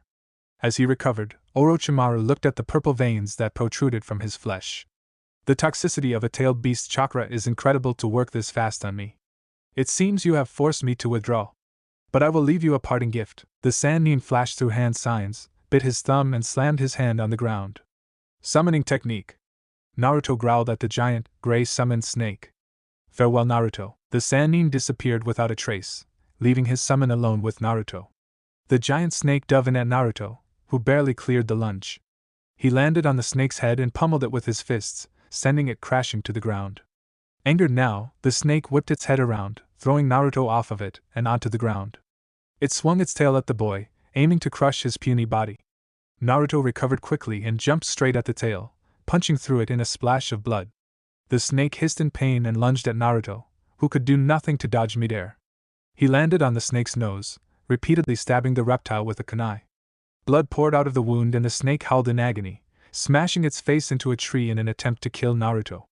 Naruto barely avoided being squashed, jumping onto the tree as the snake collapsed. He formed a Rasengan in his hand and leapt towards the summon, slamming the technique into its head, caving its skull in. The summon disappeared after that, and Naruto could only smile before collapsing. Shikamaru decided that this exam was by far the most troublesome thing he had ever dealt with. So far he found Naruto on the verge of death, ran into an S-class criminal with a grudge against the Leaf, and now he was forced to look after his teammates in their unconscious states after their miraculous survival in the encounter against said S-class criminal. Troublesome. Not that he minded watching his teammates, but quite frankly he didn't know what the hell to do. Sasuke had broken out in fever, and his breathing was ragged. He was shivering despite the jacket draped across him, and Shikamaru was truly worried. Naruto, on the other hand, was suffering from severe chakra exhaustion. It was a wonder he was alive, really, but Shikamaru stopped letting Naruto surprise him. The kid was an anomaly. Besides that, Shikamaru had his own injury to deal with. The stab wound from Orochimaru was painful, and had it been a few inches to the right, it could have punctured his lung. It was a pain in the ass to wrap too. NGH. Shikamaru's eyes widened as Naruto's eyes opened. Where? Easy, Naruto. The blonde turned his head towards Nara, who was sitting against the trunk. I found some decent cover. We should be okay here. Naruto nodded and pushed himself up. Should you be getting up? Don't really have a choice, he replied with a grunt, earning a sigh from Shikamaru. We need it. To get the scroll, Shikamaru pulled out 2 maps from his pocket. Well, one of those genin from Hidden Rock had the map we needed. But there's one problem. Nara handed the fragments to Naruto. It doesn't show where the hell we need to go. Naruto examined the maps, noting that there were no points of interest marked off. He flipped each of them over, and a smile grazed his face. It's a seal. Naruto laid the map pieces side by side and channeled his chakra into the seal. The map stitched itself together, and Naruto flipped it over, examining it with a grin. And there's your scroll. Naruto handed the map to Shikamaru, and sure enough the Nara heir spotted the red X on the map. Huh. Clever. Naruto stood up with a groan and cracked his back. How is he? The blonde asked, shooting a worried glance at Sasuke. I don't know. Orochimaru did something to him. He has a fever, and he hasn't stopped sweating. I think it has something to do with that mark on his neck. Naruto's brows furrowed. What mark? Shikamaru simply pointed at the Uchiha's neck, and Naruto knelt down next to him. Naruto rolled Sasuke's head over, and his eyes widened. That looks like a seal too. Shikamaru's brow rose. Why can you identify a seal so easily? Naruto shrugged. My uncle was a seal master, and my father was the most powerful seal master in the world in his time. I've read my dad's book on Fuinjutsu about 112 times. Shikamaru's eyes widened in disbelief, and Naruto rolled his eyes. What, I can't read too? Shikamaru deadpanned, and Naruto sighed. Yeah, I don't like to read that much. But my dad wrote it, so I'll read it as many times as I can. Naruto unzipped his weapons pouch and pulled out a small book. I always keep it to myself. Either this or the Tale of the Gutsy Ninja, my uncle's book. He tossed the book to Shikamaru. Why are you giving this to me? He asked in a curious manner. The blonde grinned. I want you to read it, obviously. I think you'll find it intriguing. Shikamaru shrugged and put the book away, and Naruto stood. Give me the map. Shikamaru stood and eyed him suspiciously. Why? I'm going to get the scroll. Shikamaru's eyes widened. You're not. We don't really have a choice. Someone has to stay with Sasuke, and I know you would rather do that than navigate this troublesome forest by yourself. Shikamaru sighed. But, I didn't beat Orochimaru to fail this exam, Shikamaru. I'm going. Shikamaru shook his head and handed him the map. I don't think you beat him. We're alive, aren't we? Shikamaru smiled. Yeah, we are. Naruto nodded. Don't worry. I'll be back by tomorrow. With that, Naruto jumped out of the underbrush, venturing into the forest alone. Naruto crouched behind a fallen tree, peeking over it at the battle that unfolded before him. He cursed his luck. The battle was taking place right where the scroll was hidden. But that wasn't all. The team from Hidden Sand, the one with the young redhead, was one of the teams in front of him. Naruto could feel his bloodlust from here. He watched as the other team of Genin, a team from the Hidden Leaf, launched everything in their arsenal at the Sand team. Sand rushed out of the gourd on the redhead's back and formed a wall in front of the Sand team, fully protecting him. Damn it! Why can't we hit him? One of the Leaf Genin shouted in frustration. Each of them were panting heavily, clearly at their limits. Suddenly, 3 tendrils of sand shot out at the Leaf Genin and wrapped around their necks. Mother will have your blood. The Genin uselessly struggled against the sand, their bodies being entombed by sand. Sand coffin. The grains of sand felt like thousands of tiny ants slowly devouring their bodies as they helplessly struggled against the instrument of their death. Their fearful cries were drowned out as they were completely encased in the sand. The redhead held his hand out. Sand burial. The boy closed his hand into a fist, and the sand compressed, pulverizing the Leaf Ninja, shooting their blood everywhere. Mother wants more. More blood. The boy turned towards Naruto's hiding spot and shot a tendril of sand at the blonde. He barely dodged it, jumping into the clearing. You murdered them. He started calmly. You. The redhead donned a maniacal grin. Yes, Mother craves your blood. I will kill you. Naruto jumped over another sand tendril, and he created a few shadow clones. Why? Why are you doing this? The redhead cackled. Because Mother commands me to. She must have the blood of the 9 tails. Naruto's eyes widened. I am Gaara of the Sand, Jinchuriki of the One-Tail Shikaku. Die 9 tails. Naruto sent his shadow clones at Gaara, too shocked to do anything else. This boy was just like him, but he was so different. His eyes were empty, but Naruto could tell they were hiding so much pain. Stop this! The blonde shouted as one of his shadow clones was speared by a sand tendril. I don't want to fight you, then die for me. The rest of the clones were killed, and a wave of sand rushed at Naruto. He jumped up as it crashed under him, creating a horde of clones. The army of clones rushed at Gaara, and Naruto jumped into the trees, hoping his clones would buy him enough time. When the last clone died, Gaara gazed at the empty clearing blankly. Soon, 9 tails, Naruto sighed in relief as he leaned against a tree. He had gotten away safely, and he had recovered the scroll as well. He felt conflicted. He wanted to help Gaara, to give the boy some kind of kindness. Clearly no one else was. Even his teammates watched him with nothing but fear in their eyes. It was a reality check for Naruto. One question kept floating through his mind: what if he turned out like that? He knew Gaara's life had to have been terrible. With a sad sigh and a silent promise, he was off into the trees again. It would be a few more hours until he returned to camp. But he was fueled by determination. I will help you, Gaara. Sasuke groaned as he sat up, the world spinning as he did. Shikamaru immediately perked up and rushed to his friend's side. Sasuke! Are you? Sasuke leaned over, and Shikamaru barely avoided his teammate's vomitum. Are you good? Water. Sasuke rasped quietly. Shikamaru grabbed his canteen and thrust it into Sasuke's hand, who gulped it down quickly. How do you feel? Sasuke wiped his mouth and sighed. My head is pounding and my neck is on fire. What? What happened? Shikamaru just sat back. We fought someone who is way stronger than us. Sasuke stared at him blankly, forcing him to elaborate. Orochimaru attacked us, as in the S-class missing ninja? Shikamaru nodded. And we're alive? You can thank Naruto for that. Sasuke's eyes widened. He took on Orochimaru? Sounds dumb, right? But this is Naruto we're talking about. Hey, I resent that. Sasuke and Shikamaru's heads snapped sideways to see Naruto grinning with a scroll in his hand. Is that? Sasuke trailed off, pointing at the scroll. Yeah. Just went and got it. Naruto replied tiredly. Ran into some trouble too. That red-haired kid. Shikamaru perked up. The one our age? Naruto nodded. Is he strong? Naruto looked down at the ground. Very strong. He's just like me. Shikamaru cocked his head, but Sasuke's eyes widened. You mean? Sasuke whispered in shock. Naruto only nodded, and Shikamaru sighed. Do you mean he's a Jinchuriki? Nara asked, hoping that Naruto meant something else. But Naruto's lack of response told him all he needed. How troublesome. Well, it's late.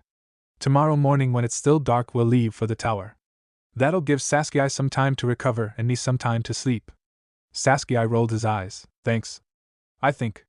Shikamaru gave him a lazy grin and Naruto sat down. Shikamaru nodded. Good. Well, I'm going to bed.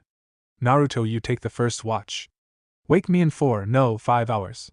Naruto waved him off and Shikamaru laid down, falling asleep instantly.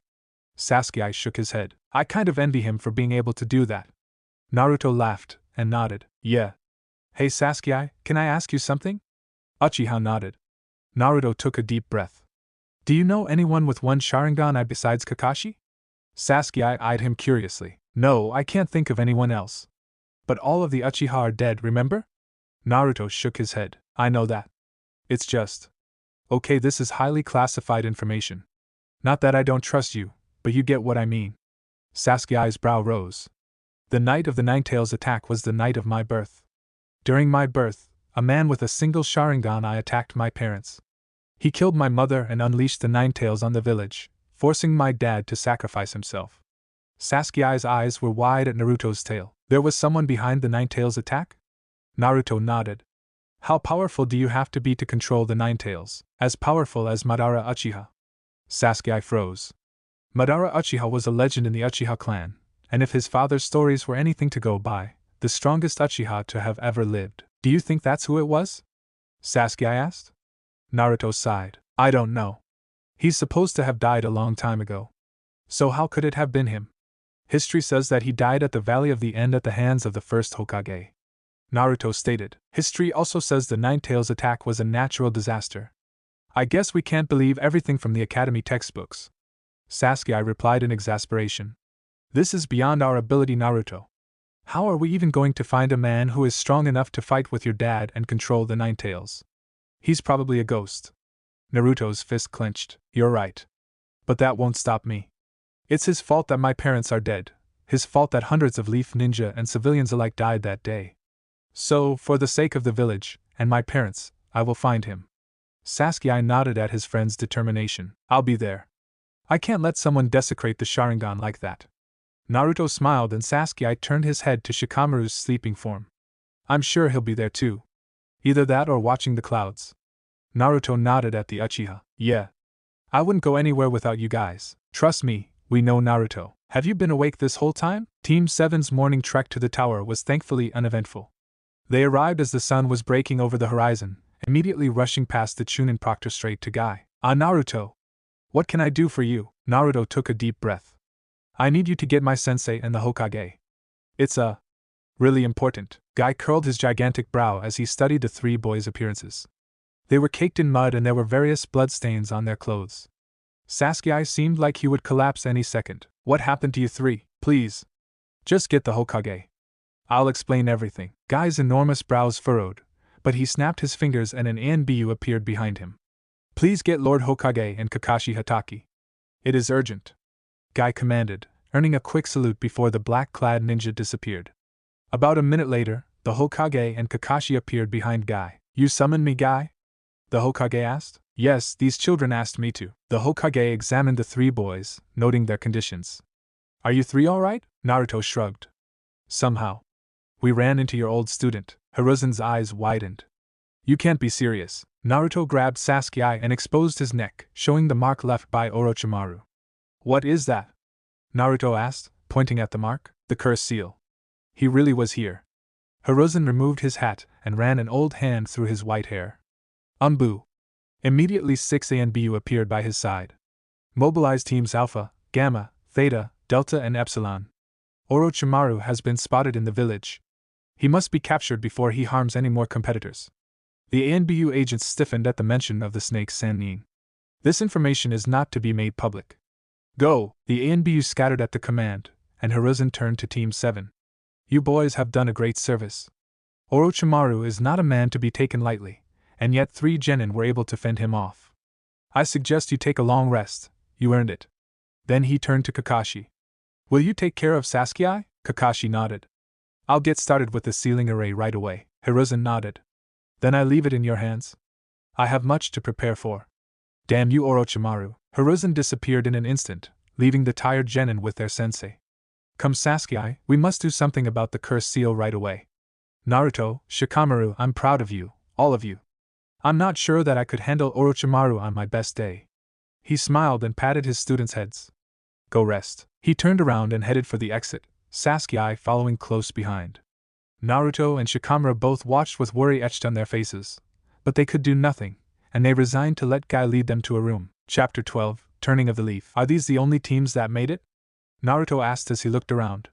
Team 7 was one of the only 3 teams that had passed the second exam, the other 2 being teams from Hidden Mist, and as Naruto expected, Gaara's team. The 9 genin stood in a grand hall in front of the Hokage. Looks that way, Shikamaru replied. These exams are brutal. Sasuke looked down, his hand going to his neck. Kakashi had sealed off the curse seal yesterday, but he told Sasuke that the seal was only as strong as the person's will. He would have to fight the cursed seal every second of his life. Hiruzen stepped forward and cleared his throat. Only 3 teams? Well, that makes this a little easier. First, I would like to congratulate you on passing the second exam. As you can see, it was not an easy exam. But you have overcome these trials, and each of you is one step closer to Chunin. The Hokage motioned a leaf jonin over. The leaf ninja stepped next to the Hokage and cleared his throat. I am Tenzo, proctor of the 3rd exam. He stepped forward. The 3rd exam is an individual exam, so your teammates may very well be your enemies. Naruto glanced at his teammates, who did the same. He grinned and they smiled back. Nothing separated Team 7. The exam will be a tournament of one-on-one battles. Since we have an odd number of participants, one of you will be seated. Guy, who had been standing next to Tenzo with a white box in his hand, stepped forward. As Guy comes to you, please take a number out of the box. This is how we will determine the seeds. Guy walked up to each genin, holding out the box for them to pick. Once all 9 had picked, he retreated behind Tenzo. Please call out your number as I go down the line. Tenzo ordered. He went down the line, writing down their names and their seeds.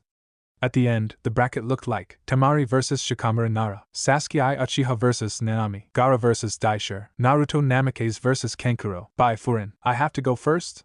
Just my luck. Shikamaru sighed in defeat. You better not lose. I expect to see you in the next round. Sasuke said, earning another groan from the Nara. I'll have to fight Gaara in the second round. Naruto said seriously, glancing at the redhead. If you make it, that is, Sasuke quipped lightheartedly. You don't have to worry about that. I'm going to the finals, Naruto stated with a grin. And I'd better see one of you there. Sasuke and Shikamaru looked at each other and nodded. Tenzo cleared his throat, regaining the attention of the genin. The 3rd exam will be held in 1 month, in the Leaf Village Coliseum. These contests are more than just a chance at a promotion. They are a show of your hidden village's strength. Many important dignitaries and foreign diplomats will be in attendance, studying the contestants and measuring your strengths. During this month, it would be wise to train extensively, if only to bolster the reputation of your village. The teams from Hidden Mist and Hidden Sand will be assigned training grounds if you so desire. You are dismissed. The foreign teams retreated back to their Jounin sensei. The Jounin from Sand was a red-headed man in the typical garb of the sand puppeteer.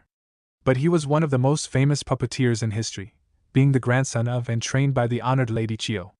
He was Sasori of the Red Sand, leader of the puppet brigade and next in line to be Kazekage. The sensei of the team from Hidden Mist was even more famous than Sasori, as impossible as that seemed. But Zabuza Momochi was a name revered in the mist and feared by the rest. He was the leader of the 7 ninja swordsmen of the mist and personal bodyguard of the 4th Mizukage. It seemed that both villages wanted to make a statement. That, or something else was going on. Kakashi put it out of his head for now as he approached the Hokage and Naruto, who seemed to be arguing like father and son. Must protest that you compete in these exams. Kakashi heard the Hokage say as he approached. What? Naruto's loud response came as predicted.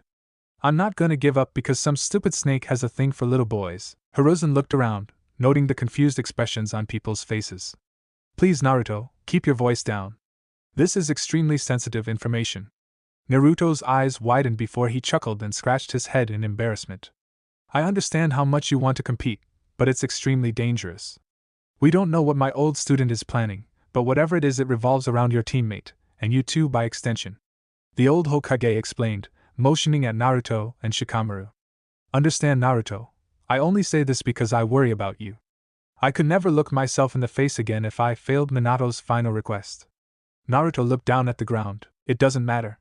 My father gave me the power to defend the village. I will not back down, especially not from a traitor who would do anything to see my village in ashes. I'm not scared of him. I've already fought him once. Naruto looked up to Hiruzen, his eyes blazing with tenacity. Hiruzen met his gaze with equal spirit, and after a moment he sighed in defeat. You have the same look as your father. Whenever he looked at me like that, I knew I could trust him. And he always came through. I expect no less of you. Naruto broke out into a grin. You got it, old man. I mean, Lord Hokage. Naruto saluted his leader, and Hiruzen chuckled. Very well. Kakashi, I expect them to be more than ready for the exams. Of course, Lord Hokage. They'll be Chunin before you know it. Hiruzen nodded, and turned to start walking away. Wait. Hiruzen turned at Naruto's call. I'd like to talk to you about something. In private. Hiruzen looked at the boy curiously, but he walked up to Naruto and put a hand on his shoulder. Seconds later, they were in Hiruzen's office. Your father added his seals into the office, as well as all around the village. He truly was a genius. Hiruzen sat in his chair and pulled out his pipe. Have you ever smoked, Naruto? Naruto's eyes widened. I'm 8. He responded, staring at the Hokage in shock. Hiruzen chuckled. Old enough to kill, old enough to smoke. Uncle Jiraiya always said drink. Hiruzen shrugged, to each his own. Despite what you may have heard, there is nothing unhealthy about cannabis. Naruto cocked his head. Cannabis? Marijuana. Naruto nodded, and then his eyes widened. Isn't that illegal? Hiruzen shrugged. If it were my choice it wouldn't be, but the daimyo is too conservative. But we are ninja, and everything we do is in the shadows. Why do you think these operations haven't been stopped? Surely even a single ninja could stop a few normal civilians, eh? Naruto gasped. Wait, we allow illegal things to happen? Hiruzen stroked his beard and took a puff of his pipe. Let me explain something to you, Naruto. The hidden villages across the continent, ours especially, thrive on their independence. While we ultimately answer to the daimyo, he doesn't actually look into our affairs unless it's of international importance. Do you understand so far? Naruto nodded. Well, things like cannabis, which in the opinions of the populace are wrongly prohibited, can be useful. For one, cannabis is an extremely effective medicine, and it can treat many conditions from minor pain to extreme disorders, like glaucoma or multiple sclerosis. It's also the best stress reliever you can find on this planet. Many ninja like to unwind after a tough mission with a nice relaxing smoke session. I'm sure Kakashi does. Really? Hiruzen nodded. Certainly. The majority of my ninja do. Naruto nodded as Hiruzen continued. Now, that's not to say the drug dealers have free rein. Other narcotics are still illegal, and we regulate all of the dangerous ones, but harmless things like cannabis are looked over, because there are much more important things we could be stopping. It's a sort of symbiotic relationship. Naruto stared wide-eyed at Hiruzen. That's it. The boy paused. A lot to take in? Hiruzen answered with a chuckle. I know it is, but understand that I tell you this for a reason. After all, a Hokage must know every aspect of his village. Naruto beamed at the man. Yes, sir. Hiruzen smiled warmly. Now what did you want to tell me? Naruto's smile faded a bit. Back in the forest. When I fought Orochimaru. I think I used the fox's power. Hiruzen almost dropped his pipe. He gathered himself and put his pipe on the table. I see. Well, I'm glad you told me. Did you lose control? Naruto shook his head. No. I just got angry, and I felt much more powerful. That's how I was able to fend off Orochimaru. Hiruzen nodded. Yes, that would make sense. Do you remember when it happened before? Naruto looked down. Not really. Of course I remember what happened after, but the only thing I remember before that is red. Hiruzen studied the boy and absently chewed on his pipe in contemplation.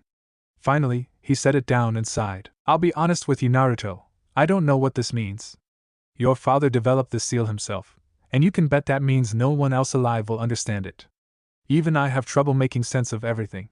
But from what Jiraiya told me, your father designed the seals so that your chakra would absorb the Nine Tails chakra over time. Maybe this is the start of that process. For now, you shouldn't worry about it. Hiruzen explained, but what if something happens? Naruto looked down at the ground and started shaking. Back in the forest, I was aware of what I was doing, but I couldn't control it. All I could focus on was beating Orochimaru's face into a pancake. He looked up suddenly. I don't want to hurt anyone again. Not like Uncle Jiraiya. Hiruzen knelt down in front of the boy. Naruto, do not blame yourself for that. No 4-year-old could control the Nine Tails' power. The Nine Tails is full of hatred and anger, but if you fight against it with love and hope, and you never give up, then you will never lose. Naruto sniffled and nodded. Your father sealed the Nine Tails in you for a reason. Speaking of which, Kakashi tells me you are aware of it? And for quite some time now. Naruto nodded. Yeah, I read it a week after Uncle Jiraiya died. He left me a box with everything in it, and a note. I went to Kakashi right after and asked him if it was him because he has one Sharingan. I think he was really surprised to hear something like that from a 4-year-old. Hiruzen nodded. Well, it is quite shocking. When Jiraiya told me, I was at a loss for words. To think that someone out there has not only mastered a stolen Sharingan, but is able to fight on the same ground as your dad is frightening. The old Hokage took a puff of his pipe. But now it is your job to one day find this man and bring him to justice. Your father believed in you, and Jiraiya did as well. I believe you can carry on both of their legacies. Naruto stared at Hiruzen with shocked eyes. You really believe I can do that? That I can succeed in Uncle Jiraiya's ambition? And that I can become a better Hokage than my father? Hiruzen looked at the picture on his wall of him and his old genin team. You have the same spirit that Jiraiya did. And you have the same mind as your father did. With a combination like that, I believe you can do anything. Naruto just stood in disbelief. I don't know what to say. Hiruzen just smiled. I only say what I believe to be true. Do not dwell on it, but know that I will always be behind you. Naruto nodded. Thank you, Gramps. Anytime. Naruto. Naruto whipped his head around at the sound of his name being shouted from behind him. Kairi, the black-haired girl, ran up to him and hugged him. I haven't seen you in a while. Naruto chuckled. Yeah, I didn't even see you in the exams. How did you do? Kairi looked down. We made it to the second part. But one of my teammates got hurt really bad. We had to leave so he would survive. I'm sorry. Kairi sighed and looked up. It's okay. He's better now. And we're gonna try harder next time. Naruto nodded. I hope you pass, she smiled. So I heard your team is in the finals. Naruto scratched his head. Yeah. We're training really hard. Sensei is really running us into the ground. Kairi fell into step alongside Naruto. You're so lucky to be trained by Kakashi the copy ninja. My sensei says that Kakashi's skill during battle is unreal. Naruto nodded. I've never seen him in a life or death situation, but in our spars sometimes we can't even land a hit. Kairi shook her head. You know your team is the only team of genin that could actually lay a hand on the famous copy ninja, right? Naruto chuckled. When you put it that way, you don't know how famous your team is, do you? Naruto shook his head. Everyone is talking about Team 7, the team of young prodigies. You're the favorite to win. People think you can even beat the Kazekage's children. Naruto cocked his head, and then he stopped in his tracks with wide eyes. Gaara is the Kazekage's son? Kairi nodded. Yeah, everyone has been talking about it. Some people say it's a threat to the leaf, having the Kazekage send his own children, but I don't know about that. Naruto was just shocked. Gaara and I are so similar. Why is he so different from me? Are you okay, Naruto? Naruto sighed. I'm fine. It's nothing. Listen, I have to go meet up with my team, but we should hang out really soon. After the exams? Kairi smiled warmly. I'll hold you to that. Naruto grinned and hopped up to the roofs, more determined to get stronger than ever. Somehow I knew I'd find you here. Kakashi turned around. You were looking for me, Lord Hokage? Hiruzen stepped forward next to Kakashi and gazed at the memorial stone. So many men and women I once knew have been immortalized on this stone. It doesn't really do them justice, but it is all we can do to honor them. Kakashi turned back around. Yeah, your dedication to your teammates is astounding, Kakashi. Hiruzen stated. Without them, without Obito, I wouldn't be here. I owe them my life. So I try to tell them as much as I can, so they know their sacrifices weren't in vain. Hiruzen nodded. Minato always said that day changed you. He felt responsible for Obito's death as much as you did. It was one of the few things he felt he truly failed at. Kakashi shook his head. He was good at hiding it, but I could tell Sensei felt responsible. I wanted to say something, but I just couldn't. Our team fell apart after that. Rin was quieter than usual. I was drowning in self-loathing, and Sensei was so busy with the war and being named your successor, he just didn't have the time. He tried when he could. But then Rin died on that mission. After that, I dedicated myself to ANBU, and my relationship with Sensei became purely professional. Every time I stood before him, he stared into my mask with such regret it was almost painful. I wanted to tell him it wasn't his fault, but I just couldn't. Kakashi finished in a whisper, and Hiruzen put a hand on his shoulder. Minato was always proud of you, no matter how responsible he felt. You were the captain of his ANBU after all. He knew that was the only way he could keep you close to him. Kakashi looked up at the sky. I was just stubborn, Hiruzen chuckled. You must have gotten that from your father.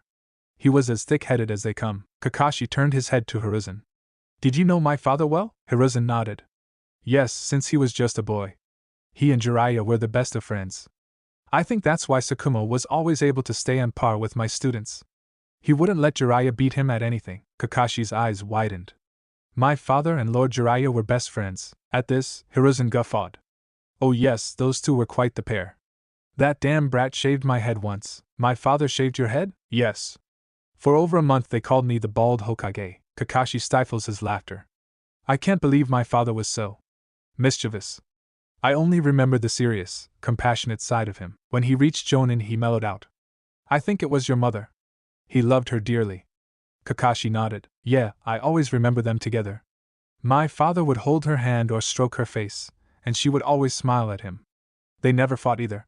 Not once. Hiruzen turned around, facing away from the stone. Your father was a great ninja. I even considered naming him as my successor at one point. I believe he would have made an amazing Hokage. He truly loved everyone in this village. His will of fire burned hot, and I see the same in you. Hiruzen pulled a scroll out of his sleeve and handed it to Kakashi. What you will read in there will shock you, I'm sure, but I believe it's the right choice. Lately I've begun to uncover things that make precautions like this necessary. Hopefully we can rip up that scroll, but please keep that in a safe place, for the good of the village. Hiruzen started to walk away then, and he disappeared when he reached the clearing. Kakashi looked down at the scroll in confusion. He unraveled it, and scanned its contents with one eye, before dropping it in shock. Lord Hokage. Surprise! Kakashi threw a kunai as soon as he heard the shout.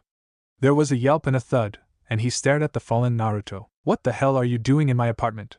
Naruto sat up and rubbed his head. You don't even care that you almost killed me? Kakashi continued to stare at him. Jerk. Well, with the exams and everything, we've been really busy. And your birthday was the week we were in the Forest of Death. Kakashi's eyes widened. Naruto. At that moment, Sasuke and Shikamaru walked out of the kitchen, holding a tray with Kakashi's favorite dish, salt-broiled sori and a bowl of miso soup. Guys.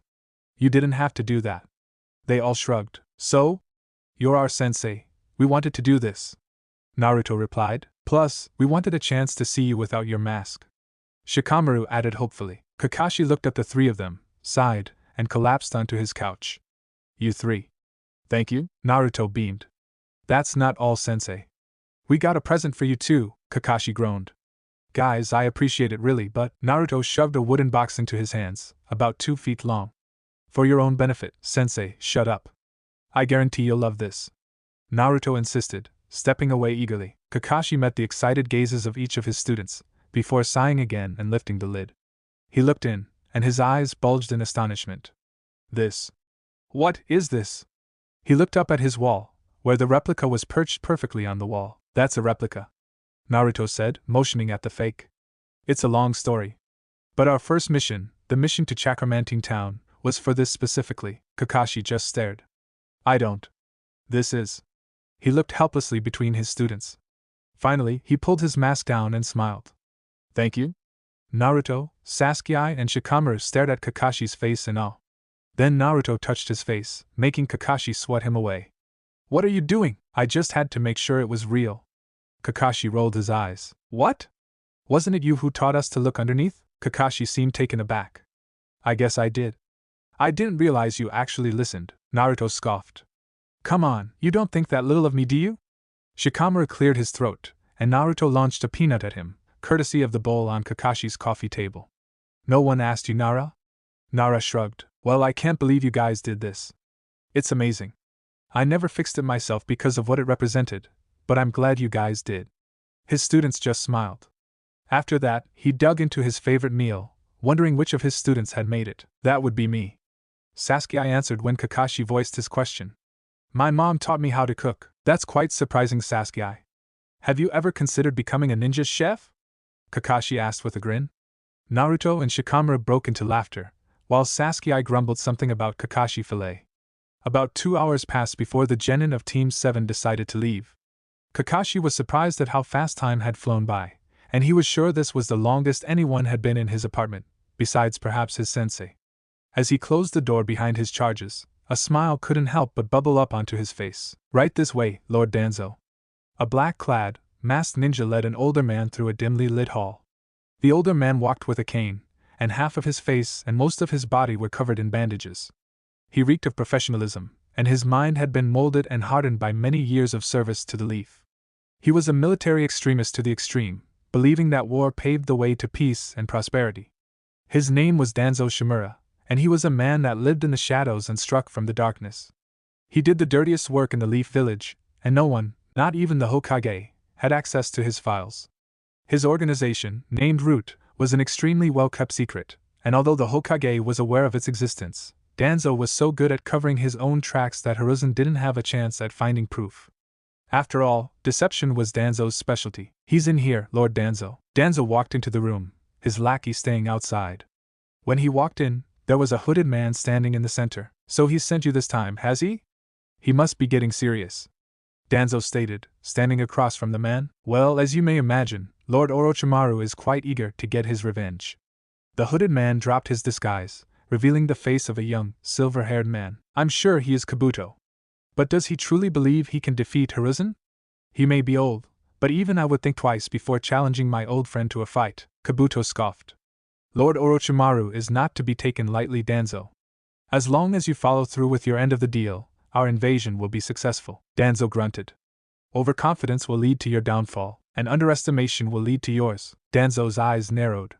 "Watch yourself, Snake. Remember where you are." Kabuto held his hands up in defense with a grin. "My apologies. I'll be more respectful in your territory." Kabuto walked forward. "But you can rest assured that by the end of the exams, the Leaf Village will be in ruins, and I will rebuild it, gaining the favor of everyone in the village." Danzo finished almost eagerly. "Yeah, Lord Orochimaru is quite pleased with the change of leadership. In fact, I'm sure he wouldn't be adverse to future dealings," Kabuto stated. "We'll see about that. First, I must see if you are a trustworthy ally," Danzo replied. "Of course. We wish to do the same," Danzo nodded. "The plans will be finalized within the week. I will have one of my agents contact you when they are ready." Danzo turned and exited the room, not bothering to hear a reply. Soon I will bring about the Leaf's golden age. Sorry, my old friend, but your ideals have crippled us, and I intend to fix that." Naruto, Sasuke, and Shikamaru stared in awe at the enormous crowd seated all around them. "All of these people are here to watch us?" Naruto asked no one in particular. Shikamaru scoffed. "Since when have ninja battles become spectacles?" he asked with a shake of his head. "These people don't get it, do they? They're all ignorant rich Shikamaru people." "What do you expect?" Sasuke asked with a grin. "Who cares about them?" Naruto asked, stretching his legs. "They don't have anything to do with this." He looked over at Gaara. "All that matters now is Chunin." Tenzo stepped into the center of the arena and held a hand up, silencing the crowd. "Ladies and gentlemen, I am Tenzo, proctor of the third exams. I would like to welcome you all to the final stage of the Chunin exams." The crowd met him with a roar of applause, and the genin of Team 7 smirked. This was their time. Chapter 13, The Burning Leaf. The Hidden Leaf Coliseum was packed full of excited patrons eager to see some action. To the general public, a ninja fight was a sort of spectacle. The flashy techniques awed children and adults alike, and many gamblers were drawn to the intense battles to maybe make some money.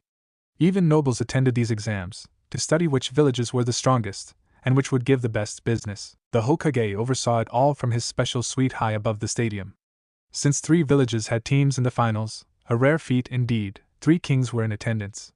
There was of course Hiruzen Sarutobi, 3rd Hokage of the Leaf, the 4th Kazekage of the Sand, and Yagura, 4th Mizukage of the Mist. Each Kage had 2 guards flanking them, and there were plenty of ANBU hidden close to the Hokage. Behind the Kazekage were Sasori of the Red Sand, and Baki the Silent Blade. Behind the Mizukage were Zabuza and Kisame Hashigaki, another member of the 7 ninja swordsmen. Down on the field, Tenzo had just explained the rules. All combatants not participating in this fight should report to the viewing box. Tenzo ordered, pointing at a room-sized cutout in the stone wall. Naruto noticed a doorway under it, and he walked towards it, with the rest following him. When they got into the room, Naruto immediately went to the guard rail to have a good view of the fight. Sasuke leaned against the rail next to him. You think he'll win? Uchiha asked. I dunno. That girl is the daughter of the Kazekage. I would expect her to be strong. We don't know how she fights, although that giant fan on her back kinda gives it away. Sasuke nodded. He probably already has a plan. Naruto grinned at that. Of course he does. As Shikamaru approached the center of the field, he lazily analyzed his opponent. The giant battle fan tells me she's a long-range wind user. Talk about a mismatch. Sometimes I wish I was still in that damn classroom. As they met in the center, he noticed that she seemed confident. Alright, Pipsqueak, let's get this over with already. Shikamaru's eyebrows rose. Extremely confident, apparently. You shouldn't underestimate your opponent. Temari gave the boy an odd look before bursting out laughing. Are you giving me advice? How old are you? 8? Why should I listen to you? Shikamaru glanced up to the view box. Huh, that's funny. You seem to take orders from him just fine. Behind Shikamaru's stoic facade, he was laughing in his head. Temari's eyes narrowed and she snatched her fan off of her back and slammed it on the ground. That's it. I was gonna go easy on you, but now I can't wait to see your body splattered across the ground. Shikamaru took a step back and widened his eyes. You're a little extreme, aren't you? Alright then. Proctor, start the match.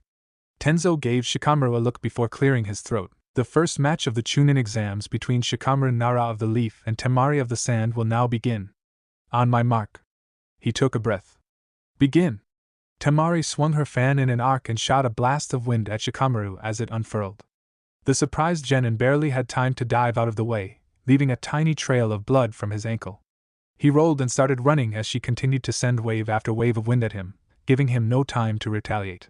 Finally, one of the blasts hit him, and he was chopped into pieces, only for a log to take his place. Temari looked around the arena but didn't see him, so she turned her attention to the only cover in the area. Behind the tree, Shikamaru was panting. This is ridiculous. I can't even get near her. He sighed and then took a deep breath as he felt something impact against the tree. He ignored it as he let his mind focus on forming a plan. A few seconds later his eyes opened and he took another deep breath. I really hope this works. He broke out in a run from behind the tree as Temari started her attack again. He zigzagged through the arena as he slowly made his way towards Temari, evading the wind as best as he could.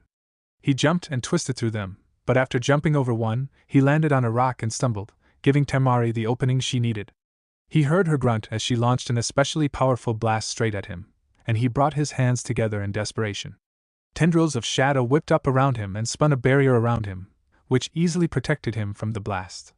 He regained his balance and jumped at her with his fist cocked back, and she brought her fan up in defense, but that was what he was counting on. He was charged with blue electricity, as he punched an incomplete Chidori through her fan and stopped an inch from her face. He quickly pulled his hand out before she could break it off and jumped backwards, landing in a crouch.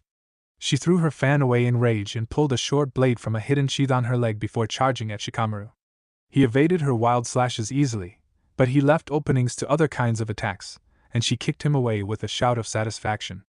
Shikamaru rolled over and groaned. Time to break out the new stuff. Flashback. Huh! I was expecting that from Sasuke, not you. Shikamaru sighed. Yeah. I just figure it fits my role. You and I both know I'll never be like those two. Kakashi cocked his head at his student's dismissal. What do you mean? He asked curiously. Nara shrugged. They've both been blessed with this amazing natural talent that no one can match. Not only that, but they use each other as stepping stools, so there's no limit to how strong they can get. The drive they have is unreal. Kakashi nodded at that. That is true, but couldn't you do the same? Shikamaru cracked a smile. I'm not really the competitive type. Kakashi rolled his eyes. Right. Well, then let's get to that genjutsu. End flashback. He pushed himself up and started to flash through hand signs as Temari ran at him again. He finished quickly and something that could only be described as a blob of a shadow rose in front of him. Temari stopped in her tracks and started to stare at the shadow as it started to sway and swirl. She slowly started to walk toward it, and she reached her hand out when suddenly everything snapped back into focus, and she felt cold steel on her neck. Yield. She realized quickly that she couldn't move at all when her head, as if controlled by someone else, looked down. She saw her shadow and Shikamaru's shadows were connected. Shadow possession technique. Pretty weird, right? She looked at the proctor out of the corner of her eye and sighed in defeat. I yield. This battle has been decided. The winner is Shikamaru Nara. Shikamaru dropped to the ground next to Temari. She looked at him strangely, and he just smirked. You bought my bluff. Her eyes widened. I'm out of chakra. He lied down, waiting for the medics to come and take him off the field. Temari stared at him with a mixture of shock, disappointment, and admiration. He controlled the battle the whole time. He knew what was going to happen before it did. She stood up silently and leaned over Nara. You're smarter than you look. He curled an eyebrow at her. I'm not done with you yet. There's something interesting about you. She walked away, leaving a confused Shikamaru on the ground. I'm too young to deal with troublesome women. Somehow he won. Sasuke stated as the medics took his teammate off the field. What do you think she said to him? Naruto asked, watching the Sand Kunoichi exit the field. No idea. You can ask him later. Sasuke started to walk away. I'm up, good luck. Sasuke waved over his shoulder at Naruto's encouragement. On the field he stared at his opponent. Nanami was a frail, pale-skinned, blonde girl with a side strapped to her back. Sasuke thought it odd that such a sweet-looking girl would have such a deadly weapon, but he didn't dare underestimate her. Her outfit was a typical Miss Ninja garb, but it seemed too big for her, as the sleeves were much longer than her arms. Her eyes also looked like the eyes of a Hyuga, although Sasuke knew that would be impossible. The girl took her weapon off her back and twirled it around a few times. Are you ready? Tenzo asked, looking at both genin. They each nodded. Begin! The girl crouched low and held her scythe out wide, and then she dashed in at Sasuke, appearing in front of him in a second. Sasuke ducked under the slash with wide eyes, marveling at her speed. As he leaned back he jumped and kicked at her face, but somehow her hand caught his ankle. He yelped as she swung him around and chucked him away from her. He landed hard, but he ignored the pain. He needed to get serious. He pushed himself up quickly and made hand signs as he ran at Nanami. Fire style. Rolling blaze. Arcs of fire shot out of Sasuke's mouth and rolled towards Nanami. Water style. Water barrier. A wall of water shot up around the girl, protecting her on all sides from the blazing flames. Steam billowed over the battlefield and Sasuke activated his Sharingan to see through the thick fog. Hidden mist technique. Sasuke's vision blurred and he realized he could barely see now. His eyes were picking up light everywhere, as if the mist was charged with chakra. He saw faint movement out of his left eye, and it came slow enough that Sasuke could easily block it. As his kunai met her scythe, he saw the outline of her face. Her eyes were closed. She was blind then, he realized, and his Sharingan was almost completely useless now. He jumped over another slash, and while in the air he pulled another kunai out and blocked her follow-up. Her strikes came from every direction, silent as the mist itself, but Sasuke let his other senses guide him, as well as his instincts, and soon their hidden battle was like a graceful dance. Sasuke could barely get an attack in, as her style was almost flawless, and any errors were covered by her amazing speed. Sasuke cursed as her scythe dug into his leg, breaking his defense. She was winning, and he needed to turn the tables now. He hadn't wanted to unveil his new technique so early, but he didn't really have a choice. Flashback. You want to know what? Kakashi asked skeptically. I want to make a technique with a change in chakra nature and change in chakra shape. Sasuke answered firmly. You do realize how difficult that is, right? The Rasengan is a change in chakra shape, but it's incomplete. The fourth Hokage wanted to add in his elemental manipulation to the technique, but even he could not figure out how. Sasuke stood firmly. It doesn't matter. I'll do it. I know I can do it. Kakashi stared at the boy and sighed. Fine, but you need to master your element first. Kakashi's arm sparked with lightning. By the time I'm done with you, you'll be able to control storms. End flashback. Now all that hard training would pay off. He jumped back and held both his arms out.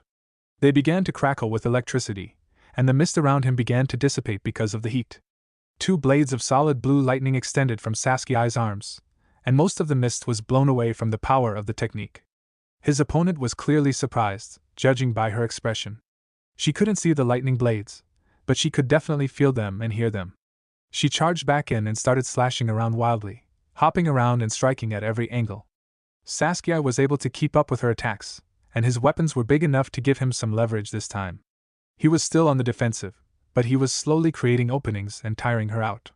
Sparks flew as his lightning blades clashed with her scythe.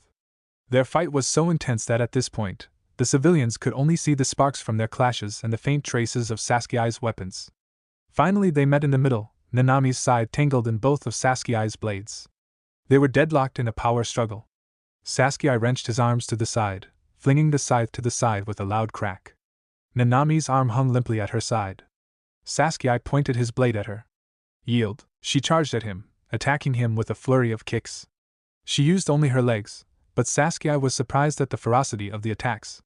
Not only was she completely ignoring her broken arm, but she was fighting like the battle had just started. Even weaponless, she was still pressing Sasuke. He growled and kicked her in the stomach after blocking a kick, knocking the wind out of her. He then dashed behind her and elbowed her in the back of the head, knocking her out cold.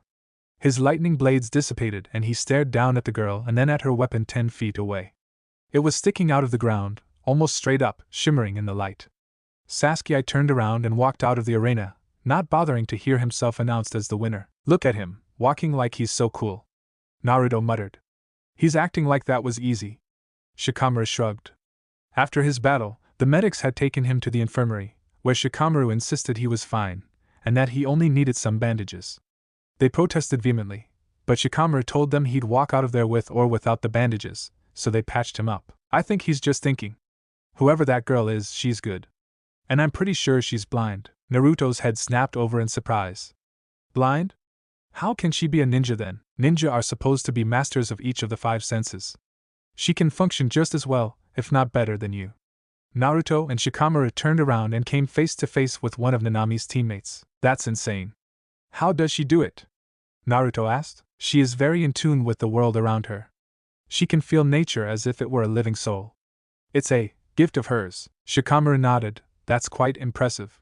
No wonder she was so skillful. The Mist Ninja nodded. Yeah, she is the strongest of us. Our sensei, Sabuza, is revered in our village, and since we are his students, at least one of us is expected to join the 7 ninja swordsmen of the mist eventually. If it's any of us, it will be Nanami. Tenzo called for the next combatants to come down to the field. I am being summoned. Until we meet again. The boy turned around, and Naruto's fist clenched. You have to surrender. The Mist Ninja stopped in his tracks and turned around. What are you? Naruto held his hand up. Please, you really should listen to me. That boy. He's not normal.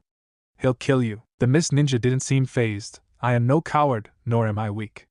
I can handle myself, little boy.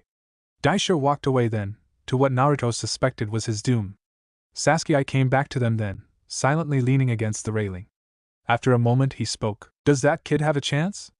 Uchiha asked. Naruto sighed and said I hope so. It was over in a few minutes. Gaara had not been amused by Daisho's water techniques, and he had crushed him with wave after wave of sand. Even the Jonin in the stadium were in disbelief. They weren't sure they could have survived that either.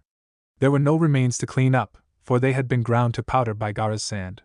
Finally, Naruto's battle was up. Of course, Naruto was not expecting what happened next. I forfeit. Kankuro had shouted to Tenzo from the balcony. Naruto was perplexed, until he overheard Temari and Kankuro talking. I don't want to die if I fight. Too unstable. Naruto grit his teeth as he listened. They were talking about Gaara, he was sure of it. So his own brother was too scared to even try to communicate with him. Naruto promised he would help Gaara. Tenzo called for a 5-minute break, but Gaara appeared in the field in a swirl of sand. I will fight now, he stated apathetically. Who the hell do you think you are? It's not even your turn. It's fine. Tenzo looked over to see Naruto standing calmly. He wants to fight me. Tenzo looked between the two, and a look of realization dawned on his face. So he's... Naruto nodded, causing Tenzo to twitch. Don't worry. I won't let anything get out of hand. Naruto didn't acknowledge his last statement. Instead he walked close to Gaara. I'm going to help you. Gaara's eyes narrowed. The only way you can help me is to die for me. Tenzo jumped back as 2 giant claws of sand erupted from the ground and flew at Naruto. Earth-style. Mud wall. A wall of earth rose out of the ground in front of Naruto. The first claw smashed into the wall, the nails punching holes through it and cracking it all over. When the second claw impacted, the wall crumbled and Naruto was buried under the rubble. A crazed smile crossed Gaara's face as he sent a tidal wave of sand at the pile of rubble. Sand tsunami! The wave of sand fell as the rubble exploded upwards. Naruto jumped up with the rubble and blasted through the towering wave of sand with a Rasengan, roaring at Gaara with fury. Rasengan! He started to fall blisteringly fast, his arm outstretched aimed right at Gaara's head. A barrier of thick sand formed around Gaara just in time, and the Rasengan hit the sand with a boom. Dust flew up everywhere, obscuring the view for the spectators. Sasuke and Shikamaru held their breath as they waited to see their friend again. The dust cleared, and in the center of the stadium, Naruto was down on one knee in front of Gaara, panting heavily. Gaara was in the middle of a small crater created by the force behind Naruto's attack. Gaara seemed to be smiling. Yes. This will be so much fun. I can't wait to kill you. More giant sand claws erupted from the ground, all of them flying at Naruto. The blonde jumped high into the air, avoiding the first two, but the third changed direction quickly and followed him upwards. As the claw threatened to overtake him, Naruto thought back to his training, realizing he would have a chance to use what he had learned. Flashback. Kakashi broke into a fit of laughter. He prided himself on being able to keep his composure in any situation, but sometimes, Naruto just said the damnedest things. Why are you laughing? Naruto shouted angrily. I am sorry. That's just. Well, no one has ever tried that before. It's been proven that humans can't fly. Kakashi explained. Naruto scoffed. I bet I can do it. Teach me how to control my element, and I promise you I'll succeed. Kakashi just stared at Naruto. Finally he sighed and hung his head. You put a lot of pressure on me as a teacher, you know.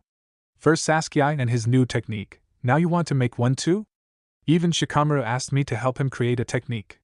Do you know how surprised I was when he asked that? I thought he was kidding. Naruto grinned. You can handle it. Kakashi rolled his eyes. And my father was creating his own techniques when he was young. I can't be better than him if I don't start earlier. And I'd have to live at least as long as Uncle Jiraiya. Kakashi was shocked and proud when he heard this. To hear a young boy talk about his mortality like that was odd, but Kakashi remembered how he was in his genin days. But his dedication to his craft was astounding, and his determination to succeed really was limitless. Kakashi just chuckled. All right, kid. Let's figure out how to make you fly. End flashback. Naruto relaxed his body and released a pulse of wind chakra from his body, pushing him to the right. The claw had no time to react, and so it flew right by him, and Naruto slapped an exploding tag on it. He dropped back down to the ground, slower than one normally would. He hadn't exactly learned how to fly yet, but he could launch himself high into the air, speed up his movements, and even shift himself midair with his new technique. The claw exploded above Naruto, scattering the sand across the arena. Naruto hadn't even touched the ground before he was in front of Gaara, fist cocked back. No sand could get in between them, and Gaara was sent flying backwards, eventually being caught by his sand and averting injury. He just flew, didn't he? Shikamaru asked, staring at the falling sand from the destroyed claw. I can't believe he one-upped me. Shikamaru twisted around. That's your response, Sasuke shrugged. I'm used to seeing Naruto do ridiculous things. You should be too, Shikamaru sighed. But he just flew. Yes. You are worthy. Come. Let me kill you, Naruto Namikaze. Gaara was cackling maniacally, clearly having lost his mind. Naruto was a little frightened now, not necessarily for his life, but for how far this was going to escalate. Gaara seemed pretty serious. Suddenly, explosions rocked the stadium, destroying the stone walls. Hundreds of disguised ninja jumped out of the stands, slaughtering any ninja they could get their hands on. Leaf Ninja jumped into action, clearly caught by surprise. A and B response teams appeared out of the shadows, and soon battles raged in the stadium, spreading like a plague across the village. But the invasion of the Leaf had begun, and a war had started. Hiruzen Sarutobi jumped out of his seat as a snake bit into the chair he had been sitting in not moments ago. He crashed through the roof of the Kage box and landed on the roof of the arena. The Kazekage landed before him. To think you would murder a Kage. Have you fallen so low, Orochimaru? Orochimaru chuckled as he removed his disguise. Why, sensei? It is good to see you as well. Sannin answered sarcastically. I take no pleasure in seeing the failure I created. I will correct my mistakes. You will die here today, my student. With a heavy heart, Hiruzen tore his robes off, exposing his battle armor. He then flashed through hand signs and bit his thumb. Summoning technique. The Hokage slammed his hand on the ground, and a large, white-haired monkey wearing a leaf headband appeared next to him. Enma, we have been invaded. Please go help our forces repel the invaders. Enma surveyed the battlefield. You'll need my help too. I'll be fine. Just go. You're the only one that can deal with his summons. Enma stood still for a moment before nodding and jumping away. Orochimaru chuckled. You must be underestimating me, sensei. I'm far stronger than you are, Hiruzen grunted. Don't act so cocky. Let me remind you why your team was called the Sannin. Hiruzen appeared behind Orochimaru, his fist blazing with fire, fire-style, blazing fist. His fist punched straight through Orochimaru, instantly destroying the mud clone. Orochimaru rose from the ground and slashed at Hiruzen with his kusanagi. The blade made contact, but Hiruzen erupted into a plume of fire, scorching Orochimaru's face.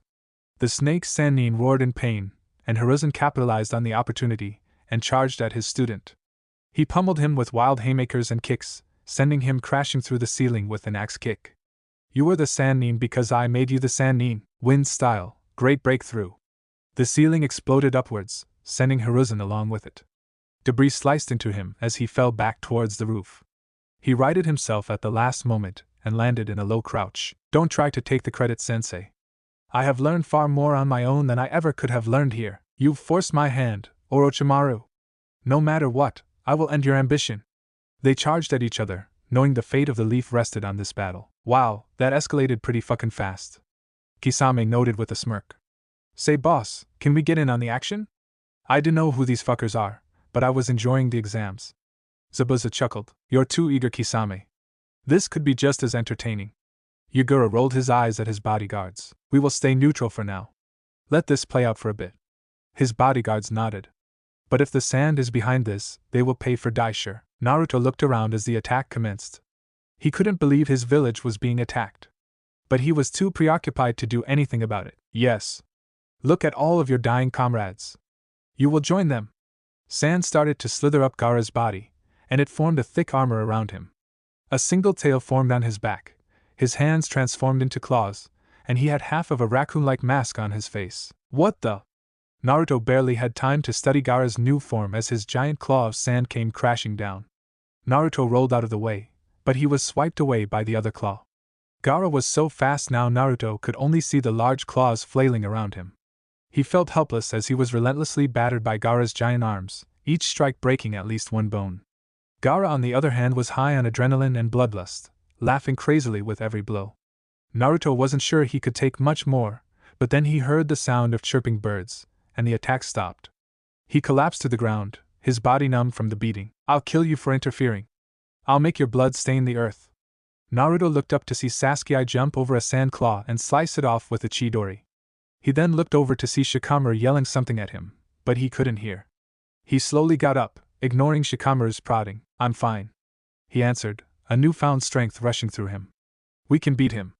He looked at Shikamaru, who had a baffled expression on his face. Nara just shook his head and together they charged at Gaara. Chapter 14, Victory and Defeat. Kakashi was furious. He ruthlessly slaughtered any of the unidentified invaders that got in his way, the blood of his victims painting his attire. He had seen Orochimaru and the Hokage fighting on top of the arena, and he wanted nothing more than to rip the Sannin's head off of his body. Not only had the snake almost killed Kakashi's genin charges, but now he was leading an invasion against the leaf.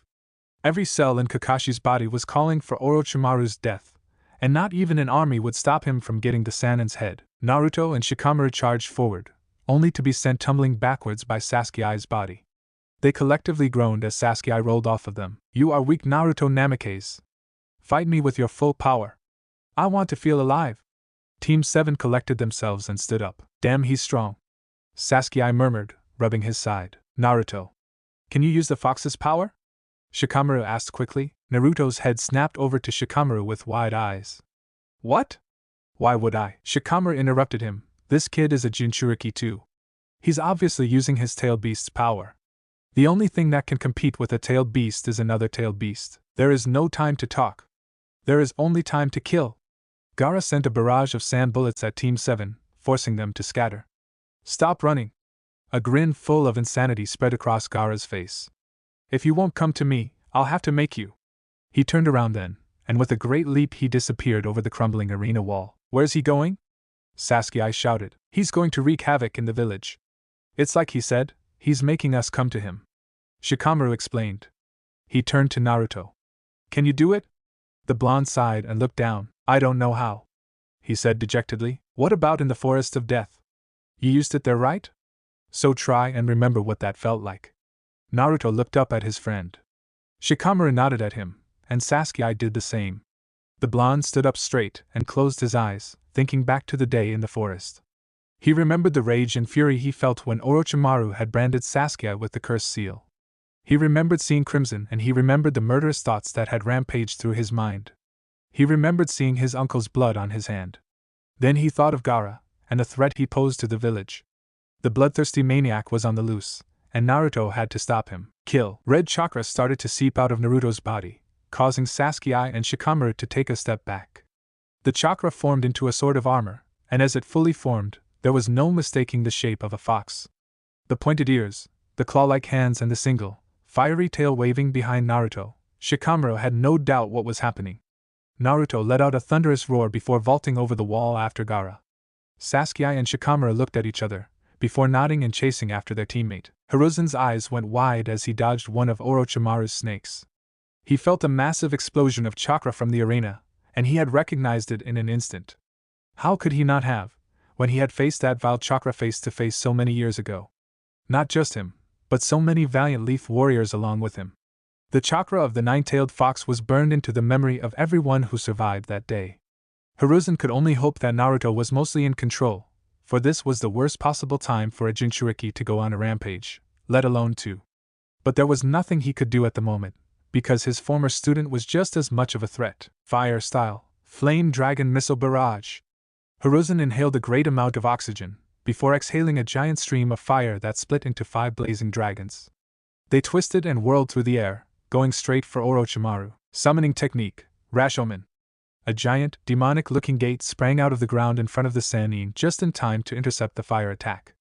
The Rashomon caved in from the impact, but held firm in the end. My sensei, that was quite a powerful attack. You really are going to kill me this time. Well, you'll try. Hiruzen scoffed. It's overconfidence like that will get you killed by Orochimaru. The old Hokage shouted back. Overconfidence? I've already won this battle, sensei. In fact, I think I'll show you why. Orochimaru flashed through hand seals and slammed both hands onto the ground. Summoning technique, impure world reincarnation. Hiruzen's eyes widened. Sensei. 2 coffins rose out of the ground beside Orochimaru. Yes, this is the technique the second Hokage created. But I have perfected it. Beg for your life, sensei. The coffin doors dropped, and Hiruzen gasped. No, a foot stepped out of each coffin, and the zombie-like figures emerged.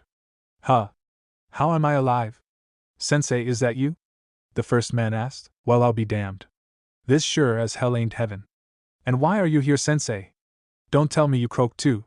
The second man rambled. Hiruzen growled, Orochimaru. You go too far. Orochimaru cackled, and both of the resurrected looked back at him. Orochimaru. You bastard. The second one spat in disgust. Jiraiya. Is that way to greet me? I've been grieving for you, my old teammate. Jiraiya snarled, what have you done? He looked over at the other summon. Tsukumo. Is that you? It is my old friend. It is. So this is Orochimaru's doing? And here I thought this might be another one of your pranks. Jiraiya laughed hollowly, if only. Jiraiya turned to Hiruzen. So what now? Orochimaru stepped forward. Now I get to watch as you two kill the Hokage. Quite an interesting turn of fate, no? He approached the two and slapped seal tags on the back of their necks, the tags glowing and then disintegrating. Normally, I would kill their personalities and turn them into mindless killing machines, but I think leaving their souls intact would be much more agonizing for you, sensei. Jiraiya and Tsukumo's skin turned from pale to normal, and their bodies seemed to brim with vitality. Now then. Shall we begin? Jiraiya and Tsukumo charged in at Hiruzen, but both of them were sent flying away. Hiruzen was surprised to see Zabuza and Kakashi standing next to him. What are you doing? He asked quietly. I cannot stand by and watch as that monster uses my father's soul like a puppet. He has to die. Kakashi exclaimed passionately. I'm just here for the challenge. My leader is going after the other Jinchuriki. Hiruzen nodded. Your aid is appreciated. Orochimaru growled at the turn of events. It doesn't matter how many of you there are. I'll still take your life, sensei. Now come. Yugura followed the two Jinchuriki into the village after they left, deciding he could be more useful here than against Orochimaru. He saw Naruto land in front of Gaara, who was holding a woman in his giant claw. For now Yugura decided he would observe, because a third Jinchuriki would only make things worse at this point. Kill Gaara. Kill Gaara. The whispers echoed through Naruto's head, filling him with bloodlust and murderous desire. But he wasn't going crazy. His target was Gaara, and Naruto's only desire was to kill Gaara. Finally, his heightened senses picked up on Gaara's scent, and he rushed to the source. He found his target in the middle of the street, a young civilian woman gripped between his giant claws. Gaara looked over at Naruto and howled in glee, "Yes! Now you are using your power! Feel the bloodlust! Fight me to the death!" Naruto roared in fury and dashed at Gaara. He swung his arm at Gaara, and the red chakra claw around his arm extended, slamming into Gaara. The woman fell from Gaara's arm and scrambled away in fear. Gaara clasped his hands together and swung them around before bringing them down to crush Naruto like a nail under a hammer. Naruto held his arms out, and his claws extended to catch the deadly attack, and he threw Gaara over his head. Gaara crashed through a shop, but he quickly jumped out and swung at Naruto. Naruto was sent sliding across the ground, but the blonde easily recovered. Naruto's chakra claws dug into the earth and came out with a huge chunk of earth in each hand. He hurled them both at Gaara, who jumped over the first and smashed the other one aside, sending it into another building. Hundreds of tiny clumps of sand rose from the ground around Gaara. Sand shuriken. The clumps of sand formed into shuriken, and they shot at Naruto, slicing into him in every part of his body. He didn't seem to notice, however, or he just didn't care, and he let out a feral roar as a pulse of red chakra exploded from him, knocking the rest of the projectiles away. Gaara jumped into the air and sucked in a large breath. Wind style, wind bullet. He exhaled a compacted blast of wind at Naruto, who just stared at the attack. It collided with him, and a large crater formed around Naruto. Naruto was forced to his knees by the pressure of the attack, but other than that it was as if he never felt it. With a roar he propelled himself off the ground, shooting off like a rocket at Gaara. He flung his chakra claw at Gaara, smashing the sand ninja down towards the ground. As Gaara crashed into the ground, Sasuke and Shikamaru arrived on the scene. Holy shit! The battleground was a complete mess. Rubble lined the streets, and buildings were half destroyed. There wasn't even a road anymore. Are we even gonna be of any use here? Shikamaru asked, marveling at the damage to the street. This fight is on a whole nother level, Sasuke. The Uchiha grit his teeth. I'm not just gonna sit here while Naruto takes on a Jinchuriki by himself. We have to do something. Shikamaru sighed and looked around. I don't think we can do anything. Do you think you can keep up with them? Shikamaru asked, pointing at the raging battle going on in front of them. Naruto and Gaara were pummeling each other with wild attacks, literally shaking the earth with each clash. No, Sasuke whispered frustratingly, then just be patient. We'll figure something out. Sasuke nodded reluctantly. The inhuman-paced battle continued around the two genin as they tried to follow the Jinchuriki brawl. Finally, it seemed that even they needed a breather, and so the fighting ceased. Naruto seemed completely feral, having only one focus, Gaara. The redhead seemed to be enjoying himself, if the crazy smile on his face was anything to go by. I feel so alive. Ah, yes. Now we shall really see if you are strong, Naruto Namikaze. I will bring my wrath down upon you. The sand ninja brought his claws together. False sleep technique. Gaara's head drooped down, and his breathing calmed. Is he asleep? Shikamaru asked, clearly confused. Sasuke had no time to respond, however, as a giant pillar of sand erupted from the ground around Gaara. A high-pitched, screeching laughter echoed through the village. Ha! I'm free! We! The sand shaped into the form of a giant raccoon, and the one tail was released into the world again. Are you kidding me? Shikamaru murmured angrily. That's an actual tailed beast. We are so dead. Sasuke cracked his knuckles. That's it. Naruto needs our help. Useful or not, I'm going. Sasuke jumped away and into the battle, while Shikamaru stared at the one tail in awe. How troublesome. He sighed and followed after Sasuke, racking his brain for a way to live through this. Yagura was shocked that the Shikaku was let out so easily, and was about to step in when he realized that it still wouldn't make a difference. This was not the place to unleash his Jinchuriki power, something that he did not have full control over yet either. He cursed as he was forced to sit out lest they destroy the entire village, and he only hoped that this boy would be strong enough. As the battle between the Jinchuriki raged on, Shikamaru noticed that even with the monumental difference in size, Naruto seemed to be doing significant damage to Shikaku. But it still wasn't enough. He needs to control himself if we're going to beat this thing. Shikamaru thought, watching his friend slice Shikaku's arm off with his chakra claw. The beast howled in pain before smacking Naruto through a few buildings in retaliation. Sasuke shot a powerful grand fireball at the beast, but it seemed to do nothing more than tickle Shikaku. Naruto shot like a bullet from where he had landed and punched a hole straight through Shikaku's chest, which he definitely felt. You little bastard! That hurt! Shikaku screeched angrily, bashing Naruto to the ground with his tail, and repeatedly smashing the blonde's body deeper into the earth.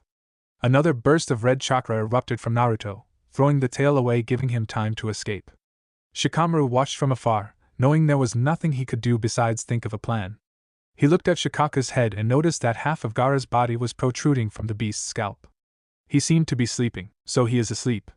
Sasuke, I think I know what to do. Sasuke jumped away from the battle and landed next to Shikamaru. You were right. We're completely useless, forget about that. Look up there.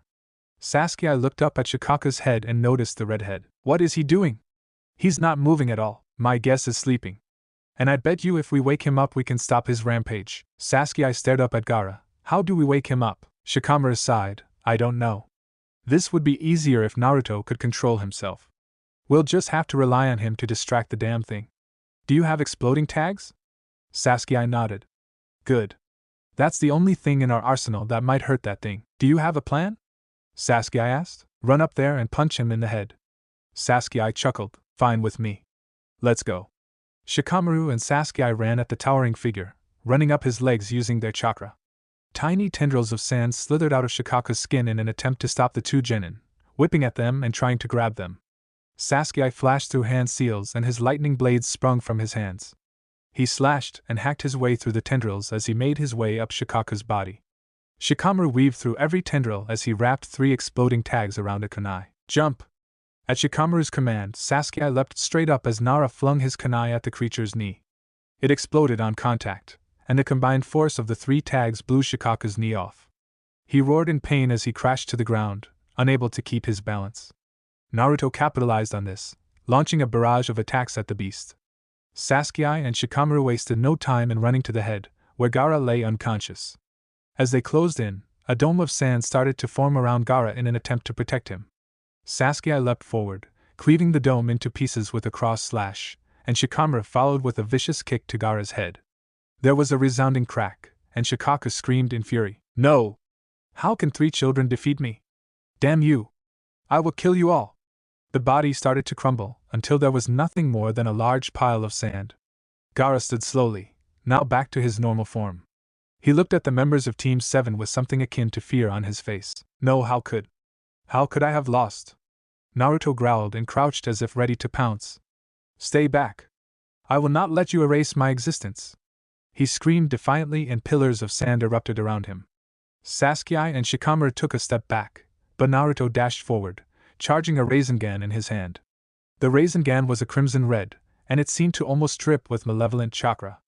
The pillars of sand twisted around each other and surged toward Naruto, forming into a large, ornate-looking spear.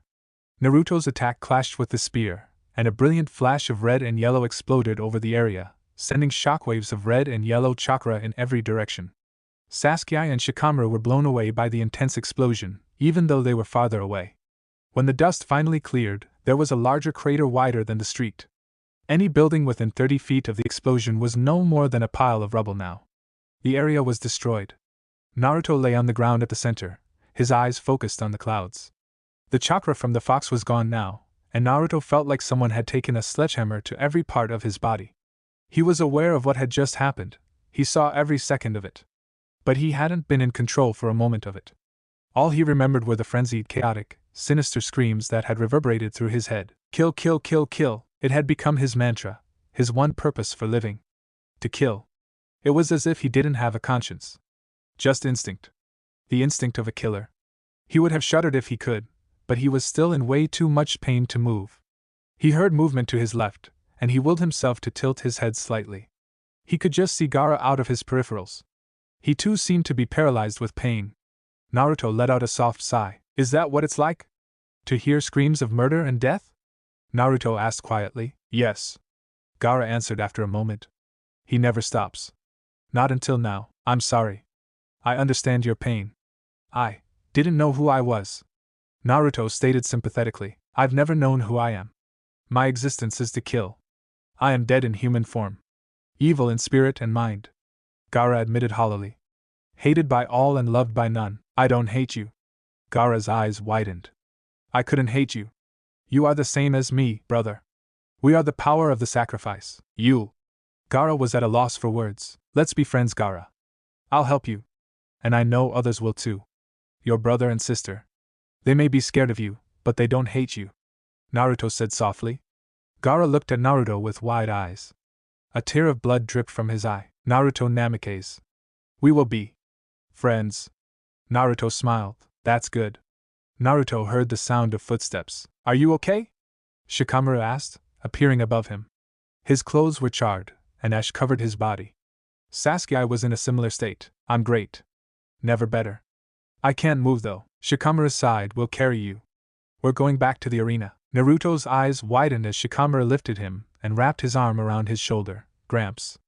They were about to jump when Naruto stopped them. Wait. Take him too. Sasuke looked at him in shock. Are you serious? Just do it.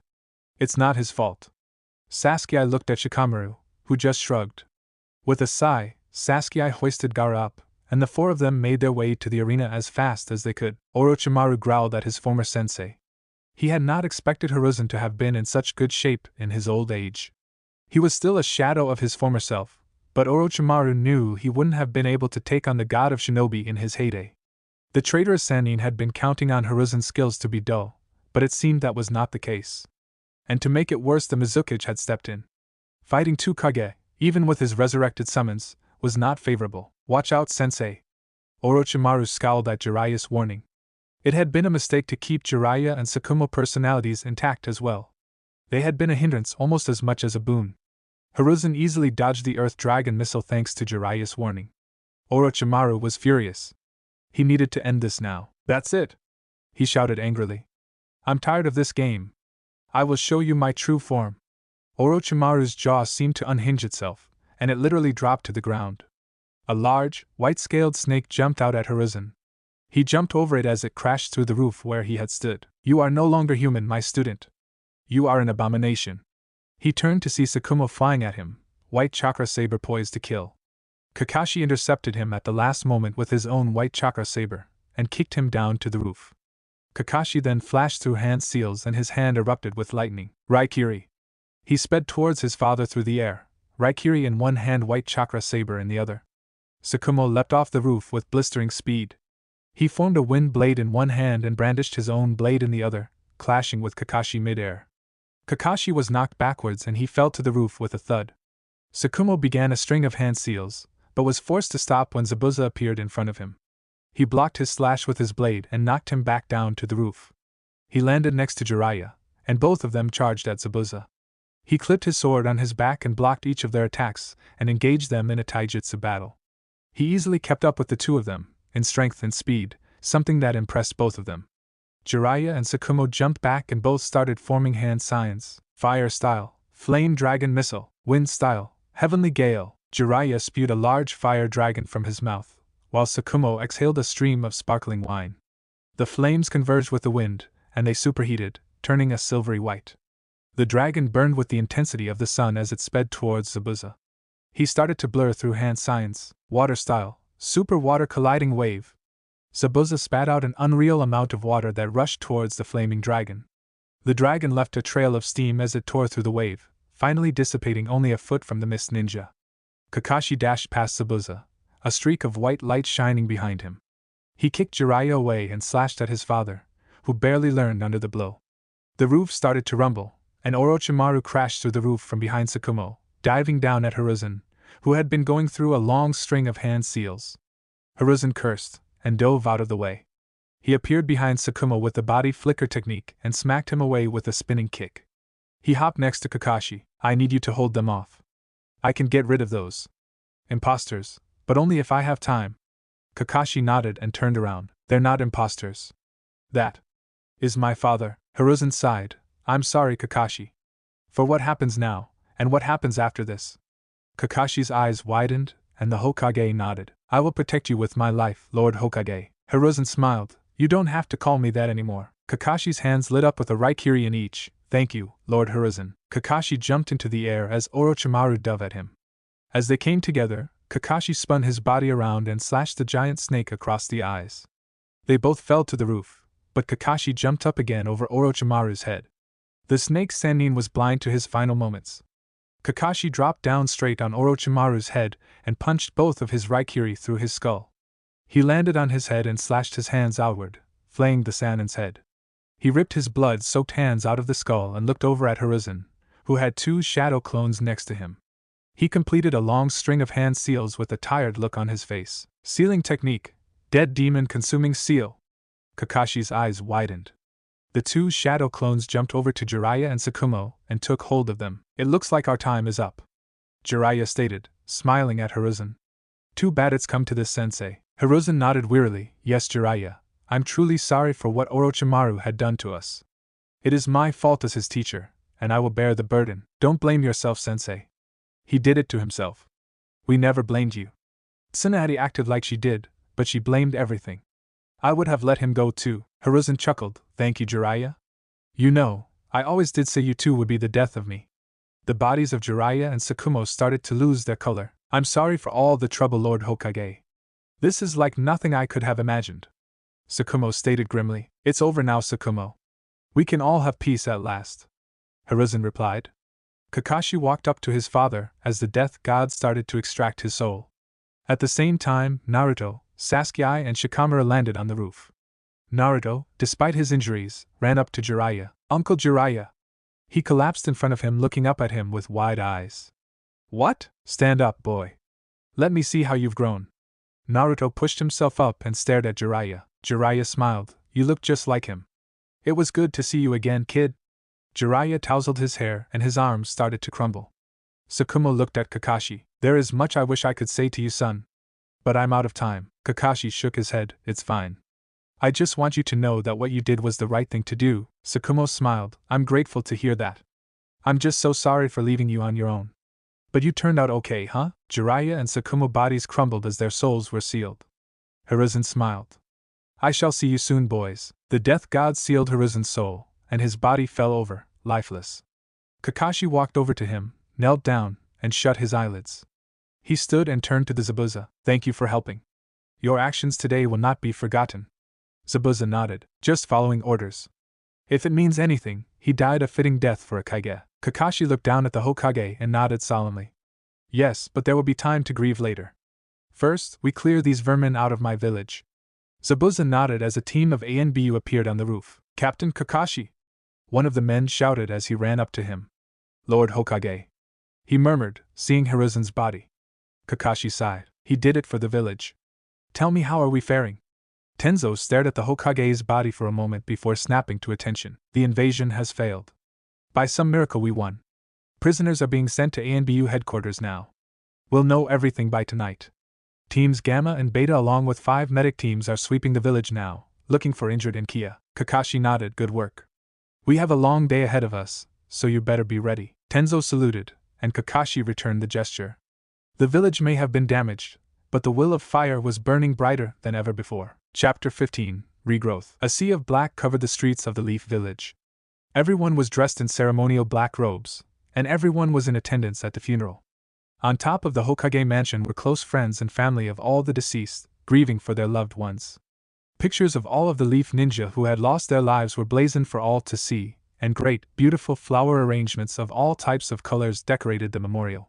The casket of the 3rd Hokage stood in the center of the memorial, with a large picture of him leaned up against his casket. His old teammates stood next to the coffin with somber expressions, nodding at everyone in the funeral procession. Women wept and men sighed as they paid their respects, and every ninja in the village vowed to carry on for the fallen, to keep the will of fire, the legacy of the 3rd Hokage, burning brightly. Team 7 stood silently in the front, a stoic expression on each of their faces. They were mourning now, but in the back of their minds they thought of rebuilding the Leaf. Bringing the Leaf back to its former glory would be tough, but everyone in the village was determined to do it. Kakashi looked up into the sky as a bolt of lightning streaked across the sky. Thunder boomed through the village, and drops of rain fell on the funeral.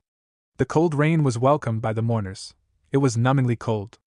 Numb was a nice feeling, compared to sadness. Soon, people started to trudge away, probably to go home and find some peace. It would be hard to find on a day like this, but reflection leads to discovery, and anything is possible. Kakashi looked down at his charges and tousled Sasuke and Shikamaru's hair. I'm proud of you 3. They looked at the ground. Don't let this get to you. The Hokage did this for the village.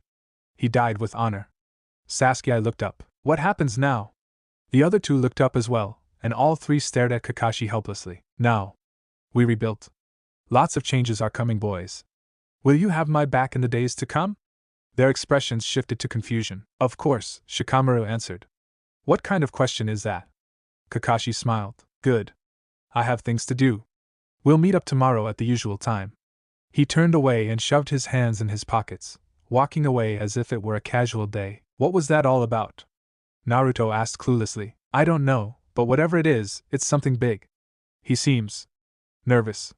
Shikamaru guessed, squinting his eyes in concentration. I never thought Kakashi was the type of guy to get cold feet. Sasuke, I replied. If he really is nervous, then this is serious. Shikamaru sighed and shrugged. We'll find out sooner or later. I'm sure you all know why we have called this meeting. The atmosphere of the room was tense and serious. This was the first step in rebuilding the village, and it was a damn big one. Hamura Mitokado, Koharu Yuditane, and Danzo Shimura sat in a round vestibule, representing the leadership of the Leaf. Next to them in a similar vestibule sat the Fire Lord and his closest advisor. In front of them were 2 columns of seats, one full of prominent Leaf ninja and clan heads, the other full of lords, military heroes, and monk warriors. With the death of Hiruzen Sarutobi, another leader must be chosen to take up the mantle of Hokage. Hiruzen did not leave any mention of a successor, so this will have to be done the democratic way. Nominations of any village jonin will be taken, and a second will put them on the ballot. The floor is open. Hamura sat down after the long explanation, and immediately Inoichi Yamanaka stood up. This isn't a nomination, Presi. But what about Tsunade Senju? Tsunade Senju no longer wishes to be associated with the Leaf. With Jiraiya and Hiruzen dead, her last 2 connections to the village are gone. Danzo replied calmly but spitefully. She would never take up the job. Inoichi sat down, and a red-haired man stood. I would like to nominate Danzo Shimura. Kakashi rolled his eyes. Of course Danzo would plant a root agent in the meeting. He'd be dumb not to. But he needed a second vote, and Kakashi hoped no one else would back him. I second that nomination, Hayashi Hyuga calmly stated. Kakashi cursed under his breath. This was turning out exactly how Hiruzen predicted. He sighed and put his hand in his pocket. Danzo has been nominated. We shall continue with the nominations. The Fire Lord raised his hand for attention. What about Asuma Sarutobi, Hiruzen's son? Asuma, who was at the meeting, started coughing. Me, Your Excellency? He asked, standing up. Why not? You served as my father's guardian long ago, and you are one of the only 2 still alive today. That sash around your waist is more than something to wipe your hands on. Asuma bowed. Thank you, Your Excellency. I am honored. Shikaka Nara stood. I second that nomination. Asuma Sarutobi is on the ballot. There was a loud bang, and everyone's head turned to Danzo, who had just smacked his cane against the ground. Another Sarutobi will only mean destruction for the Leaf Village. We cannot stay on the path of benevolence, or we will be overtaken by the strong. He stood. We are very vulnerable at this point in time, and we must appear to be just as strong. We cannot do that under the guidance of a Sarutobi. The elders seemed to agree with them, and Kakashi sighed. It was time to act. Excuse me? I have something I would like to say. Everyone turned to Kakashi. The Hokage suspected many things in his final days, and he entrusted me with solving these mysteries. And as the 5th Hokage, I will honor his request. Everyone seemed stunned by his declaration, and Danzo snarled. Who named you Hokage, whelp? Kakashi whipped a scroll out of his pocket and opened it. This is the last will and testament of Hiruzen Sarutobi. Danzo's eyes widened. In it, he names a successor to his mantle. Can you guess who Cyclops is? Danzo's face erupted into fury. Insolent boy. Your disrespect will not be tolerated. Kakashi's eyes narrowed. The feeling is mutual, Danzo. Koharu stood up. This is quite unexpected. Tell us, Kakashi, why did you not come forth with this sooner? She asked curiously. Hiruzen told me to wait until the right moment. There were some things he led me to believe, and some things I wanted to confirm, before I came forth. The Fire Lord stood. Well then it is settled. Kakashi is one of the most famous ninjas of the Leaf. Plus he was the one who killed Orochimaru, was he not? He's perfect for Hokage. And so he shall be. The weight of those words hit Kakashi like a meteor, and he almost passed out. But he would follow his sensei's example and be the best damn Hokage he could be, or die trying. Naruto! Naruto, open your door now! The large door swung open, and the angry face of Naruto appeared. What, Shikamaru? It's 4 a.m. Shikamaru grabbed Naruto's shoulders and shook him. Shut up. Kakashi is the new Hokage. Naruto's eyes widened. Are you serious? Shikamaru slowly nodded with wide eyes. That's great, he must have known. That's why he was acting weird. Naruto nodded. Yeah, that must have been it. But to think he's Hokage now. What's going to happen to our team? Shikamaru shook his head. I dunno. I don't think Kakashi will separate us, but he won't have time to train us with all the rebuilding. Nara surmised. We should go see him. You know where he probably is. Shikamaru nodded, and they dashed off into the night. Kakashi stood still, staring at the memorial stone. It shone brightly in the moonlight, like a beacon of light in the darkness. You three know me too well. Naruto, Sasuke, and Shikamaru walked up behind Jonin. Naruto and Shikamaru had gotten Sasuke along the way, explaining the news along the way. Congratulations, sensei. Naruto greeted me. I'm guessing your father told you, Shikamaru? Nara nodded. Figures. Well, as of today I am the 5th Hokage. I've already won the vote of confidence. The ceremony will be tomorrow, and after that I probably won't see you guys for a few months unless I'm assigning you a mission. The boy's eyes widened. What? Why? Naruto asked. I have a village to rebuild, Naruto. I'm sorry, but all my attention must be focused on the village. We may have beaten back the invasion, but we still took losses. It will take time, but I will fix this. Kakashi stated. It's okay, sensei. We understand. Sasuke replied. But what will happen to our team? Kakashi smiled behind his mask. Well, I'll be the only one leaving. You three will have many opportunities now that you're Chunin. They jumped in surprise. Chunin? Really? Naruto shouted excitedly. I think you three earned it. The kids in this exam were very strong. The ex-Kazekage's children, and the apprentices of the leader of the 7 ninja swordsmen of the mist are some serious contenders. Not to mention Orochimaru, and dealing with a full-scale invasion. I don't see how I can't. Team 7 smiled. Thank you? They replied simultaneously. Kakashi looked up at the moon as a cloud drifted past it. He could tell he was going to need them just as much as they needed him. Kakashi stood atop the Hokage mansion. Everyone in the village was standing before him, waiting for him to be crowned Hokage. Hiruzen's advisors stood behind him. They would pass him the torch. He felt weightless up there as the crowd admired him. It was a feeling he would never forget. Hamura stepped forward with the Hokage hat in his hand. Today we usher in a new era. The era of the 5th Hokage, Kakashi Hatake. He placed the hat on Kakashi's head, and the crowd erupted in cheers. Kakashi stepped forward and held his hand up, silencing the crowd. He marveled at their silence, a little awestruck by the respect he now commanded. Tragedy has befallen us, my fellow villagers, but we will rise again. In his final days, Hiruzen Sarutobi passed his will of fire on to me, fearing his reign at an end. And so I vowed to protect the village with my life, as he did and Minato Namikaze, my sensei, did before him. I will do everything in my power to lead the Hidden Leaf village once more, but I will need your help and support. We in the village are one, and we must act as one to mend the broken pieces. The crowd cheered again, and Kakashi waved, almost feeling starstruck. Hamura put a hand on his shoulder, snapping him out of his reverie. There is much to do, Lord Hokage. Kakashi nodded, and with a final wave he retreated into the mansion. He and the elders entered the council room, where various clan heads and leaf officials were starting to arrive. Kakashi took a seat at the head of the meeting, and when the room filled they started immediately. There are many things you must take care of first before you start your duties. First, you must choose your advisors. As Hamura and I did for Hiruzen, they will give you insight and opinion when you need it. Kohara said to him immediately as he entered the room. Kakashi, a little flustered, slowly nodded. The teammates of the previous Hokages were usually their teammates, but seeing as yours are no longer alive. Kakashi winced. You must choose 2 trusted friends. Do you have any in mind? Kohara asked. Kakashi nodded. Yes. I would like to make Shikaka Nara and Gai Mato my advisors. Kohara nodded. Very well. Nara, front and center. Kohara ordered. She snapped her fingers and an ANBU appeared. Fetch Gai Mato. The ANBU disappeared. Shikaka Nara walked up to the front, and Kohara gave up her seat on Kakashi's left. Hamura stood as well as Gai and the ANBU appeared. Take a seat, Gai. Hamura offered genuinely.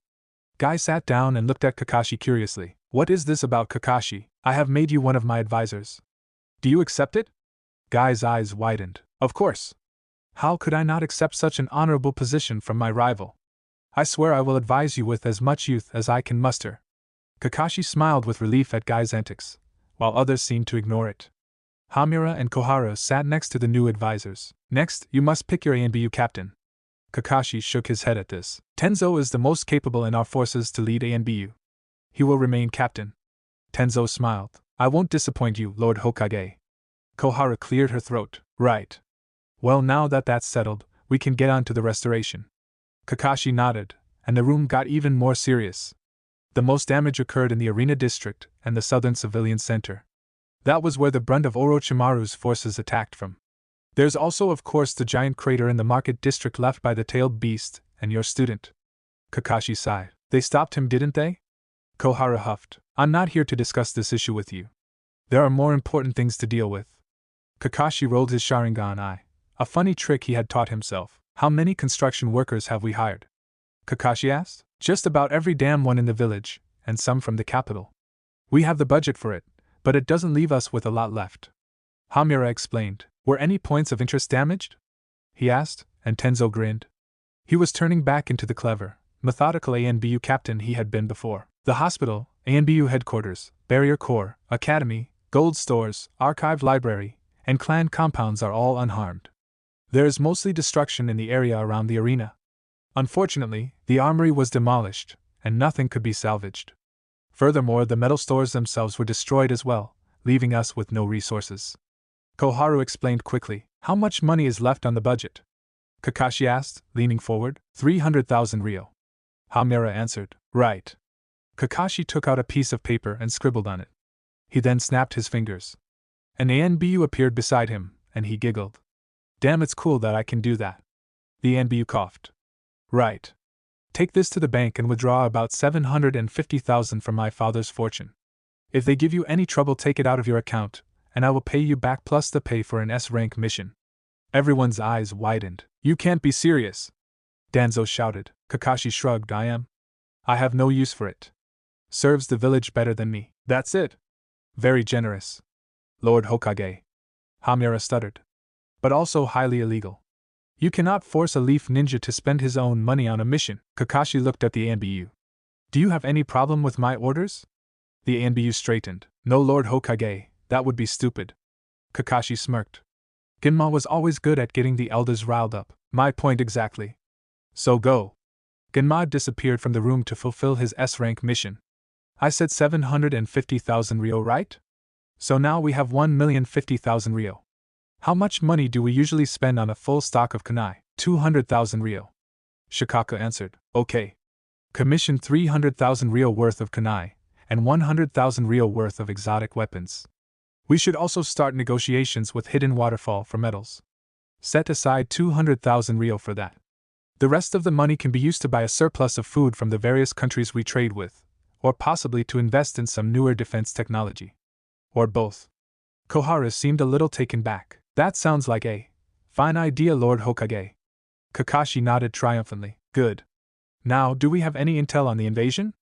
Kakashi asked. It seems that Orochimaru had his own hidden village, the Hidden Sound. It was a small village, but as we can see, numbers mean nothing in an ambush. It seems that the Hidden Mist had nothing to do with it, but Hidden Sand we are not so sure. Seeing as the Kazekage is dead, it's possible that the Sand were unaware of the plot. We won't know for sure until we get an answer for them. However, there is something that bothers me. Ibiki summarized as he stood up. He had personally interrogated at least 10 prisoners, and he had gained much information. Kakashi's eyebrow rose. There are more interesting things I would like to discuss with you, Lord Hokage, but in a more private place. Kakashi's eyes widened. I see. Thank you for bringing this to my attention. Kakashi glanced at Danzo, who had an emotionless mask on. I know you're up to something, you snake. Kakashi thought bitterly. What were our losses? Kakashi asked stoically. Shikaka sighed and said, 159 Kia, 34 crippled for life, and 70 still on the fence. Kakashi nodded. I see. Make sure we have a surplus of medical supplies. He was met with nods. An ANBU appeared next to Kakashi. Sorry to interrupt, Lord Hokage, but we have urgent news. He started quickly. What is it? Kakashi asked, hoping it wasn't bad news. Sasori of the Red Sand, the 5th Kazekage, is here to see you, sir. Kakashi approached Sasori slowly and calmly, with his 2 advisors right behind him. He stopped no more than a foot away, and they gazed at each other stoically. Hello, Sasori. Kakashi greeted me after a few moments. Hello, Kakashi. He answered evenly. Behind Sasori stood his genin team. Kakashi eyed them warily. What brings you to my village? Kakashi asked, wanting to get to the point. He had no desire to play any games. I see you are in no mood to talk. Well then, forget the small talk. I am here to offer the possibility of an alliance between our villages.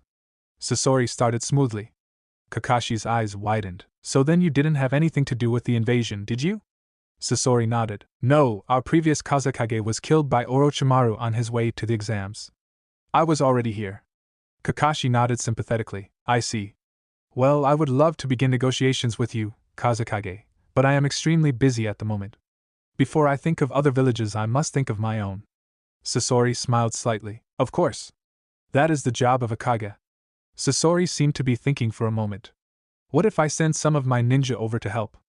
Kakashi seemed taken aback. I'm not sure that's a good idea. The Kazekage held his palm up. I understand that you don't want to let foreign ninja into your village so quickly, but please trust me. Orochimaru killed our leader, and we are very pleased that you dealt with him. Our alliance would have many benefits, do not deny that, Hokage. Kakashi still seemed skeptical. Of course, we could also come to your aid if we say. Hidden Rock was to invade. Kakashi took a step forward. What did you say? He asked seriously. You heard me.